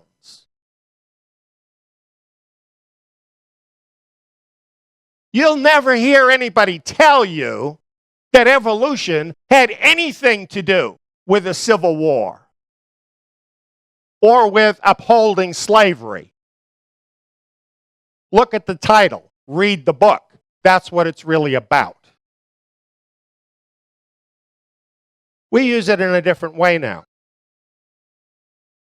It's just an excuse for us now to put away our Creator and to think of ourselves as animals that basically arose according to some natural process with no input from a Creator. The injection of this idea of evolution into the American stream of thought was a major thing that got missed. What had been established was a republic based on the idea that human beings are created in the image of God with unalienable rights and a right to freedom, and that all men are created equal with these God-endowed rights. And now, this idea was put forward, evolution, based on something called survival of the fittest. And this is nothing more than the law of the jungle. The strongest dominate. This is the law of nature that they're putting forward. And they have a right to dominate because you have to assume might makes right. So whoever is dominating, they must be better. They must be smarter. They must be stronger. That's the idea of evolution. All of the elite believe this. They think they are in their elite position with all their money, all their power, because somehow they are better. And they deserve to be in that position. And there is no better excuse in the world for despotism and tyranny than evolution. And that's where it absolutely has to end up. But you see, along with these principles, evolutionists also believe that humanity is basically good. So as we evolve, we're going to get better. And we're not going to become despots and tyrants. How dumb is that? When you look at the flow of history, that somehow we're going to hit this magic tipping point when everybody's going to be nice. Don't depend on that. And indeed, what has happened as this has taken hold and belief in the Bible has been declining. In my lifetime, I saw this. Bible reading, prayer, barred from the schoolroom. Abortions of unborn babies. Made legal, the law of the land, and even paid for by the government. And since that happened, over 50 million unborn babies have been mercilessly murdered in America. That is a heap of blood guilt in this country. So it's not surprising the 10 Commandments have been removed from the courtrooms. Personally, I'm glad if they're going to act like that. I'd rather not have the 10 Commandments there, because that's not what they're going by. And then, of course, we're seeing this incredible slide into perversions of every kind. And what once was freedom to worship God according to His Word has now turned into license for every despicable kind of behavior under the sun. So this is where we're at today. The ascendancy of evolution and the decline of Christianity brought us to this.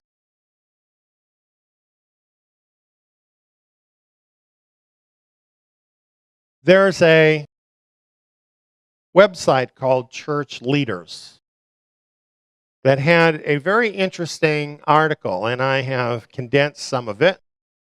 And I want to tell you that the author of this article specifically says that he's not bashing the church in these points. And so I have to think he's still feeling loyal to the church. So I don't want to misrepresent this website and the author of this website as holding my point of view.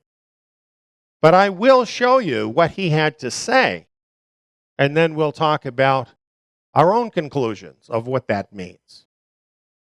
The theme of his article is 10 surprising reasons our kids leave church. And in his introduction, he points out that 70% of youth stop attending church when they graduate high school. Now, I ask you, how long can any institution continue when 70% of the young people leave that institution when they get high school age? How long can that last? Well, that is a huge hemorrhage. You know, if these kids were blood in your body, going out at this rate, how long would it take you to be dead? Not long, would it? You would bleed out very quickly. Well, he says, we all know them, the kids who were raised in church. They were stars of the youth group. They maybe even sang in the praise band or led worship. And then they graduated from high school and they leave church. What happened? That's how a lot of church people feel, a lot of the older ones. They always see this happening with the young people. They might even be involved with the church, but then they get high school age and they're gone. And you look at any church crowd and you look for the faces of the young people. You're not going to find them, or many of them. So this is a big concern that is being raised here. So what are these 10 surprising reasons that he gives? Well, realize he got these answers by actually going to some of these kids and asking them why they left. He did his own survey of these kids to come up with these answers. And this is kind of presented like a top 10 list, okay? So we're going to start with number 10 and move towards number 1. Number 10, the church is relevant. Now, a lot of times people would think the church is not relevant. But he's saying, no, the church is relevant. And he explains that. We've taken a historic 2,000-year-old faith, dressed it in jeans, and tried to sell it as cool to our kids. What we're packaging is a cheap knockoff of the world we're called to evangelize. What can you say? This is a church leader saying this, and this is what the kids are seeing. You know, all of that stuff of giving them the rock music and all the latest fashions and keeping up with the times, all of that, they think that's going to help them retain the young people, and it's actually turning off the young people. Number 9, they never attended church to begin with. From a Noah's Ark themed nursery to pizza parties and rock concerts, many evangelical youth have been coddled in a not quite church but not quite world hothouse. So they never experienced church in the sense of what the scriptures say the assembly of believers should be. Instead, what they got is a steady stream of entertainment. You know, recently I got an advertisement at my home from one of the churches in the area. And they wanted to attract me and my family to their church. They don't know who I am. I read through that. I couldn't even find a mention of the Son of God. It was all about all their different kinds of programs, all their entertainment. And that's what was supposed to attract me to their church. And I think that's quite typical of what is going on.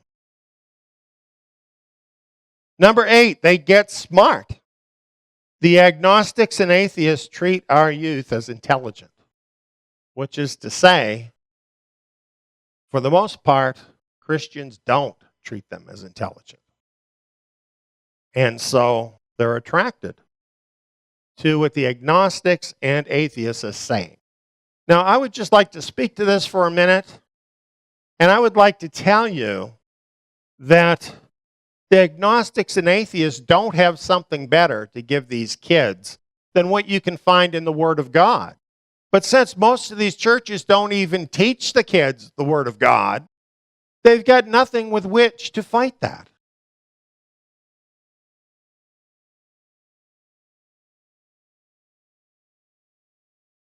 Number 7, he's saying here, I think to the parents as well as the church leaders, you sent them out unarmed. Let's just be honest. Most of our churches are sending youth into the world embarrassingly ignorant of our faith. If you don't even know the first thing about what you're supposed to believe, how are you going to stand up against attacks from unbelievers? Number 6, you gave them hand-me-downs. You've tried your best to pass along the internal, subjective faith that you feel. At college, the church loses out to things with much greater appeal to the feelings of human nature. You see how that works? If all you give your kids is some kind of feeling about God, if it's all just about feelings, when they go out into the world and their feelings are stimulated by other things, why do they need the church?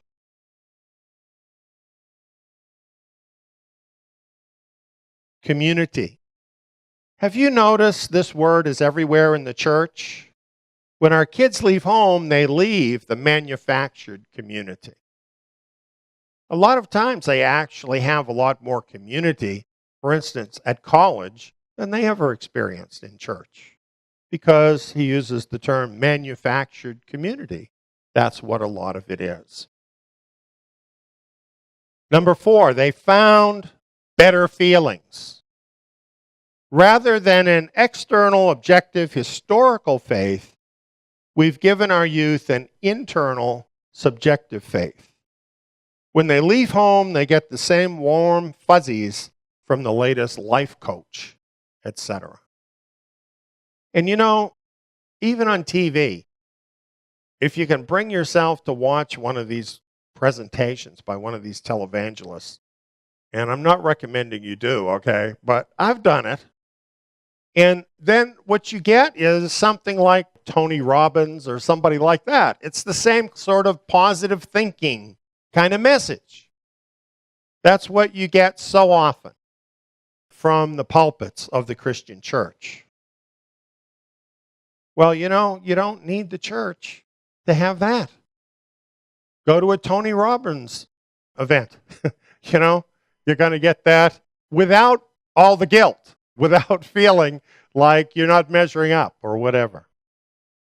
Number 3, they got tired of pretending. In the best life now, every day a Friday world of evangelicals, there's little room for depression, struggle, or doubt. So they trumpet the message, the church is full of hypocrites. Yes, in a lot of churches, you're not really allowed to have a negative thought. You're not allowed to have a frown on your face. Everybody's supposed to be smiling all the time. You're supposed to be happy all the time. And you know what? A lot of young people come to the conclusion that's not authentic. That's not real human beings. If you hit your thumb with a hammer, chances are you might say a few words you otherwise wouldn't say. That happens. That's part of life in this world. And young people, they see how very often Christianity appears on its outer veneer, but they have seen what it really is, and they see a big gap between the two. Number 2, this was interesting. It says they know the truth.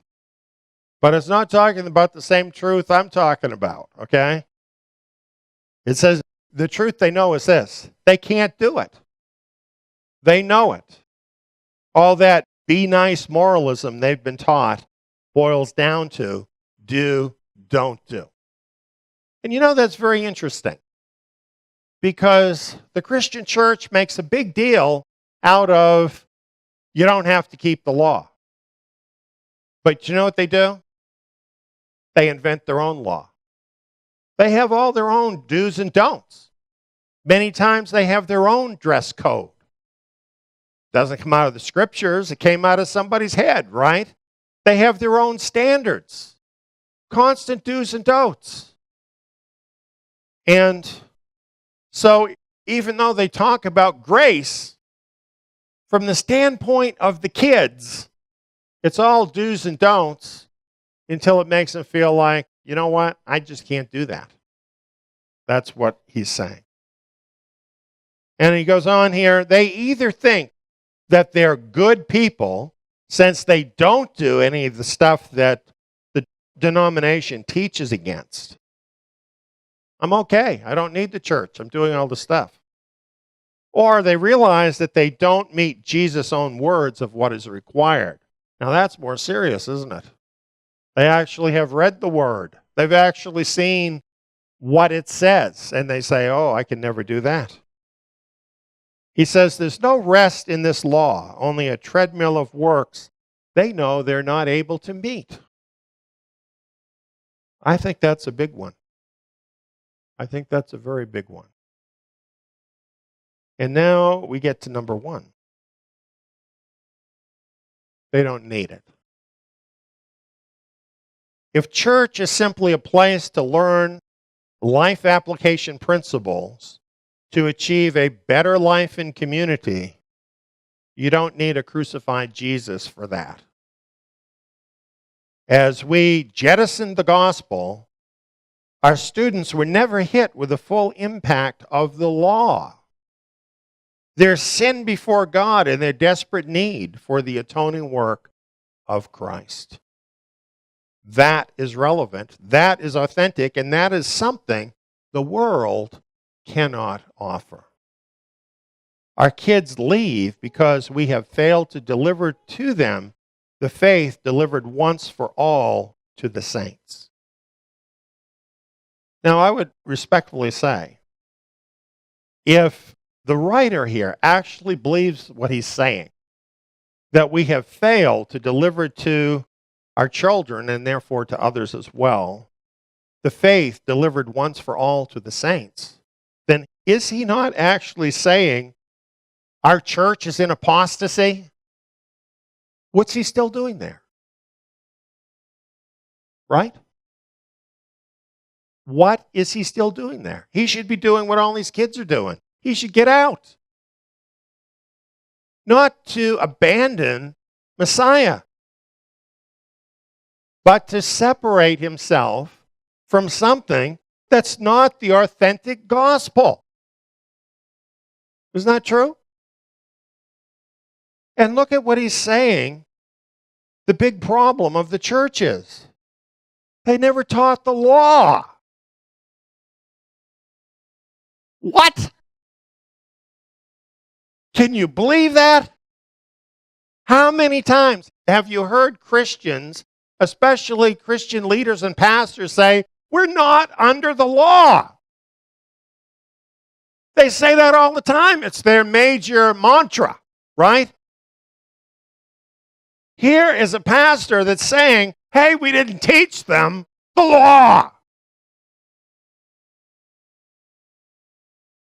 So they don't know they're sinners.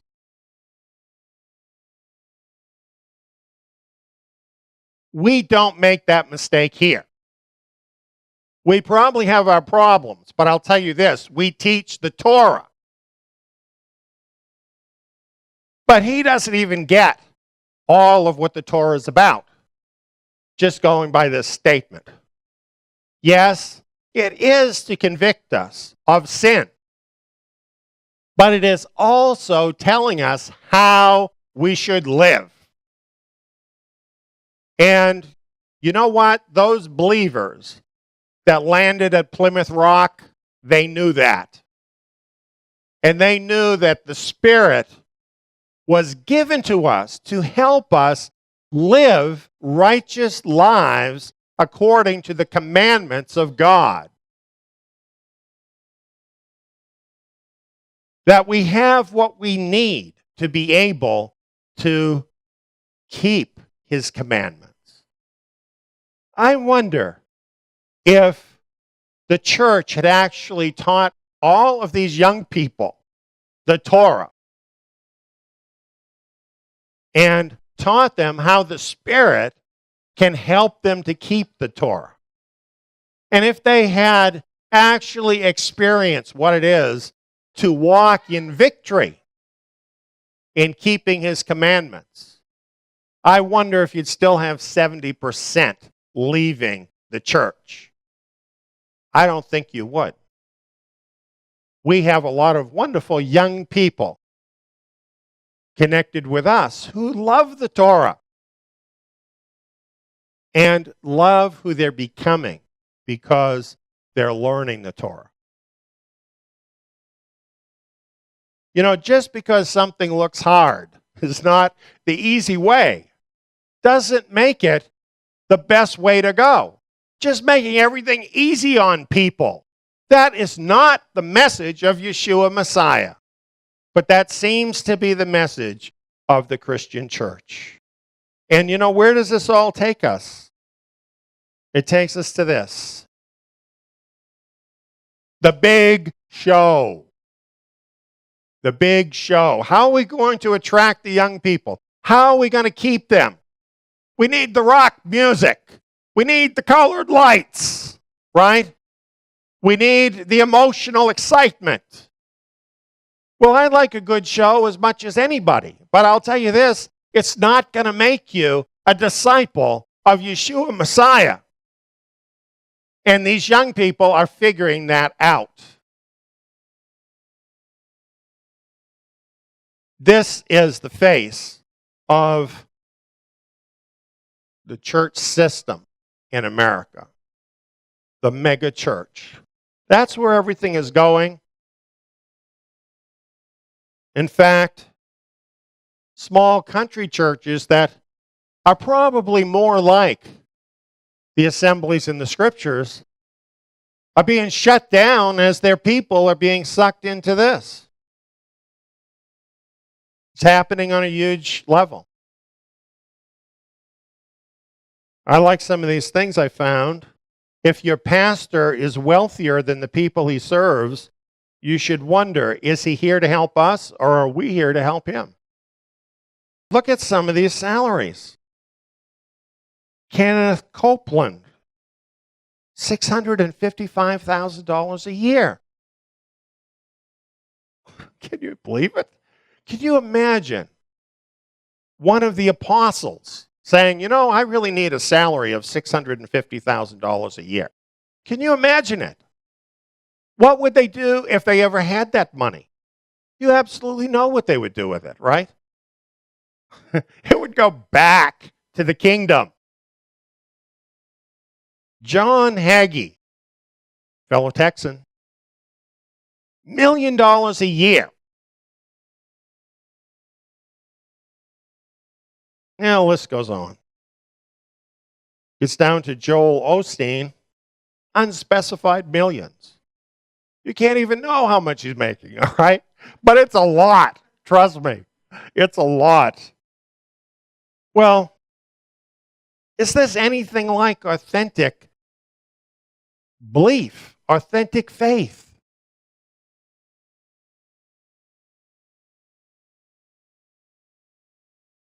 The young people know this. You know, some of them, they're drawn in for a while, but you know what? They can get the same vibes from going to a rock concert. In fact, they think it's a lot more fun. So why do they need this? And then what they would point out to you, what about all these guys and many more? All the church leader scandals. Why is it that there's so many of these mega church leaders and televangelists that end up doing unspeakable things that they preached against? And what effect is that having on the credibility of the message? And then we have this. You know what? As society changes, the churches can't get in line fast enough with the way the world is changing. And it's amazing, if they use the scriptures at all, how they twist the scriptures to try and accommodate what the world is doing. And this is what you find out there. So many churches who are just following after the world. Well, my thought again is, why do you need these churches? You know, if that's the life you want to live, why do you have to have one of these churches? Just go to a gay pride parade or something, right? You don't need that if that's what you're after. So, when we look at the state of the church today in America, and probably a lot of other places, because America is kind of a leader in the world. What does this tell us about God? Does this really tell us who He is? Is this His fault that this is what's happening? Well, when we look to the Word, we have the answer. In Deuteronomy, which happens to be part of that law that the church seems to miss quite a bit, it says, the rock, His work is perfect, for all His ways are just. A God of faithfulness and without injustice, righteous and upright is He. You see, He doesn't change. His word doesn't change. He's not responsible for all of this. The next verse tells us where to find the blame. It says, they have acted corruptly toward Him. They are not His children because of their own defect. They are a perverse and crooked generation. Now, when the scriptures say a perverse and crooked generation, we have to ask the question, according to what standard? And when you see that this is coming directly from the law, it means they are a perverse and crooked generation. In other words, they have veered off, they have crooked off from that true way of his commandments. They have gone wrong. They have left his eternal justice and righteousness, following a different way. That's what it means by a perverse and crooked generation. It's not just one person that did it. It's a whole generation of people who otherwise might be considered his children, but they're not his children because of this defect of having turned away from him. And so you see it in Christianity, which, despite the megachurches, is declining rapidly. As I'm saying, if 70% of the young people are leaving the church when they get out of high school, how long can the church last? And I can give you the answer. It can last until the old people like me all die away, right? Because there won't be many to step in and take over as the generation ages. And even now, the real relevance in society of the Christian church has fallen so low that, in fact, it's a joke. Society thinks of it as a joke. That's the truth of it. Whereas once, it was held in high esteem. That's where things really are. And it's going to move from being a joke to being held in absolute hatred and disdain, as it is by many people already. That's where it's all going. And as that happens, believe me, it'll only speed up how quickly people are leaving a sinking ship. That's the truth of it. Well, if this is all true about the Christian church, you might wonder, what must I do so that I will not share in the judgment of the apostate church?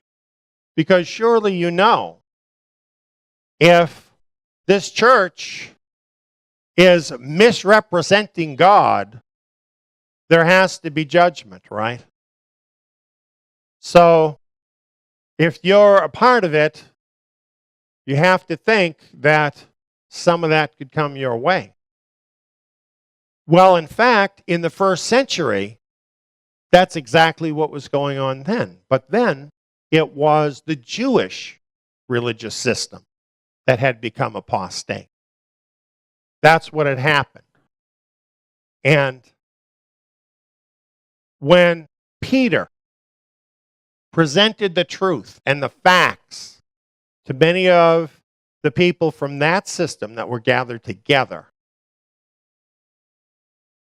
they responded.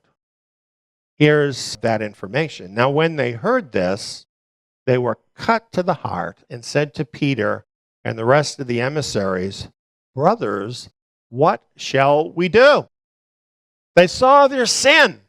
They saw they were connected with something that was sinful before God. They wanted to know what to do. I think that's a real good question for right now with the Christian church, isn't it? What shall we do? Peter said to them, "Repent." Now, the word repent literally means turn around. Don't keep going in the same way. Turn around into the right way.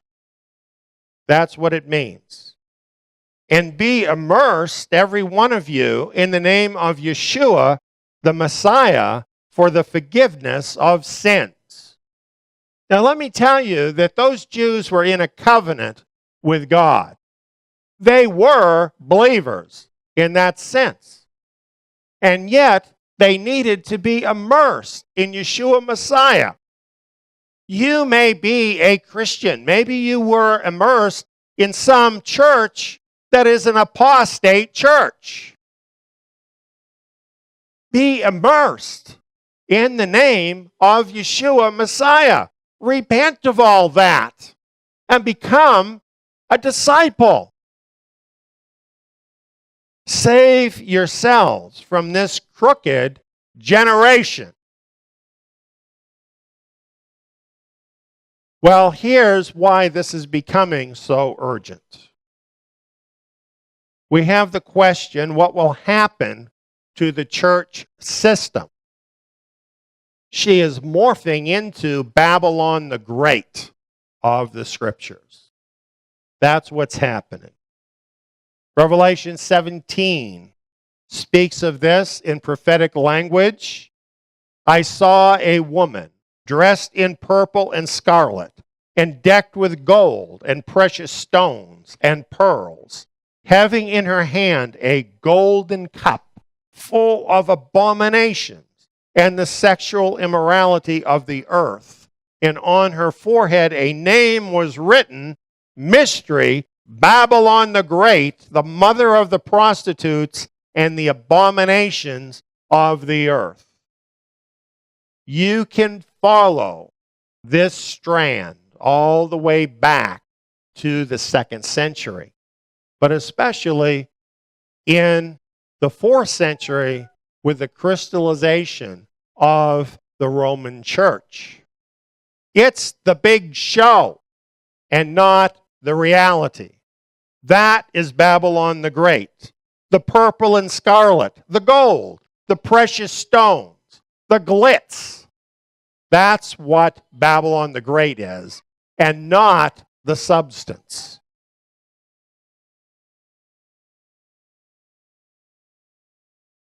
The scripture says, fallen is Babylon the Great, and she's become a habitation of demons, a prison of every unclean spirit.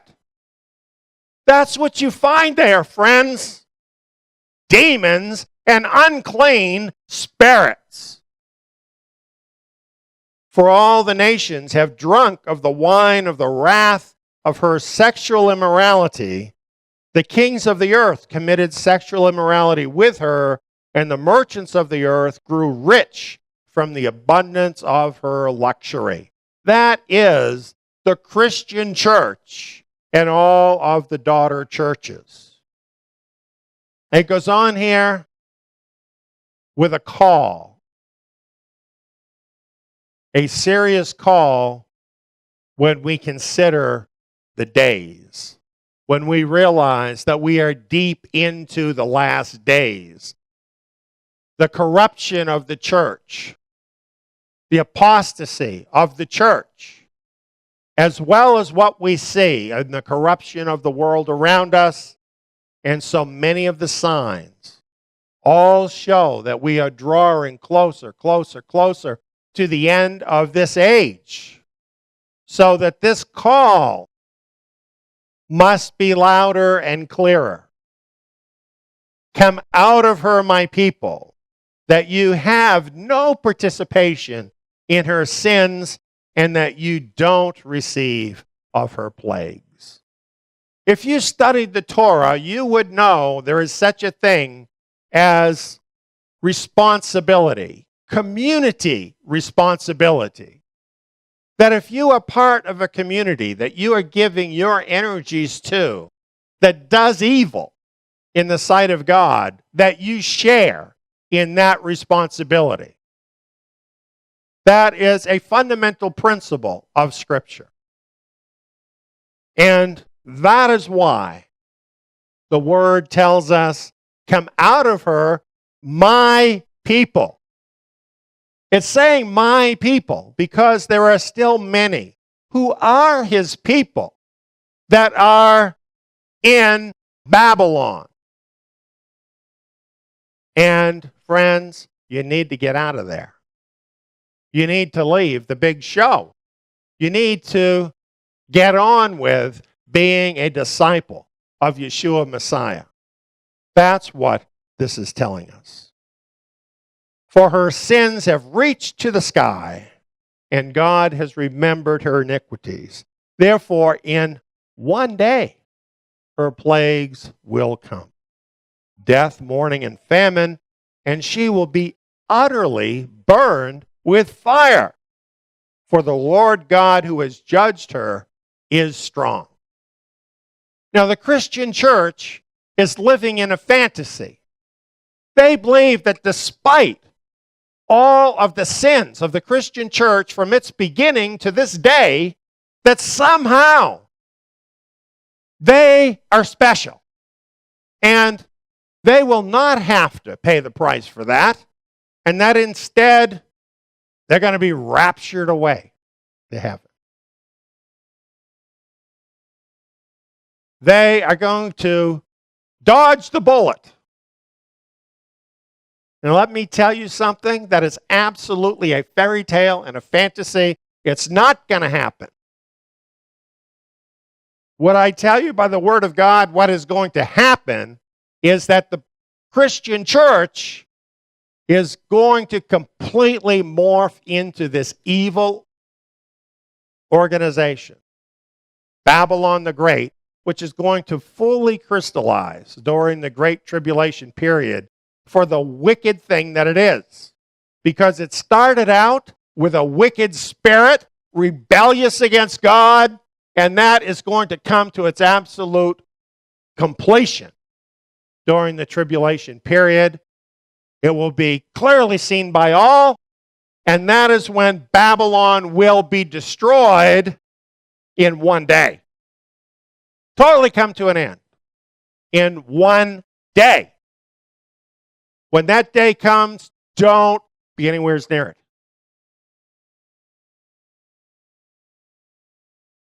And why wait till then to get out? Why wait? Why would you do that?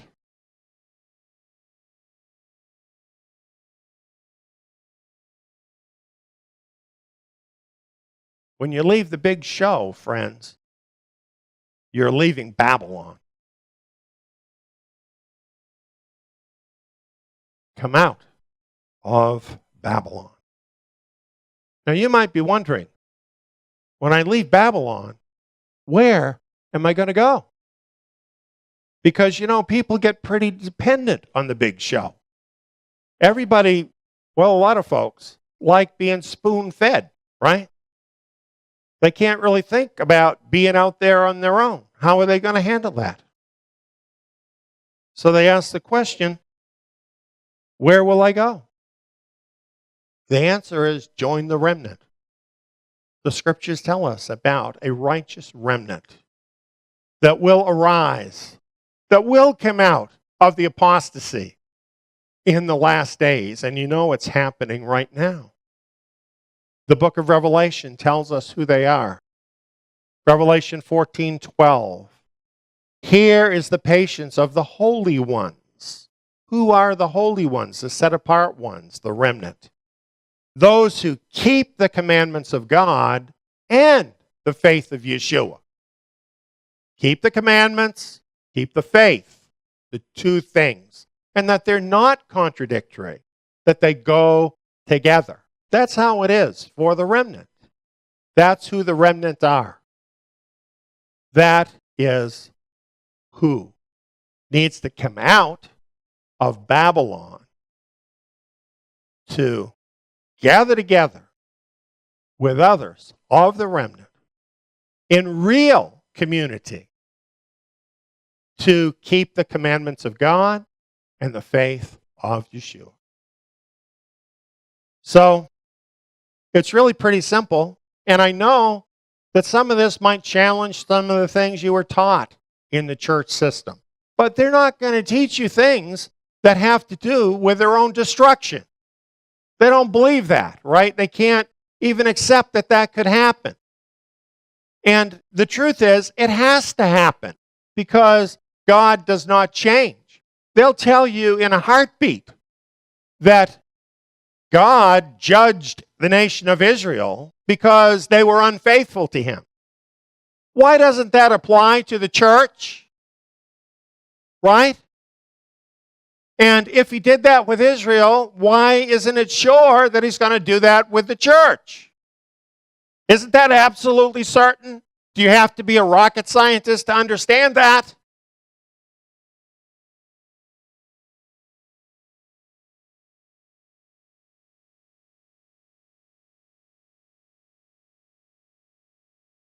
Come and see what we've got. come to our website. You can register free. There's no obligation, and it's a very simple sign-up. That's at zion.net, TSIYON.net. This is how you become a free member. Now, being a free member simply means now you have access to a lot of information. And once you get in there, we have a free seminar there for you about the book of Daniel. And if you watch that seminar, you're going to find out all about what's going on. You're going to watch that seminar and you're going to say, oh, well, that's why that's happening. And a lot that seems really crazy to you right now that's happening in the world around you is going to become very clear very quickly. You're going to find a lot of information that is going to help you grow as a follower of Yeshua Messiah. And of course, you're going to be able to decide whether or not this is the place for you, whether this is really meeting your needs, whether there's something authentic here, something more substantial for your faith as a believer than the big show. So just come, give it a try, and see if it doesn't help you along the way. I get a little animated about these things because you know what? I'm really feeling the urgency of all of this. I just have to tell you the truth. I'm very concerned about a lot of the believers, the ones that the book of Revelation calls my people, his people, that are still trapped in the Babylon system.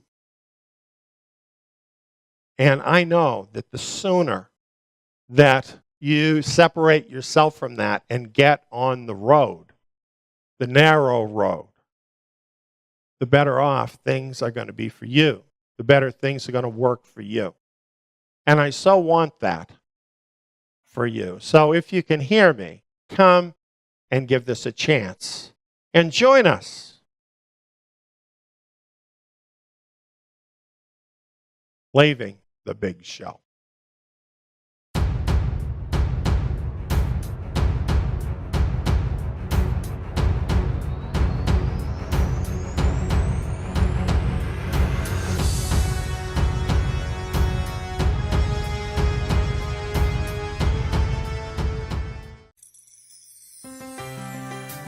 Isn't the world around us going insane? Do you want to return to sanity and establish order in your life? Return to the sturdy foundation that Yahweh established in the beginning. Torah is the foundation. It is Yah's standard of righteousness that He established in the beginning. In the Torah, the first 5 books of Moses, we are introduced to our Creator. We learn who He is and what His name is and what it means. His moral standard, His ways as a person, how He interacts with His people, and what He wants from us. Join Eliyahu ben David in this rich verse-by-verse study of the Torah and bring sanity back to your life. If you would like to listen to these vital programs, you can hear them for free on our radio station at tsiyon.org or download the Zion Road radio app and listen on your mobile device. You can also find our station on the TuneIn radio app for iOS and Android devices. Or become a Torah Club member at zion.net, that is tsiyon.net, for only $12 a month, and gain full access to the Eliyahu ben David Bet Midrash program archives in MP3 format. Join us this Sabbath for the Eliyahu ben David Bet Midrash and bring order back to your life. When you call upon the name of Yahweh, you'll be saved. Call upon His holy name in the last days. Upon the name of Yahweh, you'll be saved. Father will hear your cry and answer you from on high. When you call upon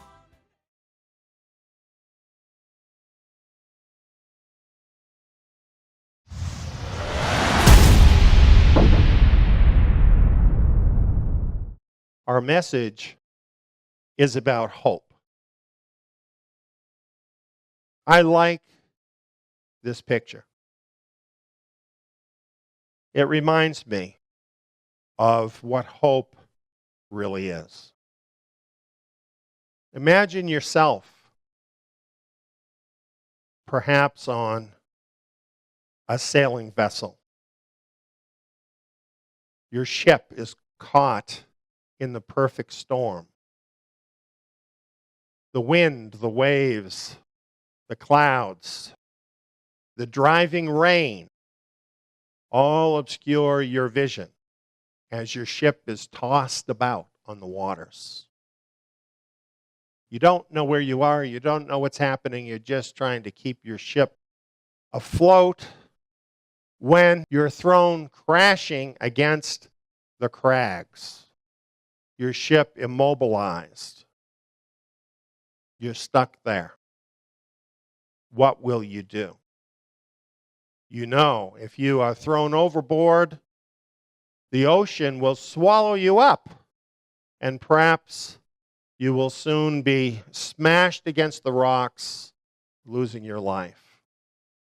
And yet the ship is breaking up. Soon you'll have nothing left to cling to. Can you imagine that desperate feeling you would have? But as you look out across the horizon, you see a light dimly in the distance. You're not that far from the shore. But in these conditions, you couldn't possibly swim. You hear a crack in the night. You hear a harpoon whizzing through the air. And you hear it hit its mark on the side of your ship. As you look, soon you see a cord stretched out between your ship and the safety of the shoreline. You take a hold of the cord, but then you think, I can't do this. I know this cord goes to safety on the other side, but the wind, the waves, the rocks, it's too much for me to make it across. What will you do? As you watch, you see a figure beginning to come towards you, holding on to that cord, getting closer and closer, taking a hold of you, lifting you up, and carrying you. You are rescued as you hold on to that cord with dear life. What is that? We're talking about hope. That's what hope is like. Hope is like that cord, like that lifeline, the only thing that connects you to safety. When do you think about hope? We never think about hope, or very little, when everything is fine. In fact, a lot of times we are living in a dream. We think we're secure. We think everything is safe. That is, until the storm comes and shipwrecks us against the rocks. That's when we think about hope, when the crisis comes. Shouldn't we think about hope before that happens?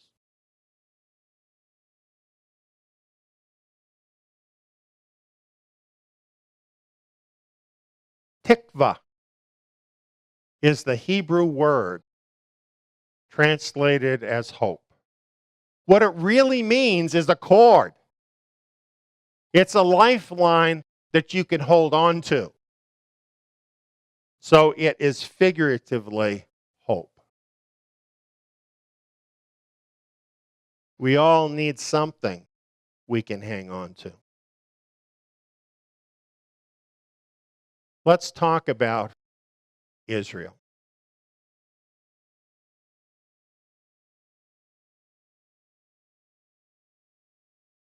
Israel set sail at Mount Sinai. Now, you might think Israel set sail when they left Egypt, but that's not really what happened. Israel was rescued. And it was at Mount Sinai that Israel was truly organized into a nation. This is when Israel received its national mission and was put on its way, launched into the world to accomplish its mission. What is Israel's national mission?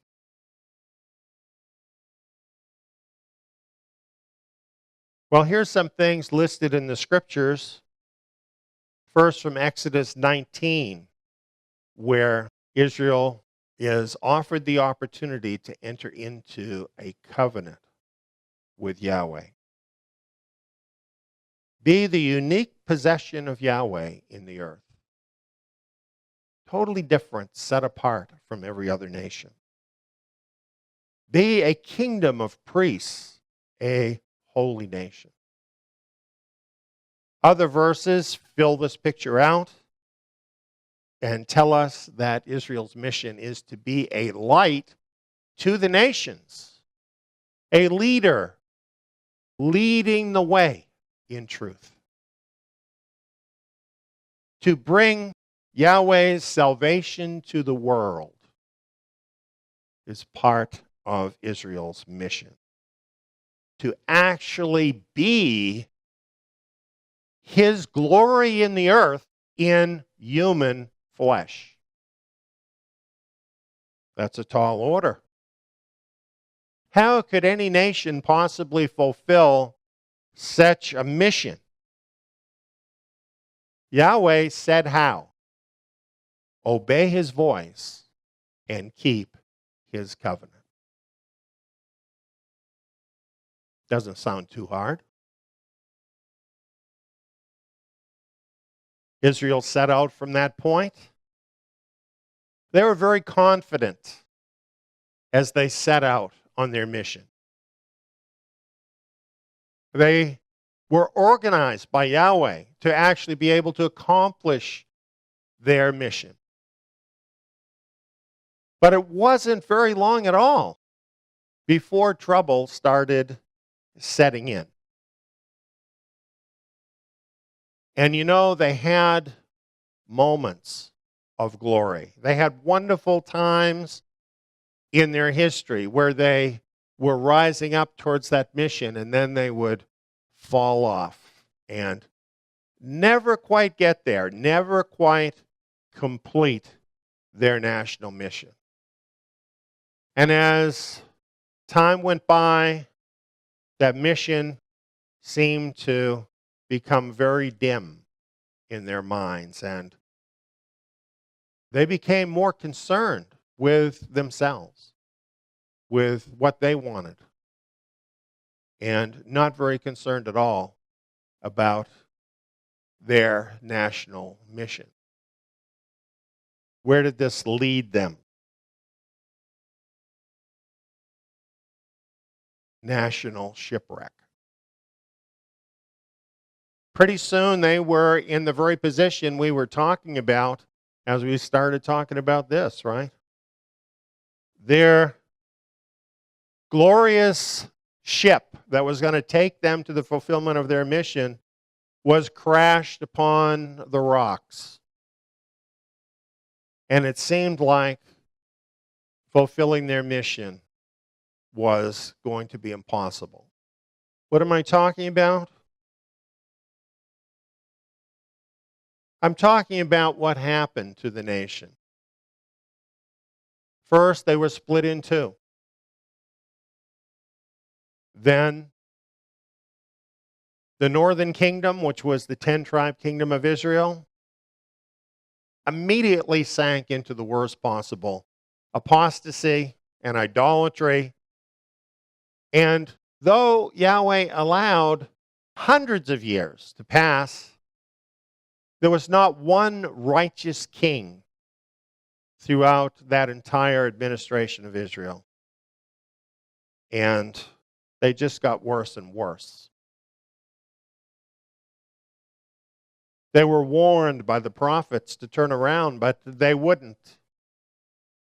They lost all sight of their national mission and even of their personal mission of obeying the covenant. They became so bad that just being in that land was an affront to the name of the only true God. And he sent the Assyrians to remove them off their land out of his sight. They did that. They deported the whole country, the northern kingdom of Israel, all the people. They deported off to locations in Assyria, far away from Israel. And as time went on, they were dispersed from there, literally, to the most distant parts of the world, where they became assimilated into the world, totally losing that precious legacy of theirs and that precious position and that precious treasure of the mission that they had been given. I wish I could say that the southern kingdom of Judah did much better. And you know, they did do a little better. They did have some righteous kings in the line of David, but not many, 4 or 5. And they did sink into apostasy also. So that eventually later on, they too were deported off of their land, this time by Babylon, where they lived in a foreign land. Later on, according to Yahweh's purpose, he allowed a remnant of them to return to the land. But it was only a small remnant. Most of them did not want to go back. Most of them wanted to live in Babylon or live in other parts of the world, and they too became scattered throughout the earth. And that small group, that remnant, they did rebuild so that there was a nation there when Yahweh chose to raise up the Messiah, Yeshua. But they weren't able to hold on to things long. They too, once again, sank into apostasy. They were again removed from their land and continued that way for many centuries. And most of them are still that way, assimilated into the world. This is a shipwreck, a national shipwreck. And just imagine this, the nation of Israel that had this wonderful mission scattered throughout all of the earth. What a hopeless situation that is. No one would ever believe that it would be possible to reverse a failure that total and complete. And yet, Israel does have hope. Think about it. Our mission. We were lost. Our mission was completely scuttled. What hope did we have? Even if we didn't know it, we were still his people. Even when we do the wrong thing, he knows who are his. That's why Jeremiah called him Yahweh, the hope of Israel. Is this something you can hang on to? Here's the prophecy: Yahweh, hope of Israel, all who forsake you shall be disappointed. Heal me, O Yahweh, and I will be healed. Save me, and I shall be saved. What we find is that we cannot heal ourselves. We cannot save ourselves. Nobody can. And this is what happened to Israel. And yet, there is still a lifeline, a cord to hang on to. And in a very real way, that's Yahweh himself, who simply would not let go of his people. Well, if salvation is to come from Yahweh, how would it come? What we find is the hope for salvation must be both personal salvation as well as national salvation. You know, it's kind of interesting. Some people say that their hope is in Messiah, and they may say it's the hope of heaven. Some who are better informed may say it's the hope of the resurrection at Messiah's coming. That's their hope. Well, that is not, of course, contrary to the Scriptures. There is a personal hope. But they might say to us, well, when you talk about the second Exodus and the remnant returning to the land, well, that is another hope. And there can only be one hope. And that is where they're wrong. Because there has to be a personal hope, but that does not do away with our national mission. And Yahweh is not going to allow us to fail. As his nation, we still need his salvation. And we need to succeed. We need to fulfill his national mission. So, that is why we have a personal hope and we have a national hope. Let's look and see how those two things are in Scripture and how those two things really go together. First, our personal hope. And of course, we know that our personal hope is in Yeshua Messiah. The prophet Jeremiah prophesied about this. And you know, when you read the context in Jeremiah 31, it's very interesting because it is in the context of the failure of Israel. The failure of Israel to keep the covenant. And the punishment that would come upon Israel because of that and being scattered throughout the earth. And Jeremiah gives the solution. First of all, as personal salvation. This is what we read in Jeremiah 31 through 34. Behold, the days come, says Yahweh, that I will make a renewed covenant with the house of Israel and with the house of Judah. Now, there's two things I want to say here. The renewed covenant is not made with some Gentile group.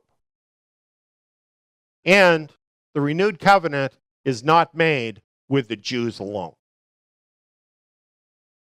What this is telling us, the renewed covenant is with the house of Israel scattered through the world as they may be, and with the house of Judah as well. And what is unique about this covenant? Well, they broke the covenant that was written in black and white. Yahweh says, I will put my Torah in their inward parts and in their heart I will write it. What a difference. What a difference. A complete change of heart. A desire to want to keep his covenant. To want to hear his voice and do what he says. To want to obey him. A new heart. Think about it. And he says, they shall all know me. Now think about that. It's not just about words on a page anymore. It's about everybody, every Israelite, personally knowing the living God. And it offers this provision, I will forgive their iniquity, and their sin will I remember no more. It was sin that got them in this predicament, but the renewed covenant was going to provide for forgiveness and a new heart and a new way forward. Well, of course, that's what Messiah is all about, right? He came, he said the night before his death, as he took the cup and gave thanks, he says, all of you drink it, for this is my blood of the renewed covenant, which is poured out for many for the remission of sins. Personal salvation. You have to have personal salvation before you can have national salvation, because what is a nation made up of? Individual people, right? So, Yahweh knows exactly what we need. He is the hope of Israel, and he made the way through the renewed covenant, through Yeshua Messiah, for us to receive the personal salvation that we need. But you know what? As is so characteristic of him, he went beyond. He went beyond what we would ever expect. What I'm talking about, of course, is offering that same salvation to the Gentiles. This is what Paul said to the Gentiles of their former condition, having no hope and without God in the world. Now, the Gentiles had hope in their idols. They had hope in their philosophies, or so they thought until they needed it.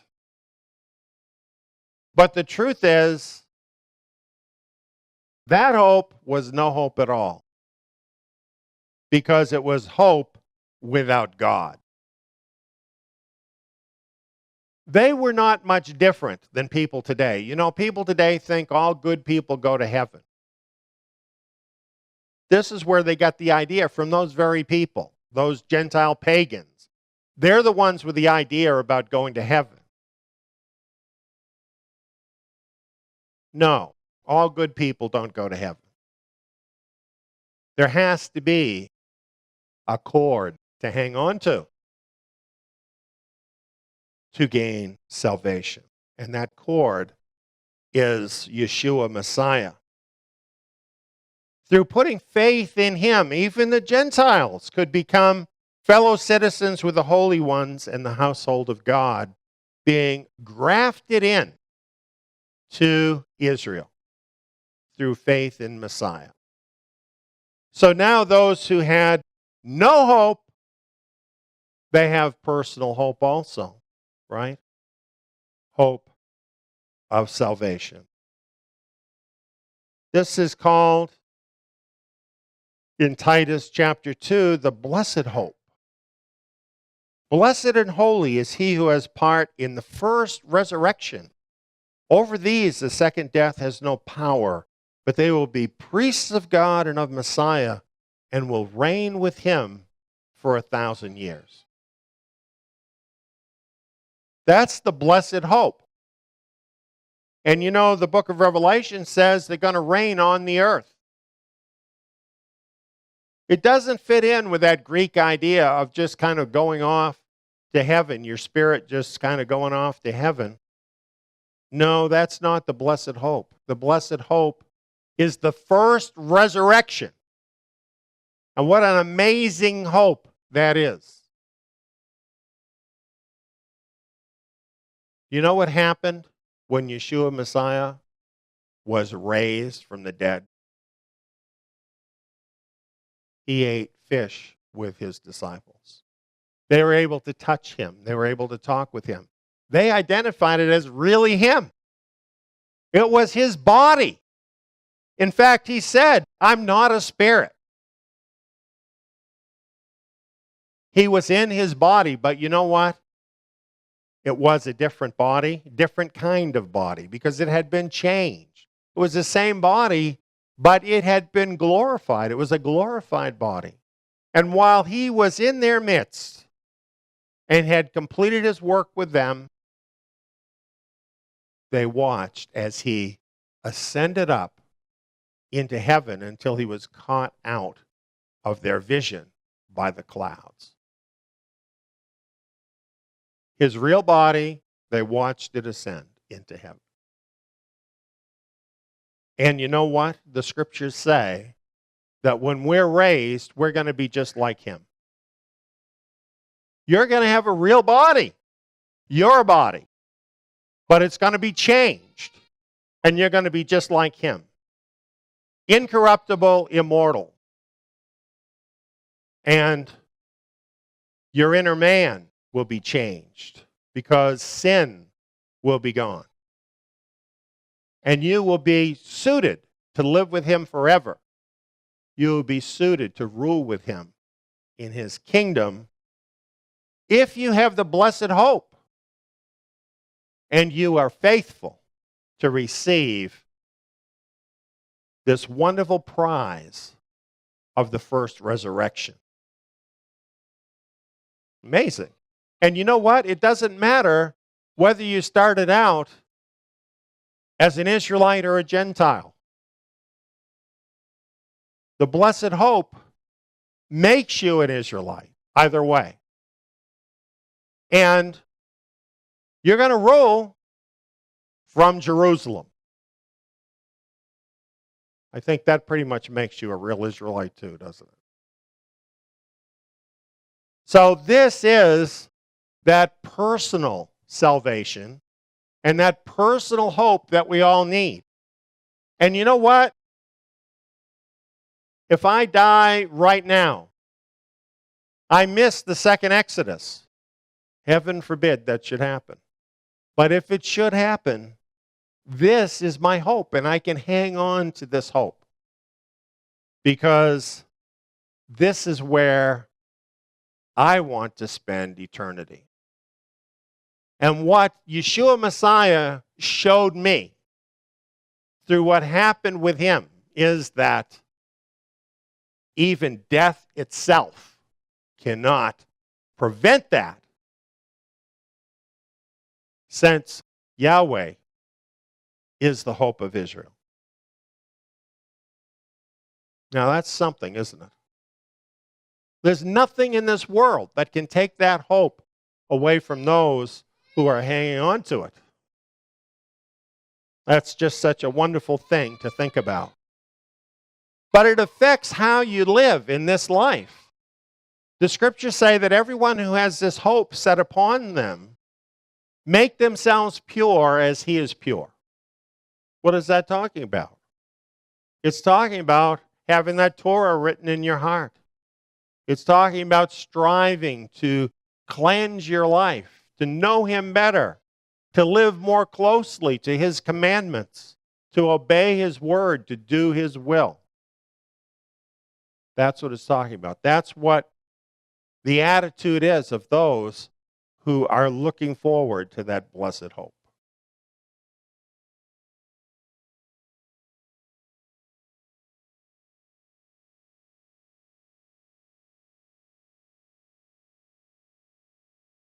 Now, that we've got the personal issues settled, we can talk about Israel's national hope. And that involves the remnant return.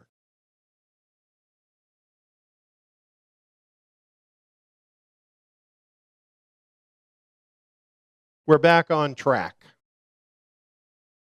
Somehow, through Yeshua Messiah, our ship gets put back together again. The crew gets reassembled. We get a new vision. But it's the old vision. It's the mission that we had from the beginning. But we have a new heart in order to complete it. We have a hope. We know we're going to do it this time. And what is our mission? To be the unique possession of Yahweh in the earth. Listen to me. The state of Israel has not attained that. Why can I say that? Because while I am a supporter of the state of Israel during this present time, I also know that the state of Israel was not built by people who were seeking to do this. Many of them were atheists. Many of them still are. The state of Israel was not built by people who have had a renewed heart. And I don't say this to disparage them, because what they've done is a great thing and a great blessing for all of Israel.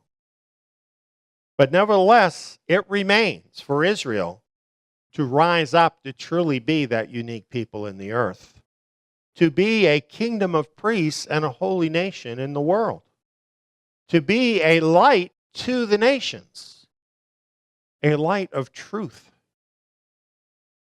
to bring his salvation to the world, and yes, to be his glory in the earth. Now, if we face facts, we have to say the church system has not done this. In many commentaries that you look at that talk about the mission of Israel, the commentaries will say that this has fallen to the Christian church. And yet, when we look at the history of the Christian church, do we find anything different than when we look at the history of ancient Israel? Is it not the same disobedience? Is it not all of the same kind of problems?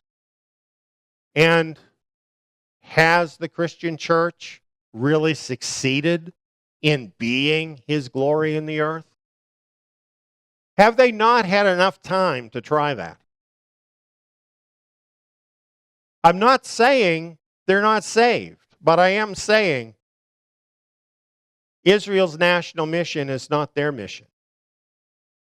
And they've proven that long ago. Israel's national mission remains for Israel. But how will we accomplish it? To obey his voice, to keep his covenant. And that includes to return to the land.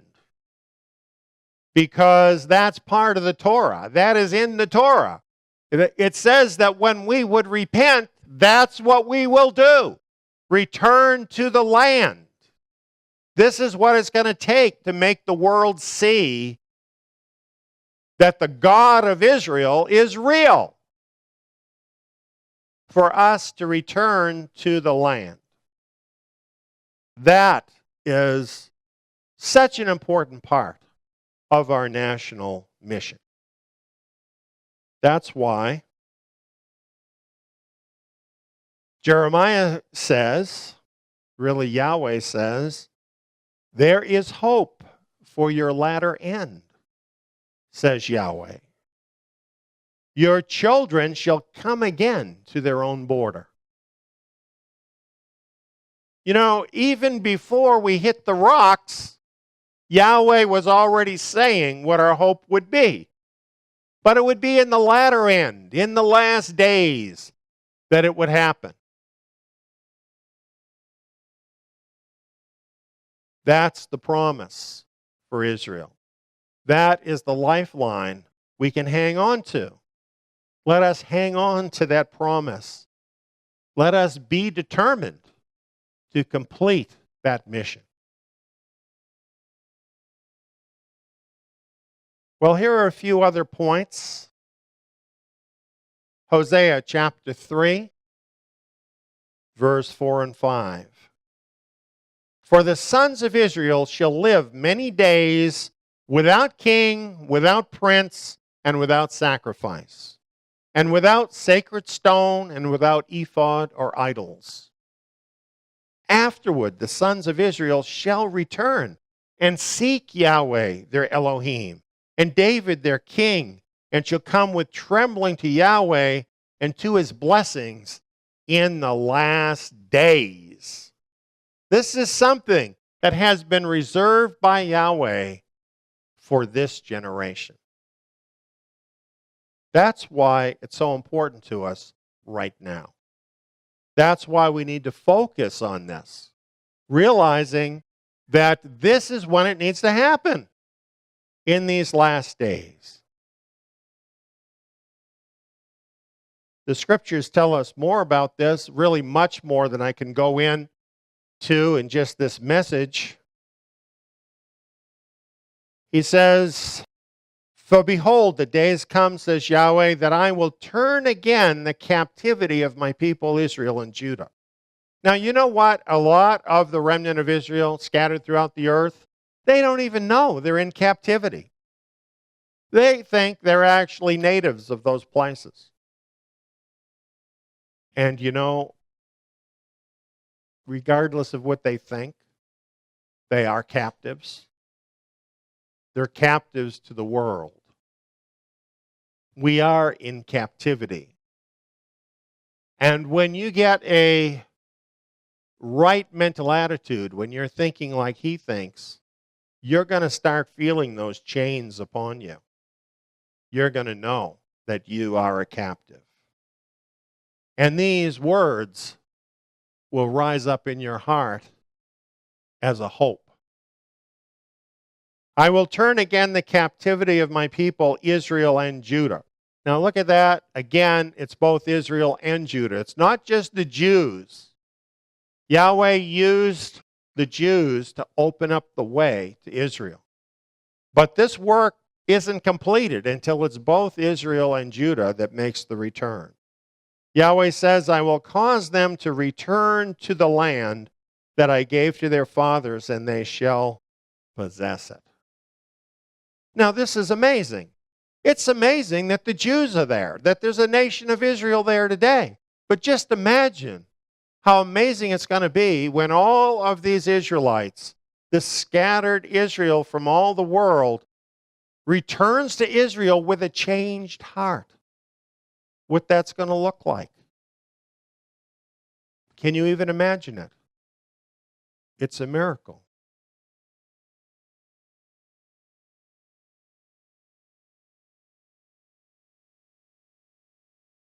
Isaiah chapter 10. It shall come to pass in that day that the remnant of Israel, and such as have escaped of the house of Jacob, will never again depend on those who defeated them. That is the world. They're going to stop depending on the world, but will depend on Yahweh, the Holy One of Israel, in truth. Now, this makes the point that I'm trying to show you, that the remnant of Israel are people who are depending on the Holy One of Israel in truth. They are people who are regenerated, who are changed, who therefore are in the renewed covenant, who are believers in Messiah. This has not happened yet. It says, the remnant will return, the remnant of Jacob, to the mighty God. For though your people, O Israel, be as the sand of the sea, a remnant of them will return. Now, what is that telling us? It's telling us that not all of scattered Israel will return. It's going to be like what happened with Judah in Babylon. They didn't all return. A lot of them liked Babylon.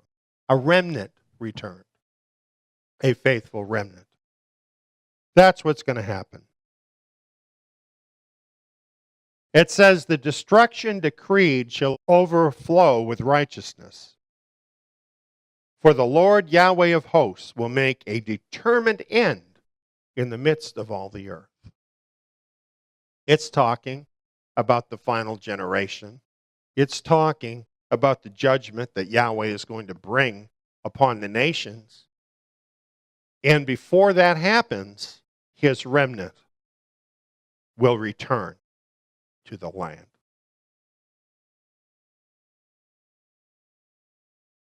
Here's another prophecy from Isaiah.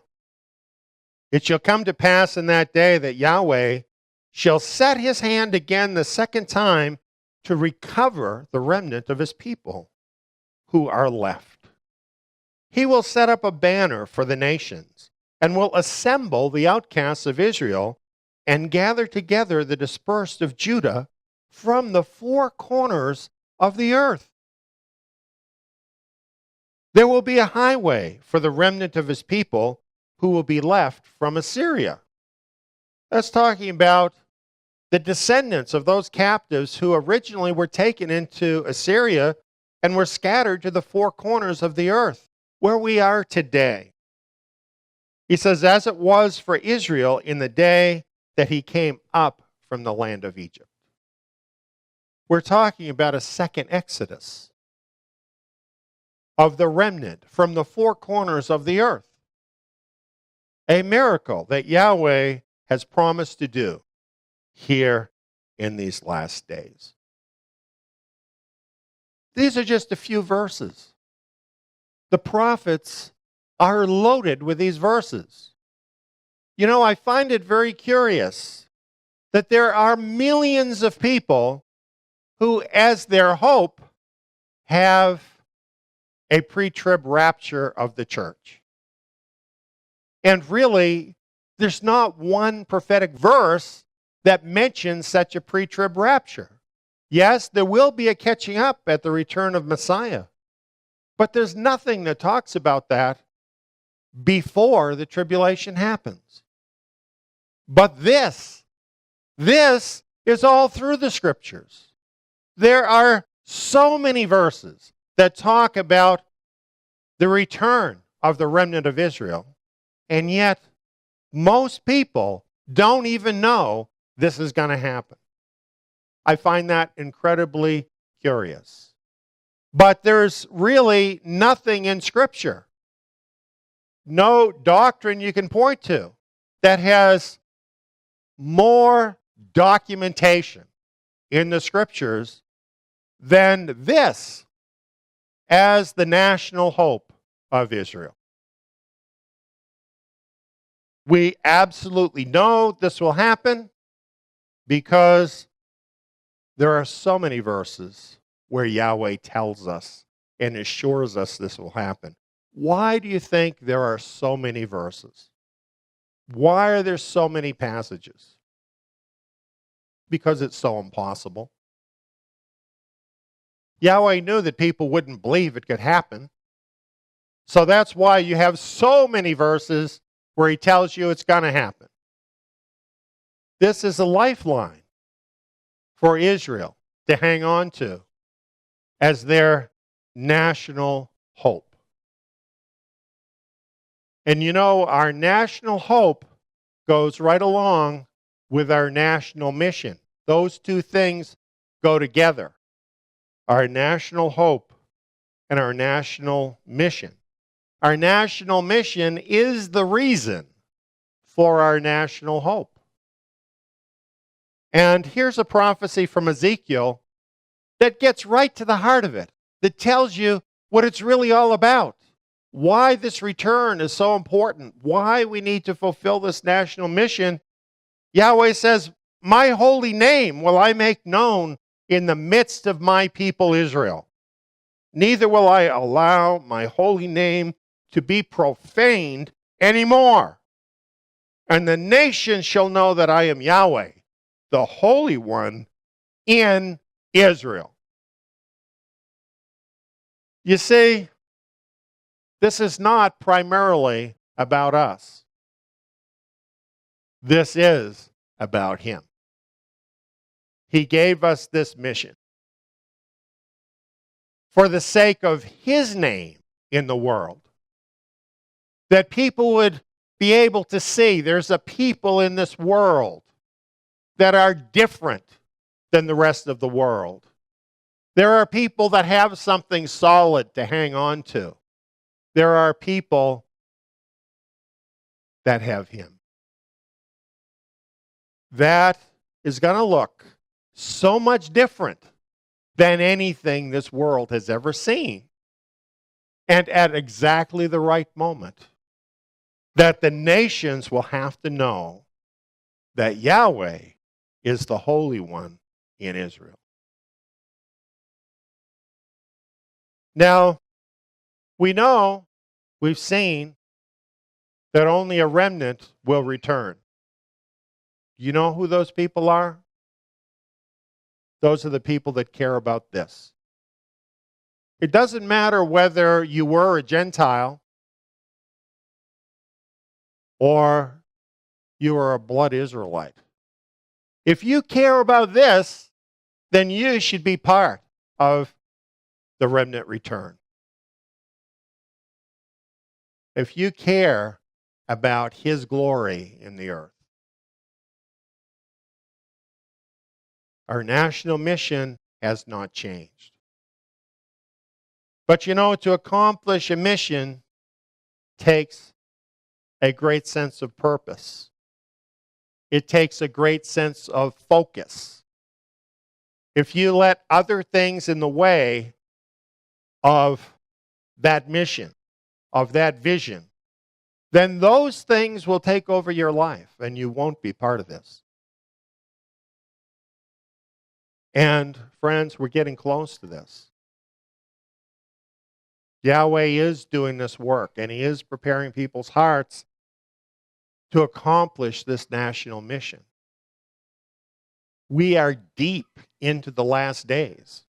For this promise to be fulfilled, it can't be way off into the future, can it? So we need to be thinking about this now. You know what we need to do? We need to start coming together as the crew on that ship, right? We have to learn how to cooperate together, how to work together in a practical way to make this happen. We have to want this to happen, and we have to hear His voice and do what He tells us. Now, His name is the first thing. That's what matters. But you know what? We also have a personal incentive to accomplish our national mission. And here it is. Our personal incentive is to escape the judgment of the nations. Do they deserve it? Do you watch the news? Do you see the attitudes of people? You know, there's still some righteous people around, but the world is getting more and more wicked and farther away from Him. Judgment will fall at the appropriate time. But Yahweh says to His remnant, "For I, says Yahweh, will be to her a wall of fire all around, and I will be the glory in the midst of her. Come, come, flee from the land of the north, says Yahweh, for I have spread you abroad as the four winds of heaven. Come, Zion, escape, you who dwell with the daughter of Babylon." Babylon being the world. Escape. We have a way of escape. Now, if you stay in the nations, and even if you're hit by a meteor falling, you're blown up by an atomic blast, you're killed by unrest in the world, a corrupt government decides to wipe you out, whatever happens to you, you still have your personal hope, right? So, if you don't do this, in the end, you could still end up okay. But is that really how you want it to happen? I don't. And not just because I want to save my skin, although I find that idea appealing. But the truth is, I don't want this to happen and me miss it. Do you? I don't want to have Yahweh's name lifted up among his remnant and me not be a part of it. I think anybody that knows about this ought to feel that same way if they know him and love him. And as an added bonus, you get to escape. And that's a great thing, isn't it? So, you see, hope. Yahweh has got it covered. He's covered our personal hope, and he's covered our national hope. But even that calls on something from each of us personally. This time we're equipped with what we need, though, to do it. Because of Yeshua Messiah, we actually have his Spirit living within us. We can hear his voice. We can keep his commandments. We can be a part of this if we make this like that rope, that cord, to hang on to in these troubled times. So, friends, when you watch the news, you see the wickedness in the world, you see us getting closer and closer to the end. You don't need to be afraid. You don't need to be thinking, oh, something terrible is going to happen to me, to my family. Yahweh has it covered. And yes, we may get to a point where we're feeling like the person on that shipwreck. And in a way, we are still shipwrecked, right? We're all scattered throughout the world. We are feeling the storm around us. But we do have that cord. We have these promises. We have Yeshua Messiah. And we can be sure Yahweh will do what he promises, and that he will be a wall of fire around his remnant as they choose to obey him. So, friends, hang on to hope and hang on tight.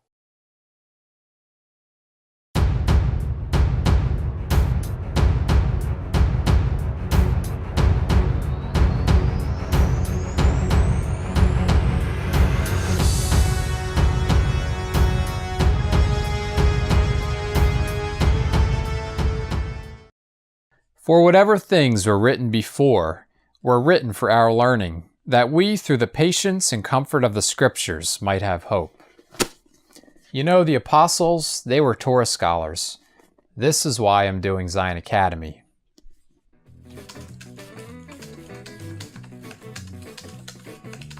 The lessons include 2-hour audio programs and quiz modules. All the lessons in the Torah can be applied to us today. Not to mention, they open up the renewed covenant scriptures in a whole new level, much like the apostles had understanding of the Torah. Plus, I can do the courses in my own time, at my own pace, with no prerequisites, and at a very low cost. I can do them here. Or here.